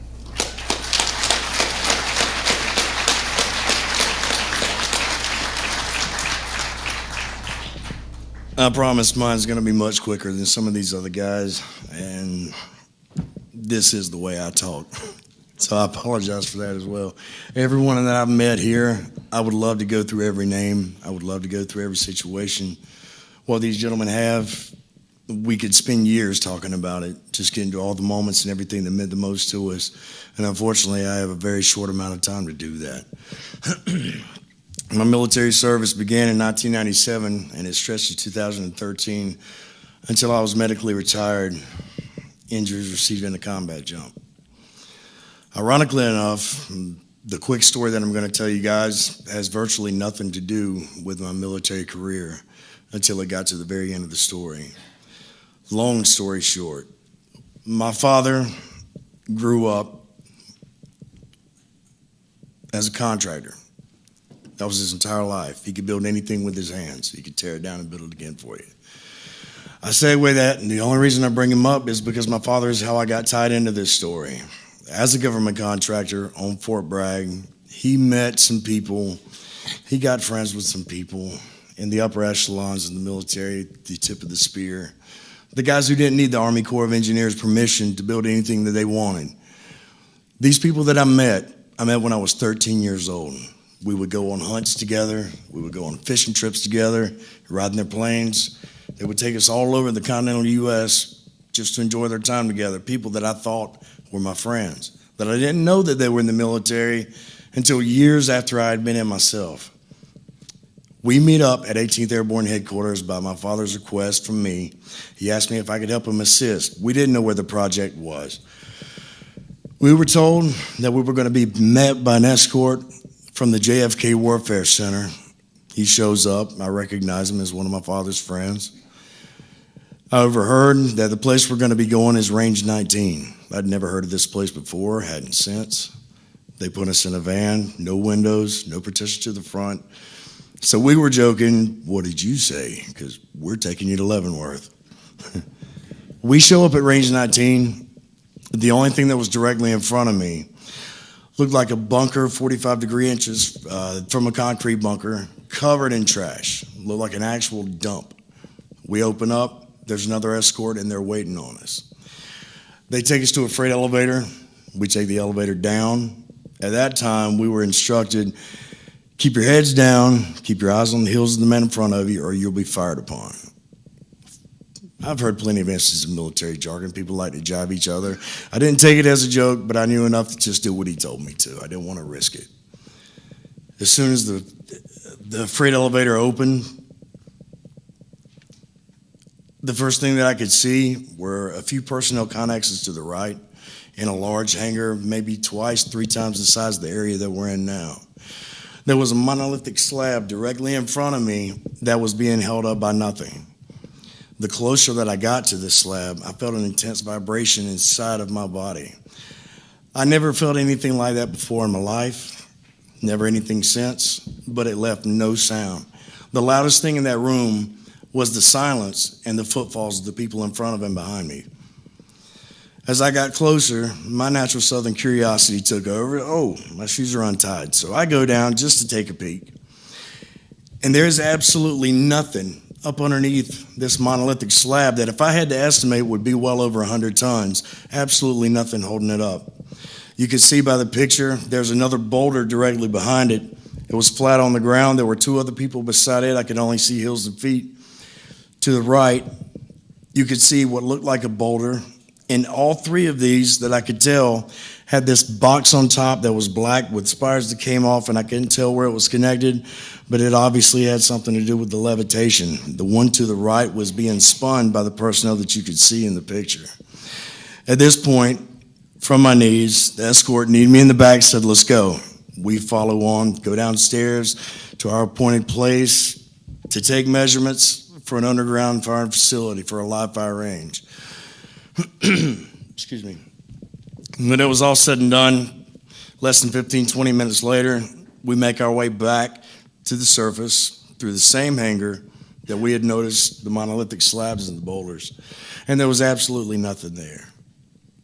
There was no noise for anyone taking anything out. It was one flight down to our appointed place, but you could still hear that there was nothing going on in the facility that we were in. We make our way out. We get back in the van, and they take us back to 18th Airborne Headquarters so we can retrieve our telephones, our IDs.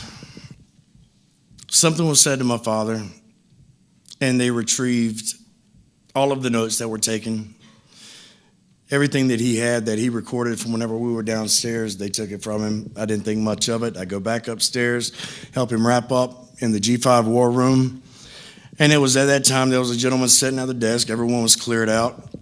And he had two pieces of paper. He said, I need you to sign this NDA. Absolutely not. You know, we didn't so much take it as a joke, but we just didn't feel like the things that we had witnessed, although I did realize it was something that I never should have seen in my life. We weren't going to sign it. Didn't think anything of it. I leave. I get a call the next day, less than 24 hours later. Hey, man, you need to come down. We're trying to go to work, and everything's locked up. Everything's gone.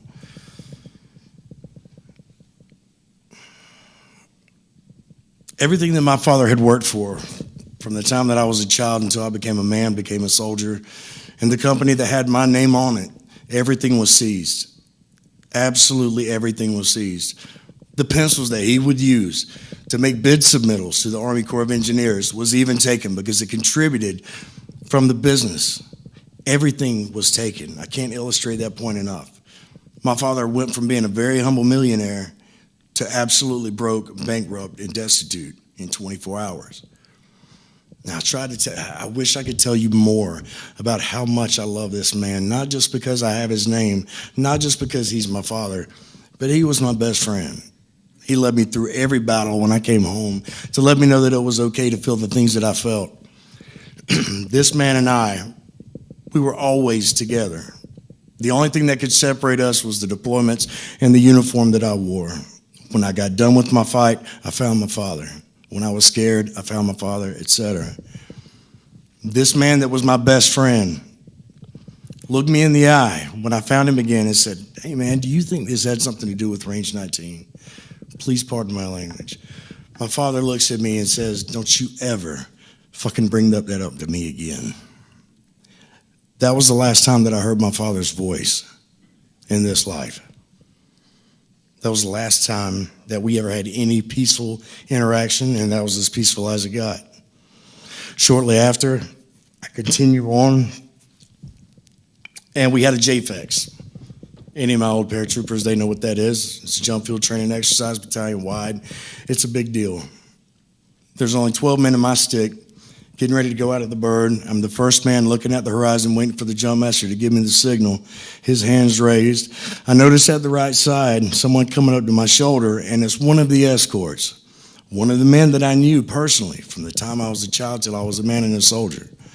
He hooks up, he looks at me, gives me a wink. I didn't think much of it. To me, there was no danger at that point. Green light goes off, I get a hit in my back, and then something hits me in the side of the face, and it's a static line. The gentleman to my right, the man that I knew, threw his static line intentionally, and it snapped my neck. I go to fall out of the aircraft, deploy my combat pack, full oscillation. The only thing that I heard after that was the sound that my body made when it broke. When I woke up a month later, I was told that I was not fit to be a Ranger. I was not fit to be airborne. I wasn't fit to be a soldier. My career was effectively over. Even throughout all this time, I could not reach out to my father. He wouldn't take my calls. He was homeless. I didn't know. I just thought he didn't want to talk to me. Eventually, I ended up in the same situation. This follows further down the road to about 2 years ago, whenever I finally was saved by someone who I didn't even deserve to hear the sound of their voice. I had intentionally grown my hair past my shoulders, my beard down to my stomach. I was 135 pounds just because I was hoping I could hide. I was hoping I could get away from what put me in that position to begin with. I get a phone call. It was 2 years ago. We found Daddy. He's in the hospital. I go down to see my father. He couldn't speak. The man that was 6'4", 240 pounds, a superhero in my eyes, not just because he was my daddy, because he was a tough son of a bitch. He was laying in a hospital bed, 98 pounds. When the people who I encountered after the fact that had actually spent time, excuse me, and got my father out of his homeless situation to help him get back on his feet, to give him the drive, to get back to doing the only thing that he knew how to do was to be a government contractor, they put him back in contact with some of the people that he thought could help him. I can't illustrate this fact enough. In the time span of 3 months, my father went from 6'4", 240 to 98 pounds, dying in a hospital room, and he couldn't even speak because the chemo was burning his lips. I told him, I love you. Don't worry about us. We're square. I want to make you proud. Before Dr. Greer and I came in contact with each other, and I'm almost done, I wrote my story, and I entitled it, I'm Afraid to Say. And people have asked me, well, why did you wait so long? I mean, it's obvious why we waited so long to send it. Nobody knows this. My family doesn't know this. Dr. Greer obviously doesn't know this. When I sent that, I was planning on taking my life because they took every damn thing from me. I could handle losing my career. I was willing to die for my country. I was hoping like hell I would. Somehow I survived. And then they tried to take me again. They can have all of that. I knew that when I put these around my neck. But my intention was to take my own life because I just couldn't do it anymore. I heard this man's words with Sean Ryan, if good men do nothing, then evil men will prevail. I am damn tired of doing nothing.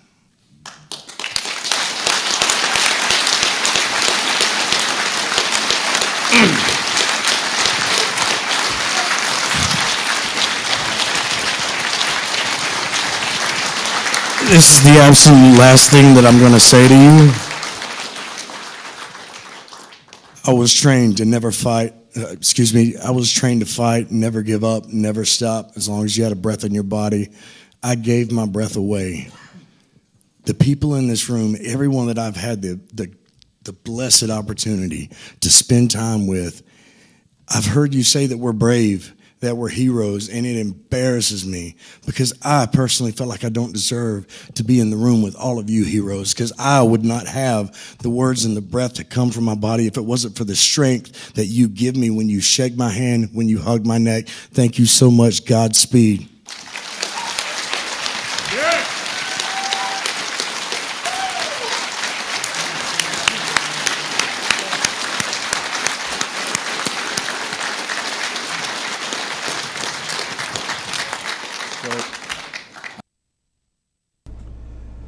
What does this have to do with UFOs and disclosure? Well, what he witnessed in that underground bunker hangar, where did that come from? Is it ET technology that was levitating the granite slab and the rocks? I mean, did he see something that they were experimenting on? Maybe part of the propulsion that makes it have anti-gravity? Who knows? That's the only angle I could see. And this location, 19. They were doing something in there. So he's just saying his part. That moved me what he was saying about his father and everything. But again, you take that with a grain of salt. You don't know. It's just his claim. We need evidence to back all this stuff up. You can say whatever you want to say, but you got to back it up with evidence. That's what's frustrating about when you hear these things. It's a story. It's an account.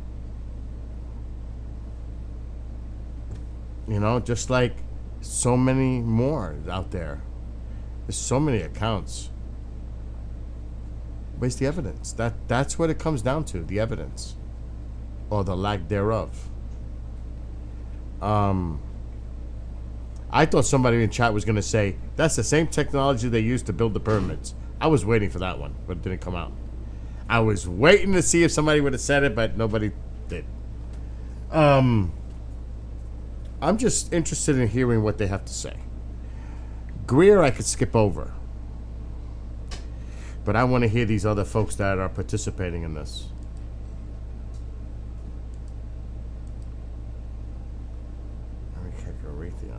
Okay.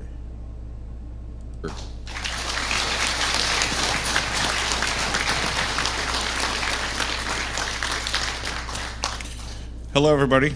Ladies, gentlemen, members of the press. I'm very happy that you're giving me this attention and this information attention because it needs to get out to the world. I will start, since we have to be brief. I have already given all pertinent information and supporting documentation to the Senate Intelligence Committee and ARROW. They informed me that all of my information will be recorded for public record and shared with Congress. It is that important. That's what I worry. In 2010, I was selected to go down to the South Pole Station in Look at his past and what he's been discussing, Greer, for a long time. That's part of his whole thing, fantasy. He's brought up psyops in the past, false flags, everything else. That's what he does. I'm not so interested necessarily of what he has to say.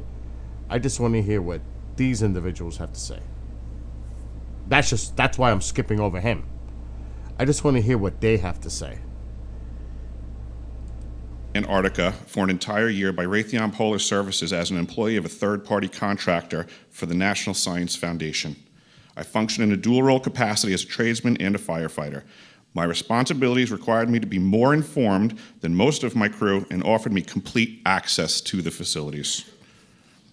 What I learned from this unique experience needs to be shared with the entire world. The technology at the South Pole Station certainly can do what it is presented as its primary purposes. I know this guy. When I seen that photo, I know who this guy is. Now, I don't know him personally, but he was on a show. I may be wrong.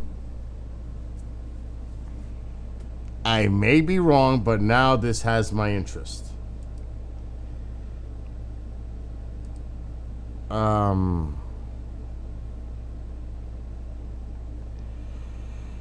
Let me do a little. I just want to see something.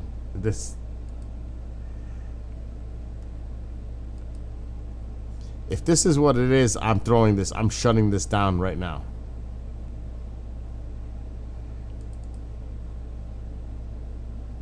Because he came out with a lot of shit.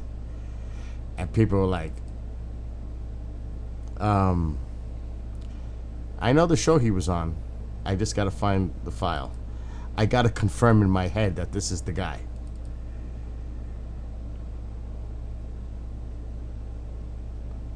Okay, it wasn't this year.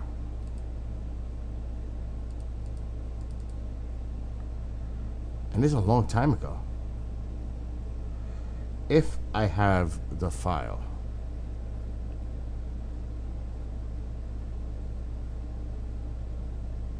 I gotta stretch the titles out.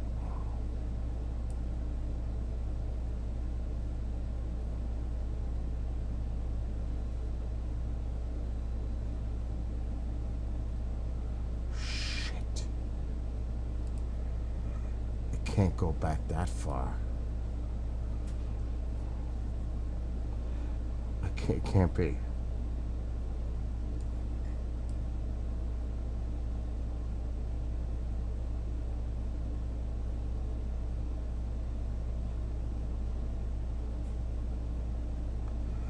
It's not the same guy. But this was an alias he was using at the time. I don't know if this is it. But Brian was never asked to sign an official non-disclosure statement. So now that he's retired, he has decided to share what he has seen and experienced because he is convinced that non-humans were and probably are now working on this planet. He said in his email to me, quote, "Talk among the flight crews was that there is a UFO base at South Pole, and some of the crew heard talk from some of the scientists working at the pole that EBAs, extraterrestrial biological entities, worked with the scientists beneath that air sampling camp, large ice hole near the pole," close quote. To both Brian's and my surprise, after radio interviews about the 1980s to 1990s phenomena in Antarctica, 1 year ago or so in June 2016, Brian received a surprising and disturbing phone call at his office, where he now works on aerospace projects. After this short break, we have so many great with each other all the time. Other than that, during the summer season when we're back, or the winter season when we're back in California training for the next season, we're always flying with different people, different pilots, different enlisted and navigators, engineers, load masters. So, but during deployment, everybody flies together all the time. So we get to know each other really well, and we trust each other with our lives because we have to down in that desolate continent. A normal mission would be getting up somewhere between 3 in the morning and 9 in the morning, going down to the ice runway or the skiway, depending on what part of the year it was, and starting a pre-flight on the aircraft. Pre-flight's at least 3 hours long. So I'm down there looking at the airplane. Prior to that, I'm in maintenance control, and I'm looking at the logbook and the discrepancy book to see what's wrong with the airplane and if the airplane is safe for the crew to fly.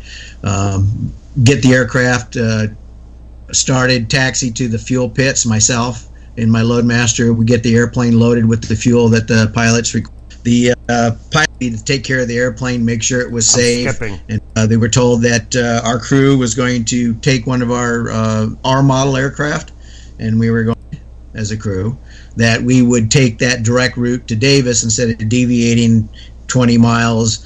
Why would there be a no-fly zone at an quote unquote air sampling station at South Pole when the only planes that would be coming in would be like yours, would be up at somewhere between 25,000 and 35,000 feet, and that somebody made the comment, we're not going to affect any air sampling, so why do they have this as a no-fly zone? Right, exactly. That's what we were told. That's what we were briefed. After in your, like, sitting down with people and talking, and the guy who showed up and told you all to keep your mouth shut. Yeah, I was going to talk about that. I want to kind of finish what our mission was to Davis, and then the trip back to South Pole to refuel, what we ended up having to do and what we were ordered to do when we came back. Okay. So if I can continue with that, we ended up getting to Davis. I'm just curious if what this guy's going to talk about, if it has anything to do with this one.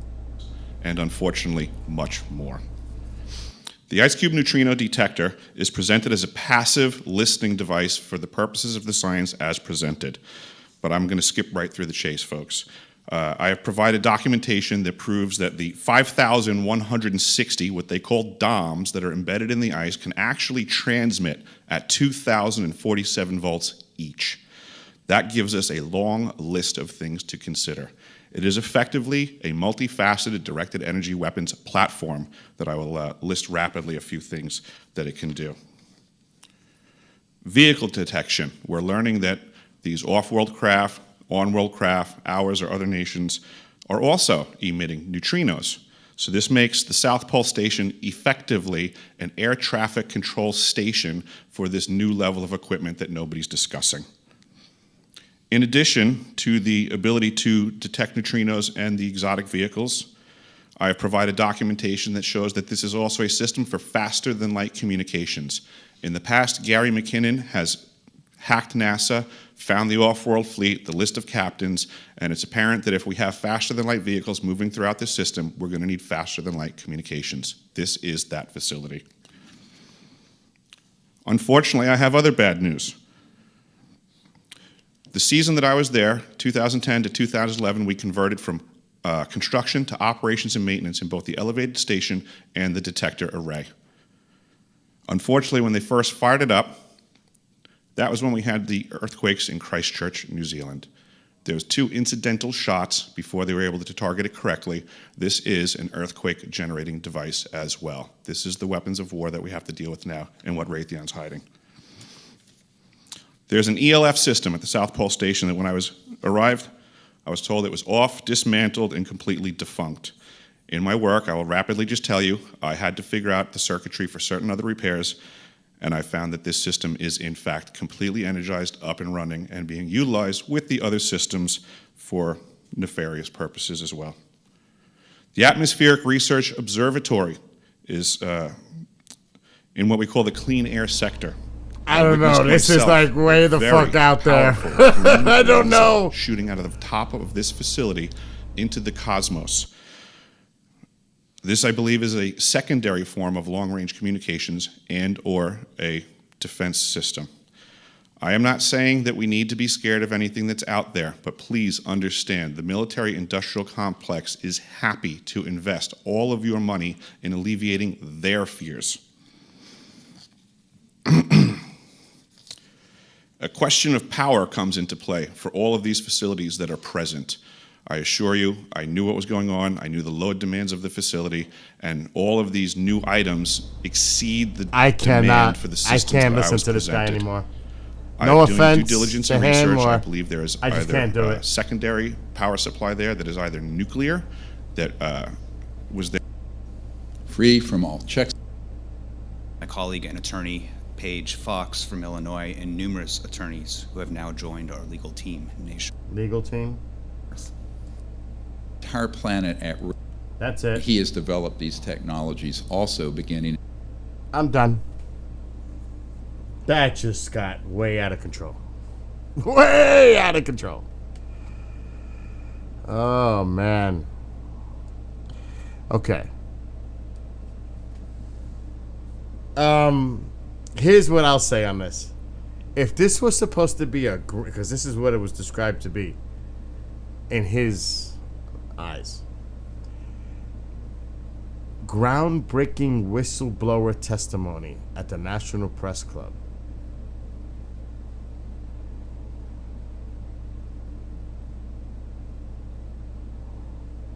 I thought, really? Really? Oh, they did? I don't care. Kathy, no offense. It's all right. Wow, it's 11:15 already. But,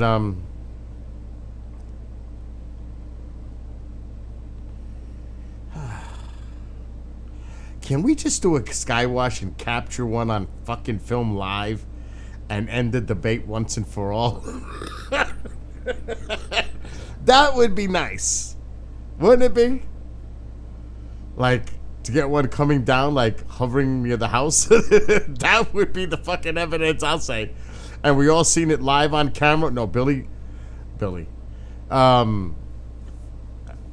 Bill's got a drone. He's out there. He's got somebody. Kendrick's out there with a fucking drone messing with us. You can imagine what people would say.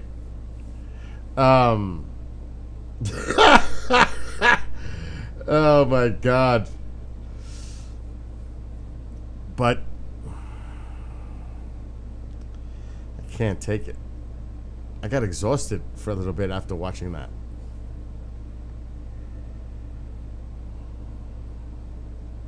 I thought I was watching Agents of S.H.I.E.L.D. Oh my God. Marvel's Agents of S.H.I.E.L.D. Remember that show? All right, Mike.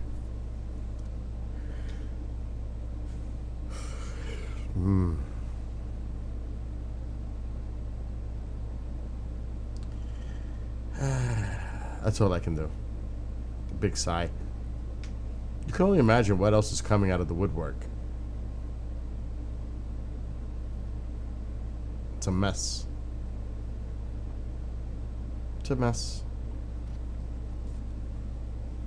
But I think we did enough of the alien stuff for one night, right? I think so.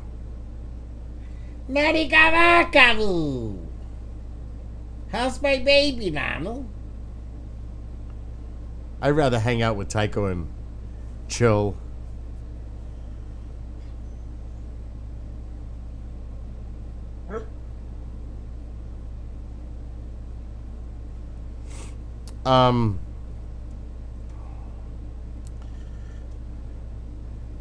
If it happens, I'll let everybody know to tune in. I'm waiting to see if everything falls in place, then I'll make the announcement. Oh, James, you're back. But I'm not going to say it yet. Because I have it in the works, but I just got to make sure the parties get together and finalize what they're doing. Maybe by tomorrow night.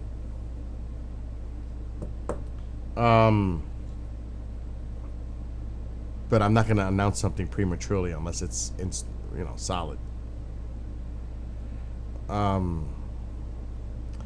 I will say this, because I can play it.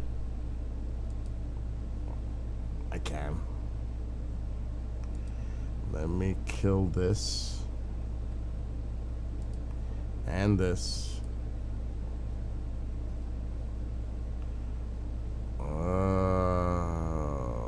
Yes.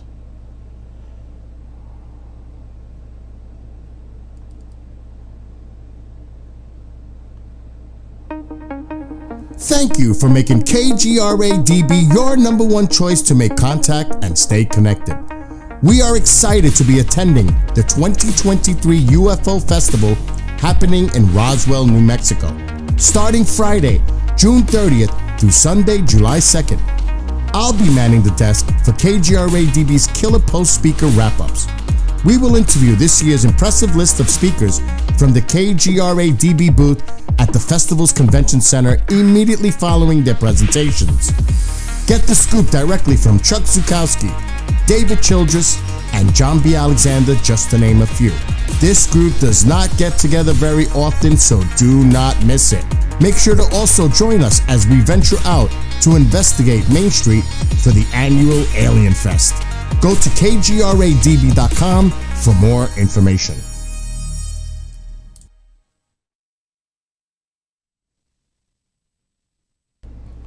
Now that's just a couple names.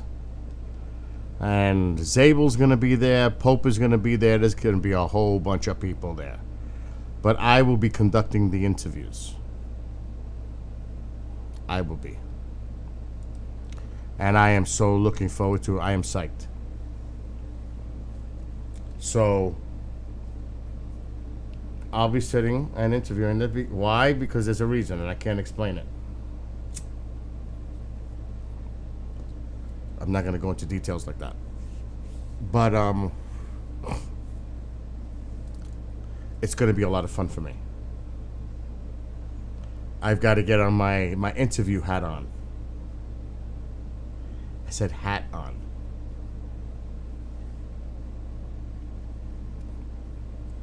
So, if you go to the website, you'll see the people that are going to be there at this location, because there's going to be others at the museum. I'm telling you, this is really pissing me off tonight with Firefox. It's just acting glitchy for me today. So,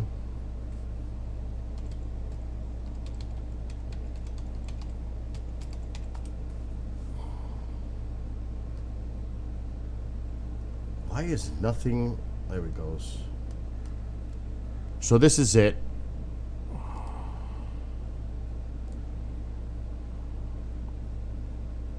Wonder how much they're charging for the tickets. Good night, Julian. Or good morning.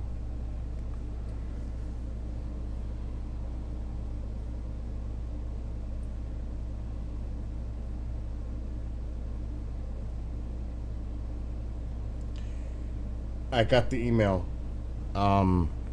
Mike, I'm curious. So the speakers.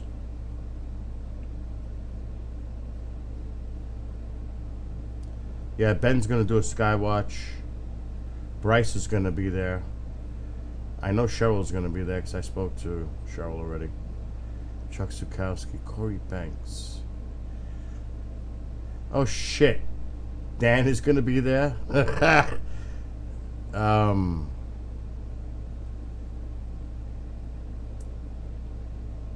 Wow.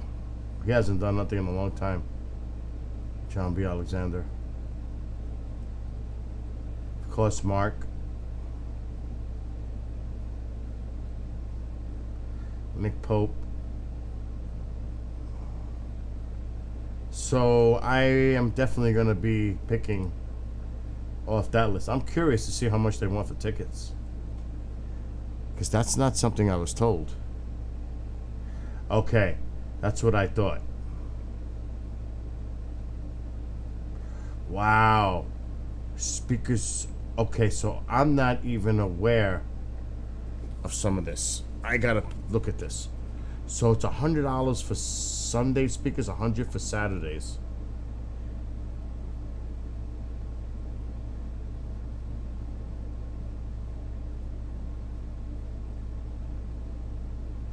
Wow.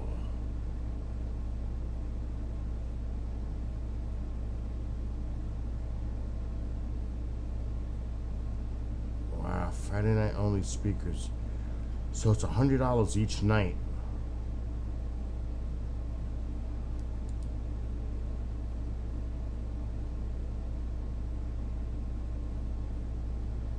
Wow.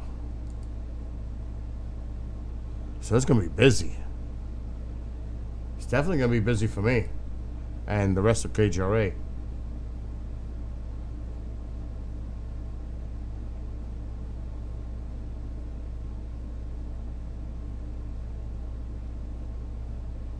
We went through all that. Okay. I don't know some of them. What is this?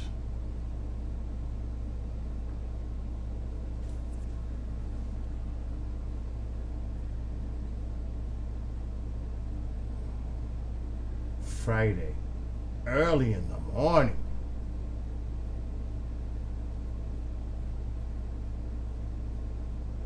Oh shit, he's going on early.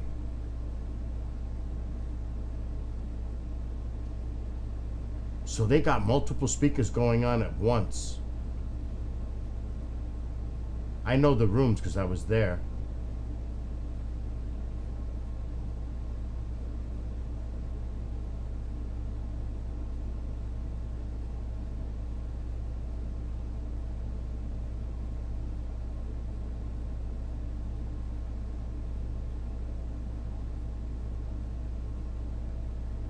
VIP lunch with speakers.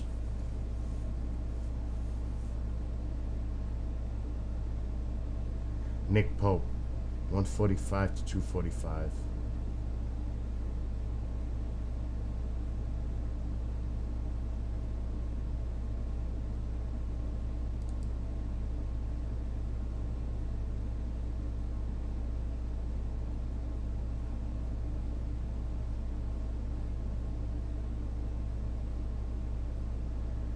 I have a lot to fucking ask him already. Based on reading that, I know exactly where I'm going to go. Things that I've mentioned here on the stream. In the event that disclosure happens, and I'm going to tell him the same thing with the scenarios. Do you think it's better to have a drip and then come out slowly with information and then let the public know? Or is it better off to have something happen that's uncontrollable? Because that's what he's going to focus on. I already know what I'm going to ask Pope. Because it says here, setting aside the debate over whether, and I'm going to watch his presentation and take notes. Fuck yes, definitely. What happens if we take as our start point the assumption that they are? Recent measurement questions are sharp folks, and this presentation by former. I know exactly where I'm going to go with him.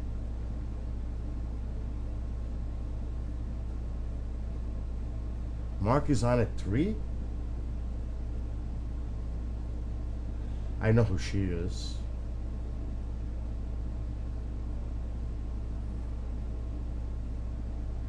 There's a reason I'm looking at the times, because of the nighttime stuff. Music. Oh shit, the Navajo Rangers are gonna be there. That's cool.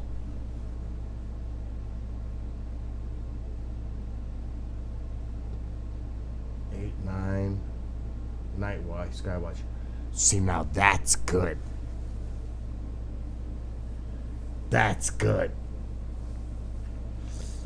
Because the Skywatch by Ben Hansen, it's at a different location, by the way. But Astral and Melinda Leslie are going to be doing something earlier in the day. So it looks like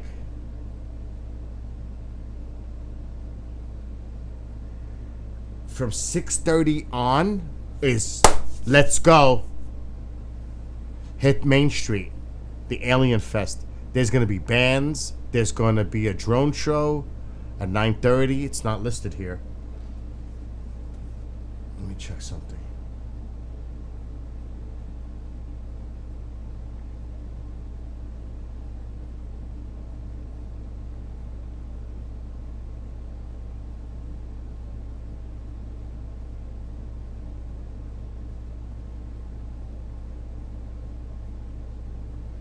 Yeah, see, that's what I'll be hanging out with Mark for his. I'm going to help him. It's on Saturday night from 9 to 10. It will be on Sky Tour live stream, by the way. Do you know how many people attend this? You know how many people they're expecting? 16 to 20,000 people. This is huge for Roswell. This is like a big fucking party. It's 4th of July weekend, too. This is gonna be freaking sick. And I cannot wait to interview some of these people. Personally. I can't wait. Because I don't want to say too much, but there's one individual that I really need to speak to. I'll just say it. It's Bryce Zabel. And it all has to do with Kathleen Martin, because he has the rights to the Betty and Barney Hill. And I want to ask him about that.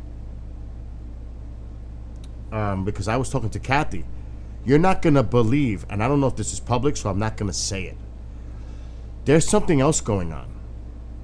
And if you heard who's involved, you'd be like, get the that I cannot talk about.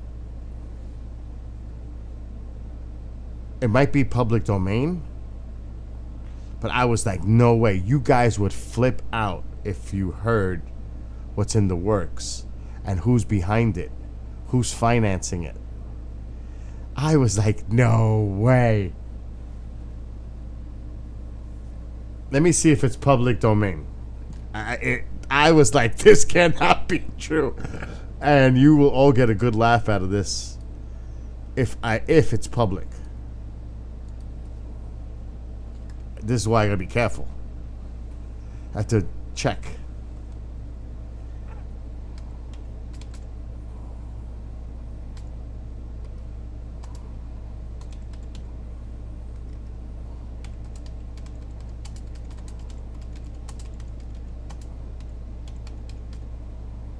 And I'm putting in a little extra information to see if it comes up. Fuck, I used Firefox again!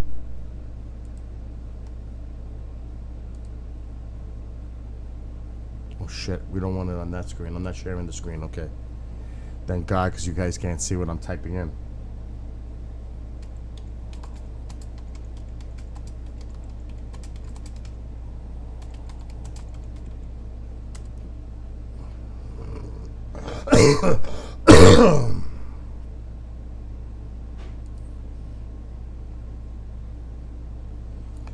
It's public domain. It's fucking public domain. Wait till you see this. I was like, what? And this is part of a bigger conversation that I can't get into details. Because remember what I just said. Bryce has the rights to the Betty and Barney Hill, Kathleen Martin side. Got that? Wait till you see this.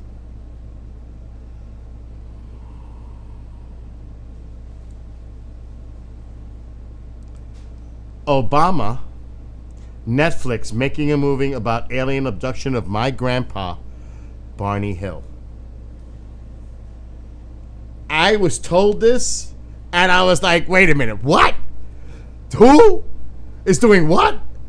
With who? No, this is for real.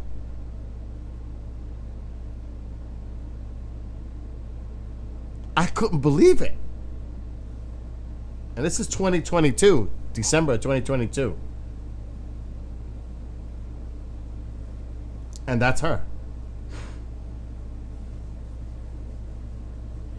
UFC fighter Angela Hill's grandfather and wife claimed they were abducted. And how it's funny how they put wife. And now Barack Obama and his production company are making a Netflix movie on the notorious incident. I couldn't believe it when I was told this. Now this is old news. I'm glad it's public domain. I bet you a lot of you didn't know about that one.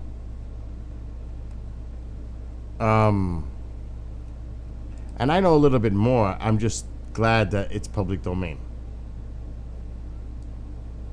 So obviously, you can see there's some stuff involved why it's being made. More of the story from an African American's point of view, kind of thing.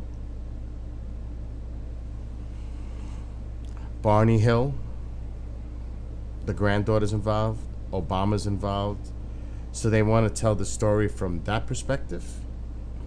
Oh, you heard rumors about it? It's happening. I had to check first. I had to sometimes make sure I don't say things prematurely and get in trouble.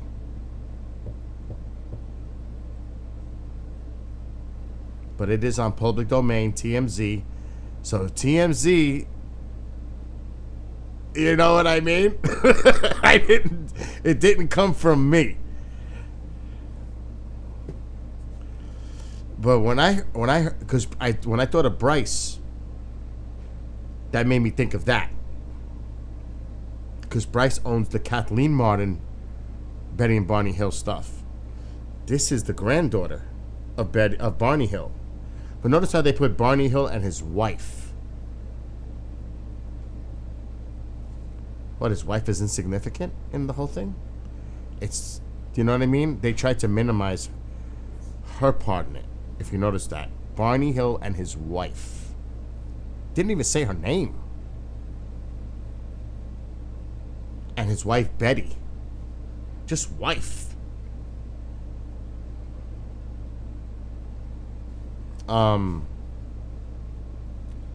So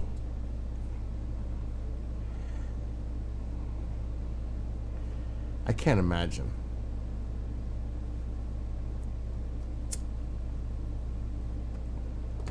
Anyway, I've exhausted myself talking about this shit all night. It's not even late. I did fix Cyclops. It was a loose wire when I replaced the battery. So Cyclops is ready to go on the next clear night for skywatching. And I'm so glad I got a new chair. Oh my God, I got a new chair and it's so comfortable. Oh my God, I was dying in the old chair, dying. Ugh. So Cyclops should go on. And not like Rabbit said, it dies after 30 seconds. Lasts about 15. Realistically. On a charge. This thing is sick. But I fixed it. I knew I could. And that's why I wasn't charging properly, because the connector wasn't on the battery. What? If I put this brand new... The battery is huge in this thing. If you what? Put that brand new, this thing there. Look, it's nothing there. Because it's not a thick roll. They're cheap rolls. Look for another one. Hey, come here, troublemaker. Why don't you come hang out? No. You know, you should come hang out with me one night on the stream. No, I can't. Why? Because I'm cleaning in the house. I didn't say now. We got to get Mom to come on with me one night and just chill out with headphones. Oh. And hang out. Can you imagine what kind of trip experience that will be? Bill won't be able to smoke. Bill won't be able to drink. Bill won't be able to do anything. Because Mom will be right here watching everything I do.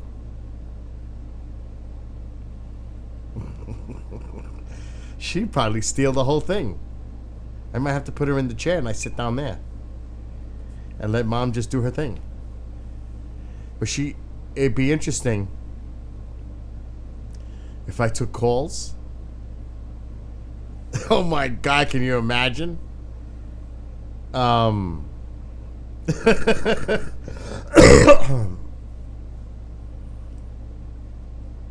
Not for nothing, James. I honestly, for me, I think that is a bunch of bullshit with the Vegas thing. The one, like I said, there's two curious things about it.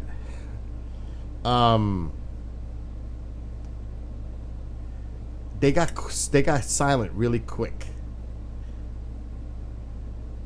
That was kind of curious to me. Like, did somebody tell them to shut up? They're not talking. They're not talking about it no more. And the other thing was that I seen, he's holding a gun in the video. He's actually playing like with the gun. One of the sons. Is that legal? Is that a legal gun? Does he have a license for it?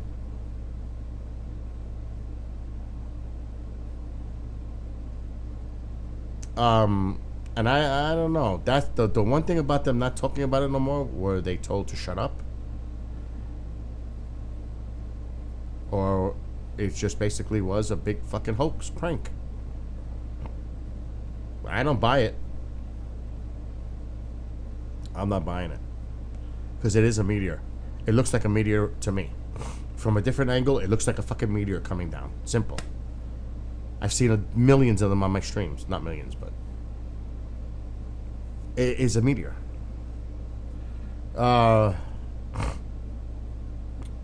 It just smelled really bad. It did. I wasn't buying that.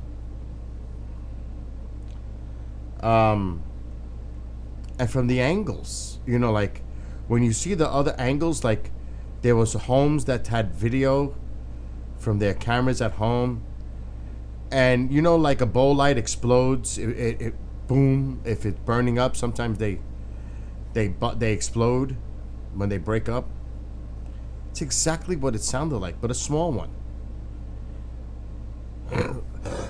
There was one Ring doorbell or whatever that caught that. I can't find that clip, but I seen it. And I was like, it's bullshit. It's bullshit. In my opinion. Aliens. I can go out if I dressed in black, and I wouldn't do this. If I dressed in all black, and I mean, with photo analysis, you could probably get it, and I wore my alien mask, and I poke my head above the pool from a distance, like I'm peeking out, it would look pretty fucking convincing. Until people really analyze and see it's a person with a mask. So, I don't buy this stuff. It turned out to be in Reno, the Ring doorbell thing. So, was that when the meteor was coming down? Was it a separate one? Fantasy?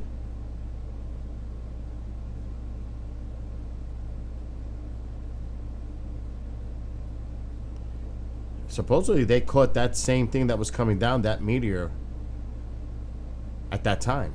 Is that a separate incident? The one in Reno?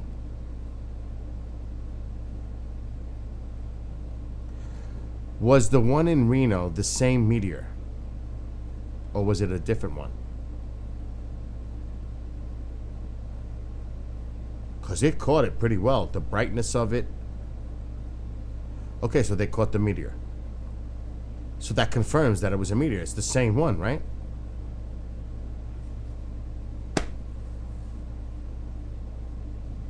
So it wasn't like it landed in these people's backyards. So I don't know the locations of where everything is.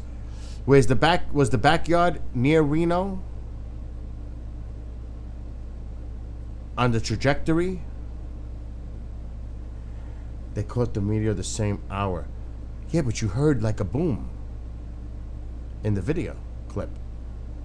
It was bright and you heard like a boom.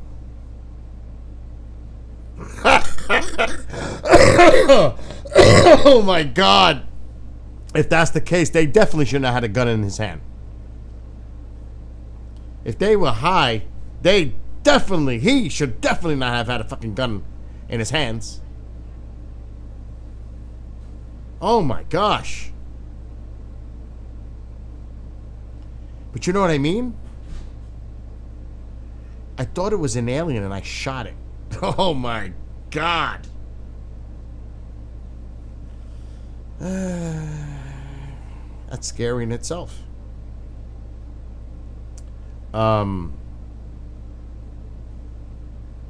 I wish I could skywatch right now. I so wish I could skywatch. But I don't think the weather's good. And I'm not even going to try. I'm going to have to probably... Something's glitchy with my Firefox. Who is messaging me? It's Andy. Oh, well, I got to consider the source of that video, Andy. Enough said. And I know that man well.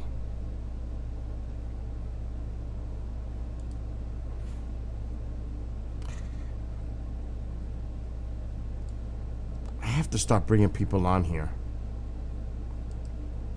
and letting them say what they have to say. Because I'm going to tell you right now, I can bring somebody out right now. They'll say this is deep state, cabal, and I won't say who the person is. I'll just bring the person on one day.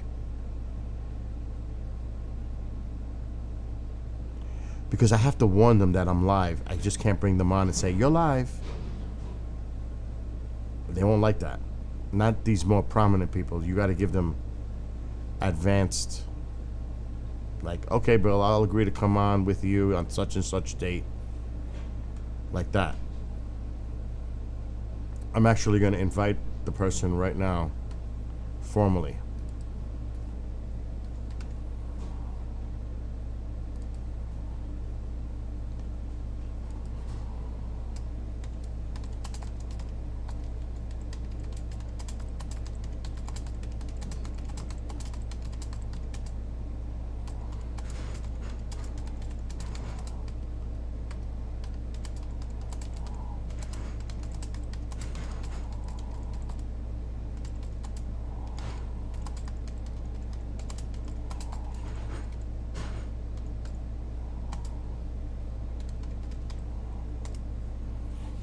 I just messaged the person. He lives out west, so it's not too late, but it's still. I'm gonna start bringing people on. I think that's the best way to go about it.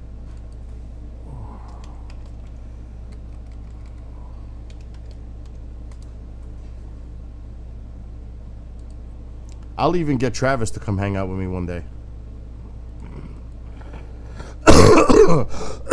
I just got to tell him, and he'd come on and hang with me for a bit. I know a lot of people have heard Travis' story a million times over, but some have not. Believe it or not, some have not. I'm sure people watch the stream is like, what the hell is he talking about?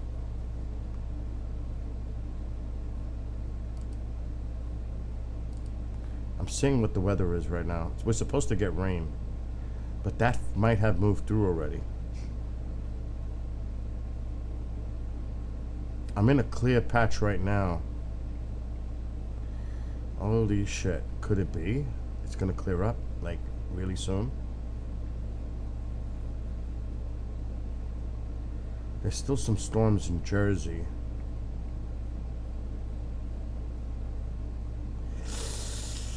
It's still cloudy, but the system is definitely moving off. It's close. It's freaking close. What time is it? It's almost midnight. Everybody's gonna be leaving. Let me take a peek outside.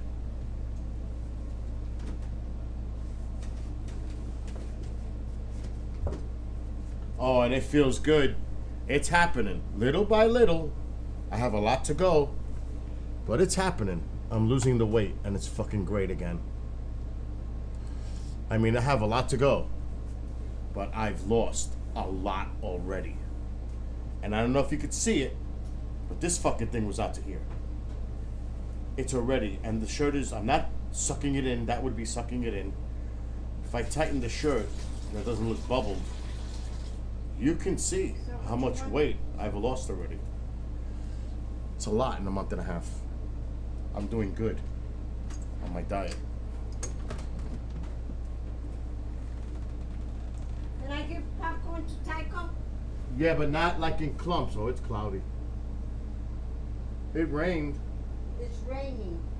I don't think it's raining anymore. I think it's stopped. raining. I went out to feed the cats. How long ago did you go out to feed the cats?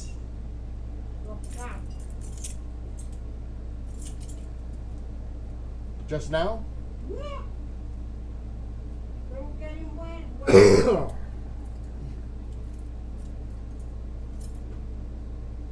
It is raining lightly. I can hear it.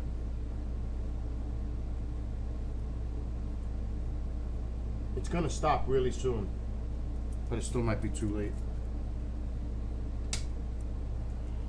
Nani Gavakas. My Nani Gavax. I would love to pick him up right now, but he's not gonna let me. Nani Gavakas. Close the Ma. Ma. Ma. Close my door. I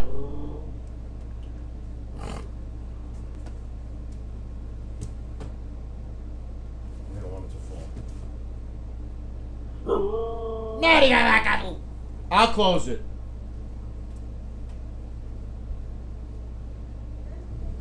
Give me that. Get. He is a character. He is a fucking character.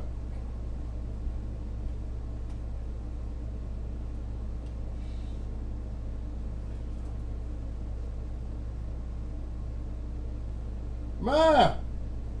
The aliens are here! They're coming into the house! They're gonna take me! Oh no! Beat me up!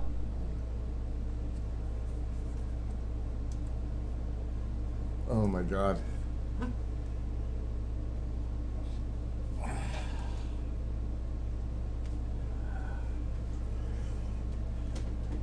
Oh, you've gained weight, X. Don't get it twisted. I got a lot to go. I got like 25 more to go, but it's getting there. It feels good too.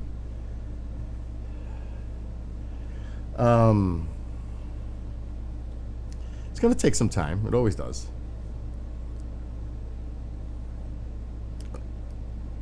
I know, with the weather. I think it's gonna clear up soon, but it might just be still too late. Even though, like I said, I have to do something at 12 tomorrow. But I don't have no shows till tomorrow night. So I could stay up late. The only thing is, people work. We need it bad. My pool dropped like 1.5 inches from lack of rain. So I cleaned it today and I noticed it. I might have to get the hose from next door.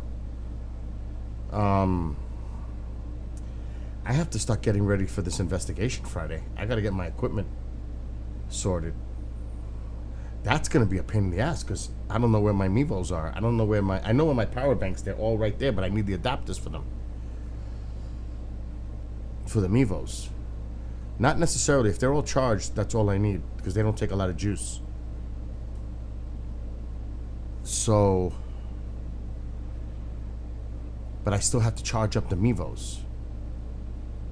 The cameras. There's 3 of them. I'm taking my laptop, I'm taking the MiFi, and I'm taking the Sony with the tripod.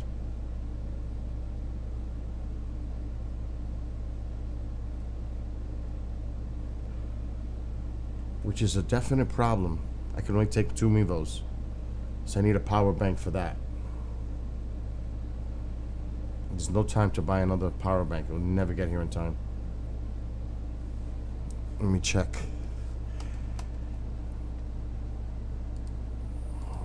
Amazon. I do need a 4th power bank. I actually need... I'm not gonna go there.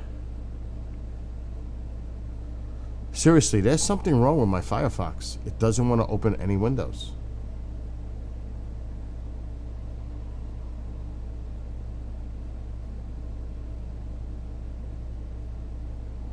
Even though I've got Trovo open on it and it's working. Rumble.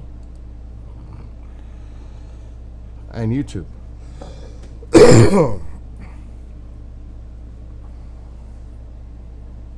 But it's not opening up new windows, which is bizarre.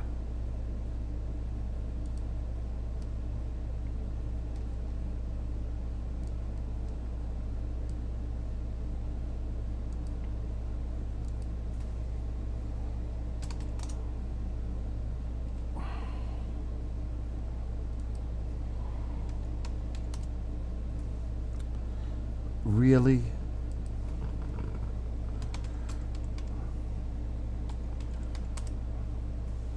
It's gonna ask me to log in. I'm logged in. Okay, so now past orders. The fucking thing is making me log in. I knew it. My password is incorrect because I forgot it.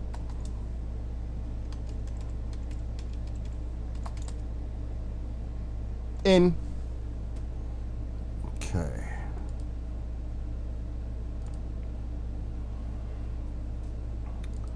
Search past orders.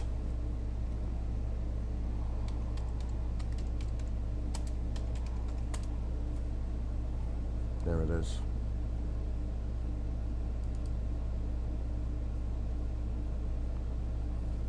$125. It went down. I paid $140.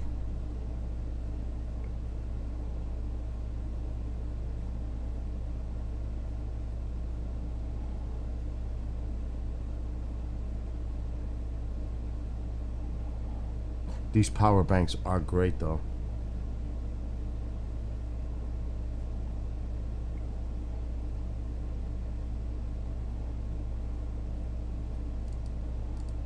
But when would it get here?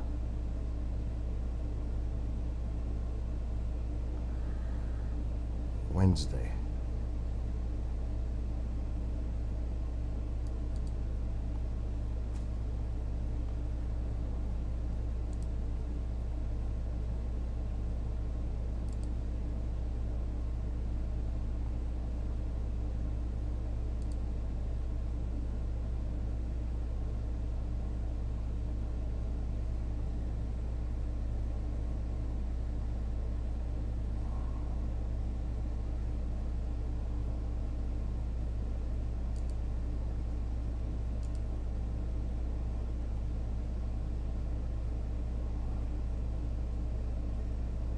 hold on.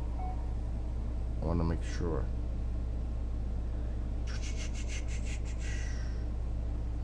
Wednesday. $10 discount applied.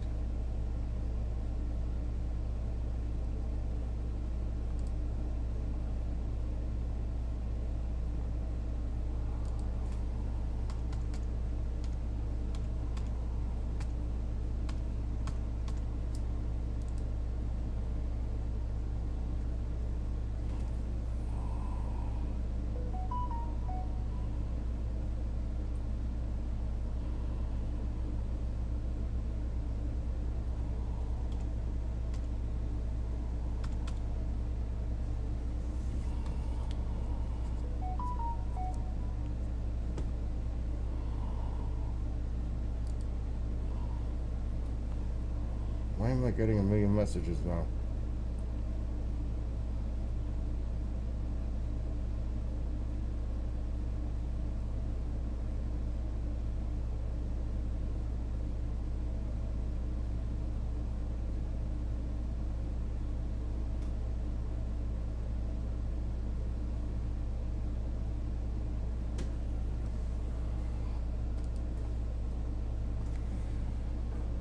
I just got to do something in my head.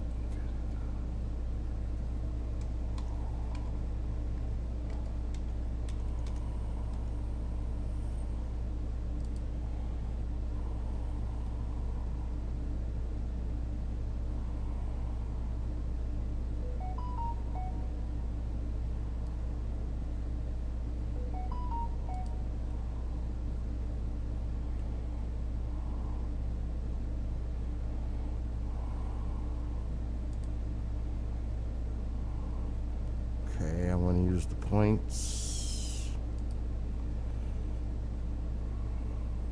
Use this payment method. Place order.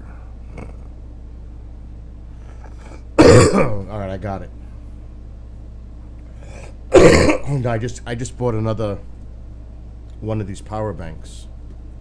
I need it.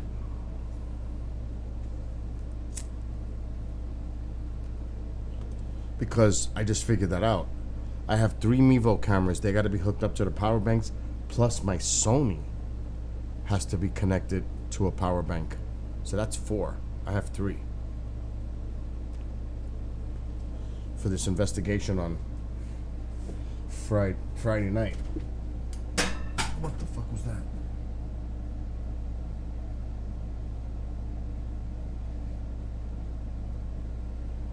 Something fell and I don't know what it was. So these are the power banks. They go for $125 now. When I bought them, they were $140. So I just got it with a $10 discount. So including taxes, I paid $123.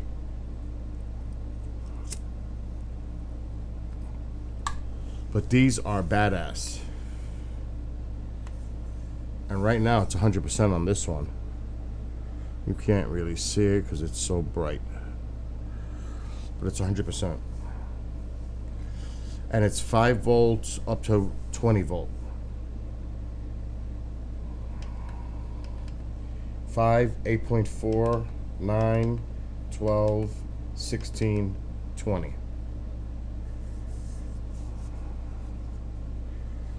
So I need that for the weekend, for Friday's investigation.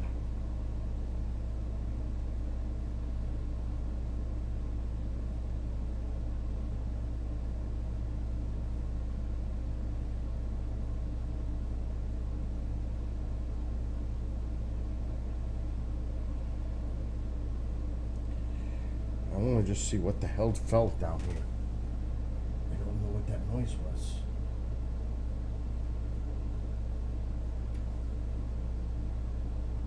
Something fell.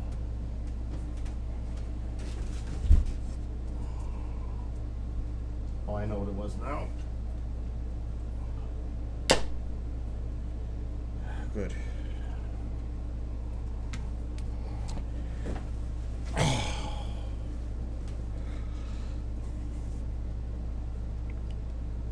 But I did need that. It's not like I'm buying it for nothing. I can't believe it's midnight already.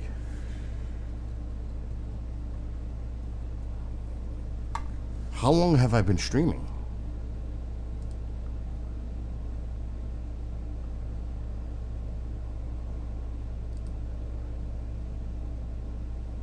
Four hours and 31 minutes.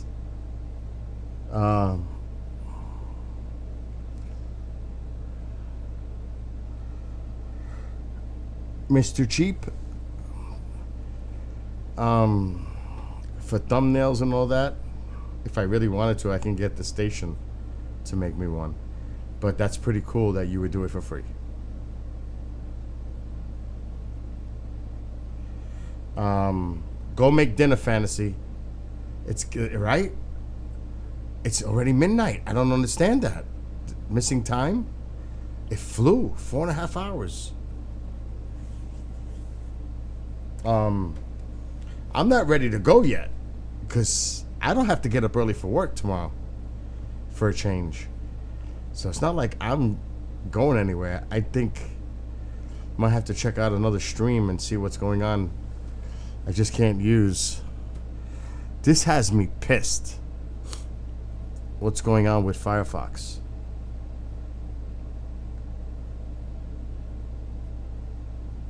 I'm afraid to reinstall it. But it's giving me all kinds of hell.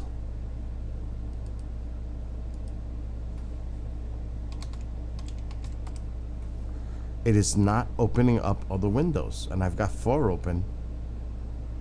It could be a glitch.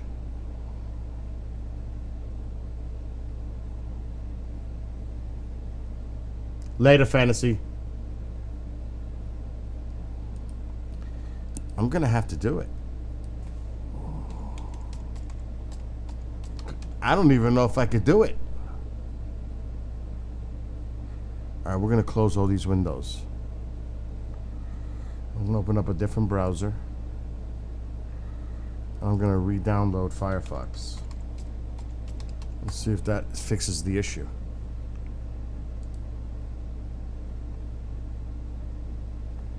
Okay, downloaded. Installing. Optimizing your settings for speed. Blah, blah, blah, blah.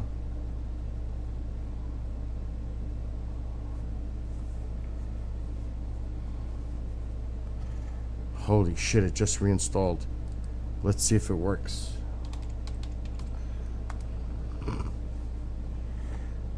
And it's not fucking working. That is bizarre.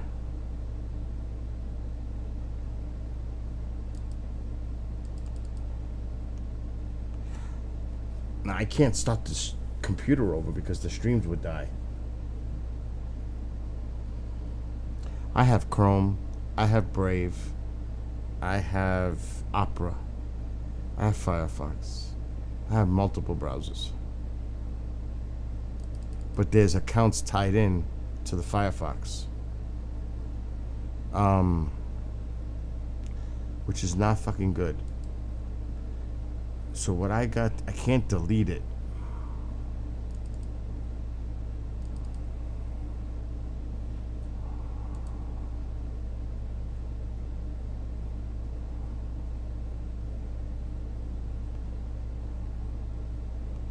I'm trying to reinstall it now.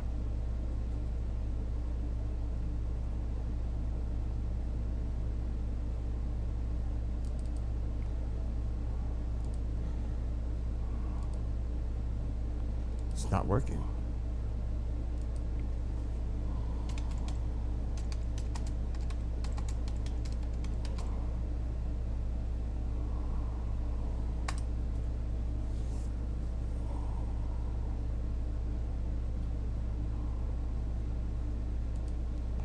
Okay, if fire hangs up, a stop spawning as soon as you open it.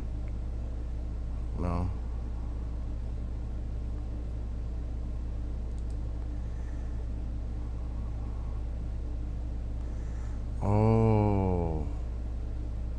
Could that be?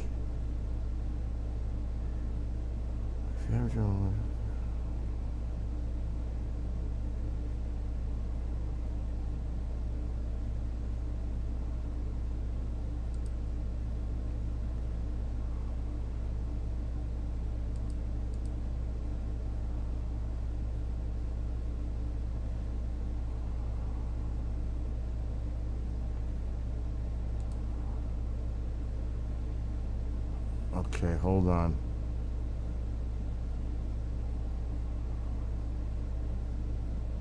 I'm gonna clean the cache.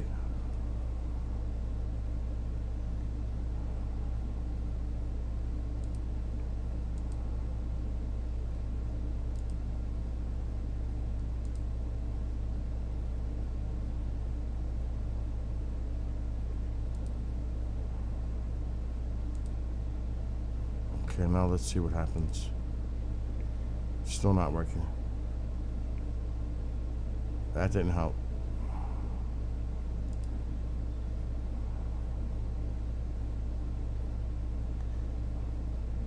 Okay, I'm gonna try one more thing.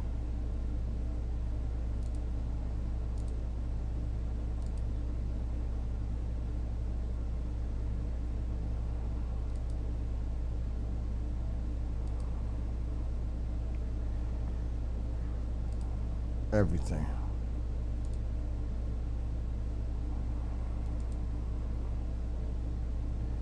Oh my God.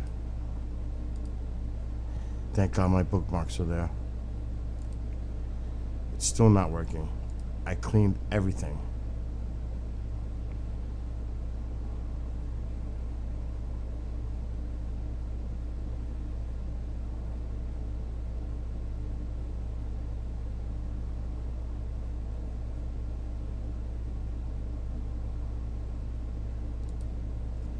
This is bizarre.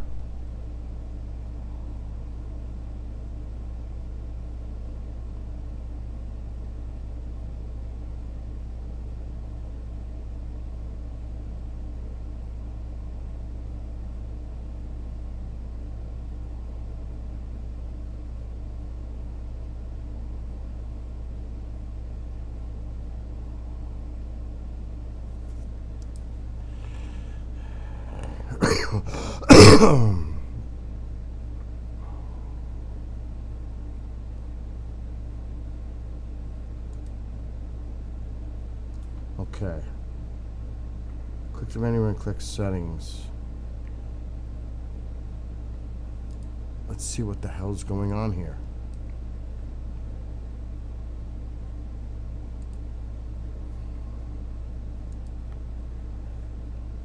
Network settings.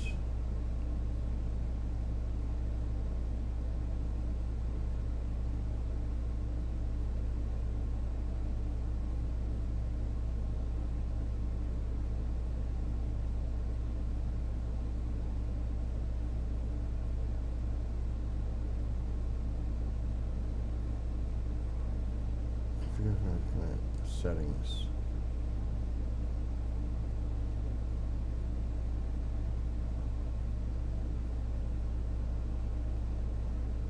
Okay.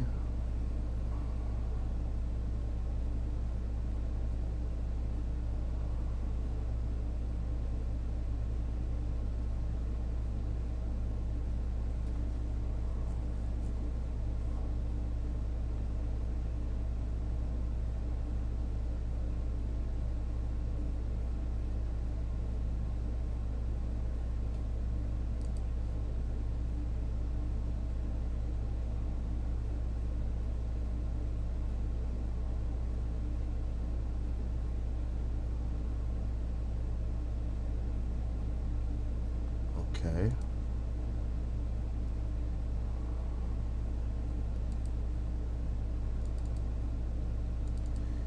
It's just not fucking working.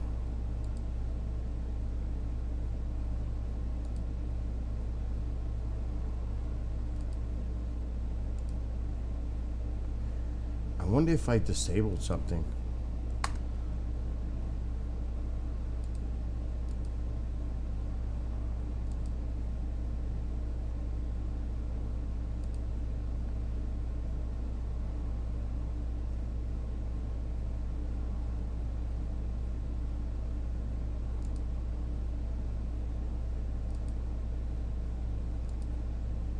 let's leave this alone.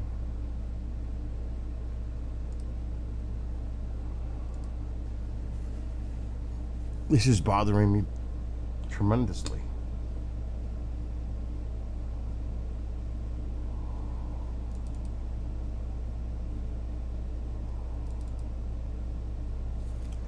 I'm wondering if I uninstall it and reinstall if that helps.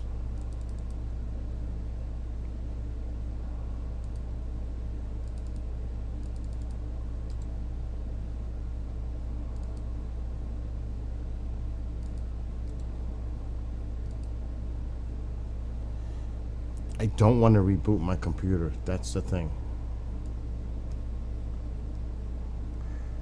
No, everything's working as far as your end, but on my end.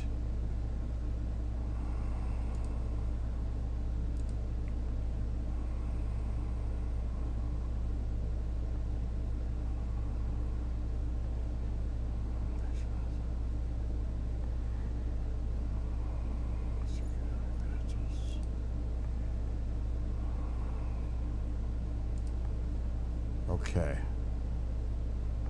It was ever since I fucking optimized. That's what did it. Alright. Startup items.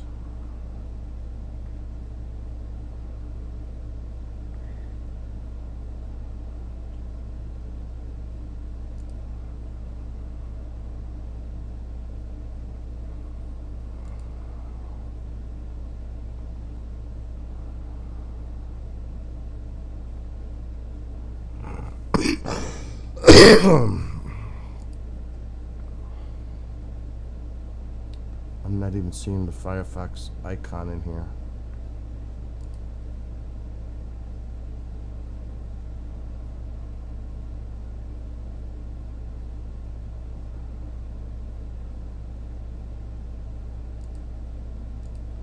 Browser startups.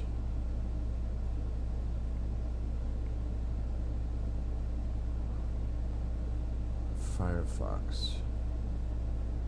There is no logical explanation here.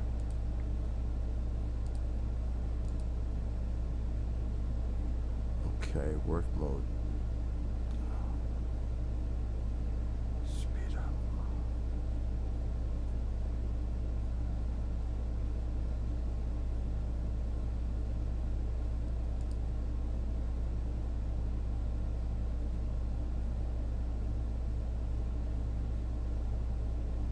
Let me try it now.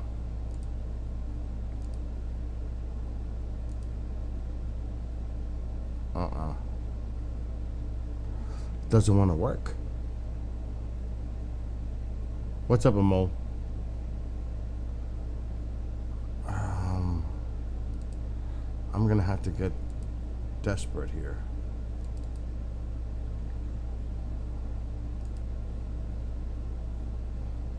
We're gonna delete Firefox completely.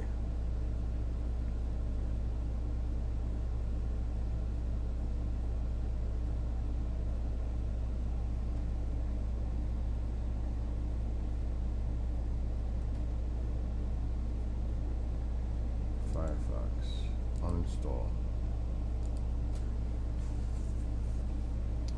Refresh Firefox.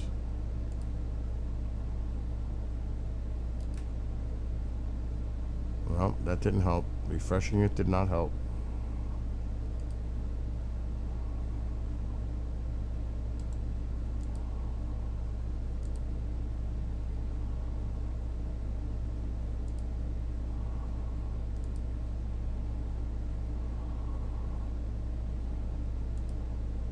Okay, I just took it off the computer.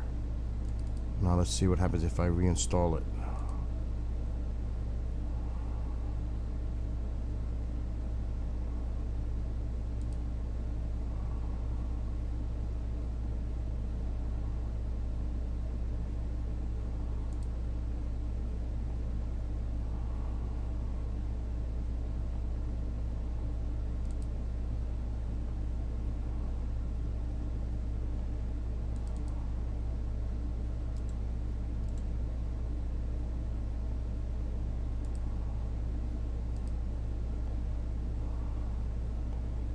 Where the fuck did it go?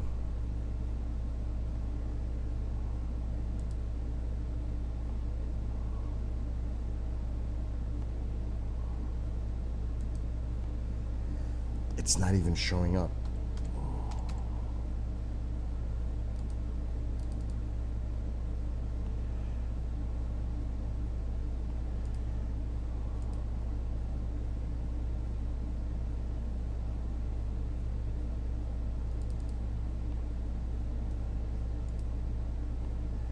I think it was corrupted.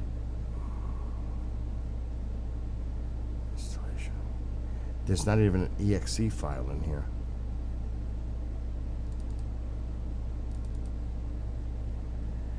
That's bizarre. What's up from in Brazil? I'm just trying to fix something here. But it ain't working.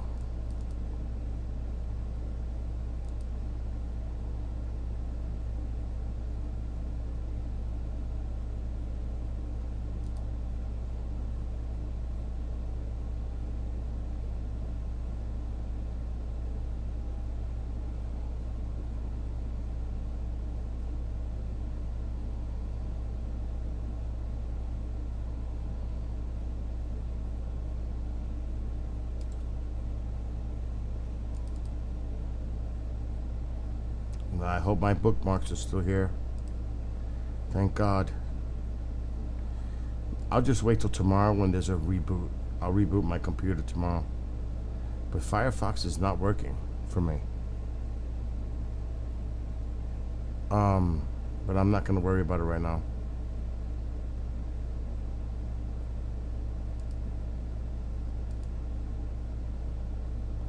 Because I have important information in here.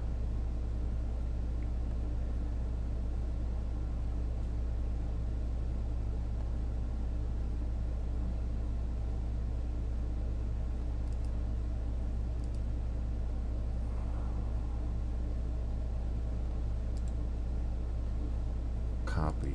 I hope to God this opens up in another window or I'm dead.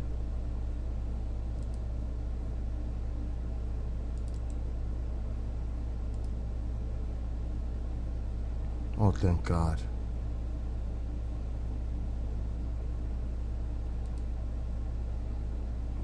All right, we'll worry about this tomorrow. Anyway, Cassius Clay. I am a drummer. I would play now, but I think my mother would have a heart attack. So would a mole.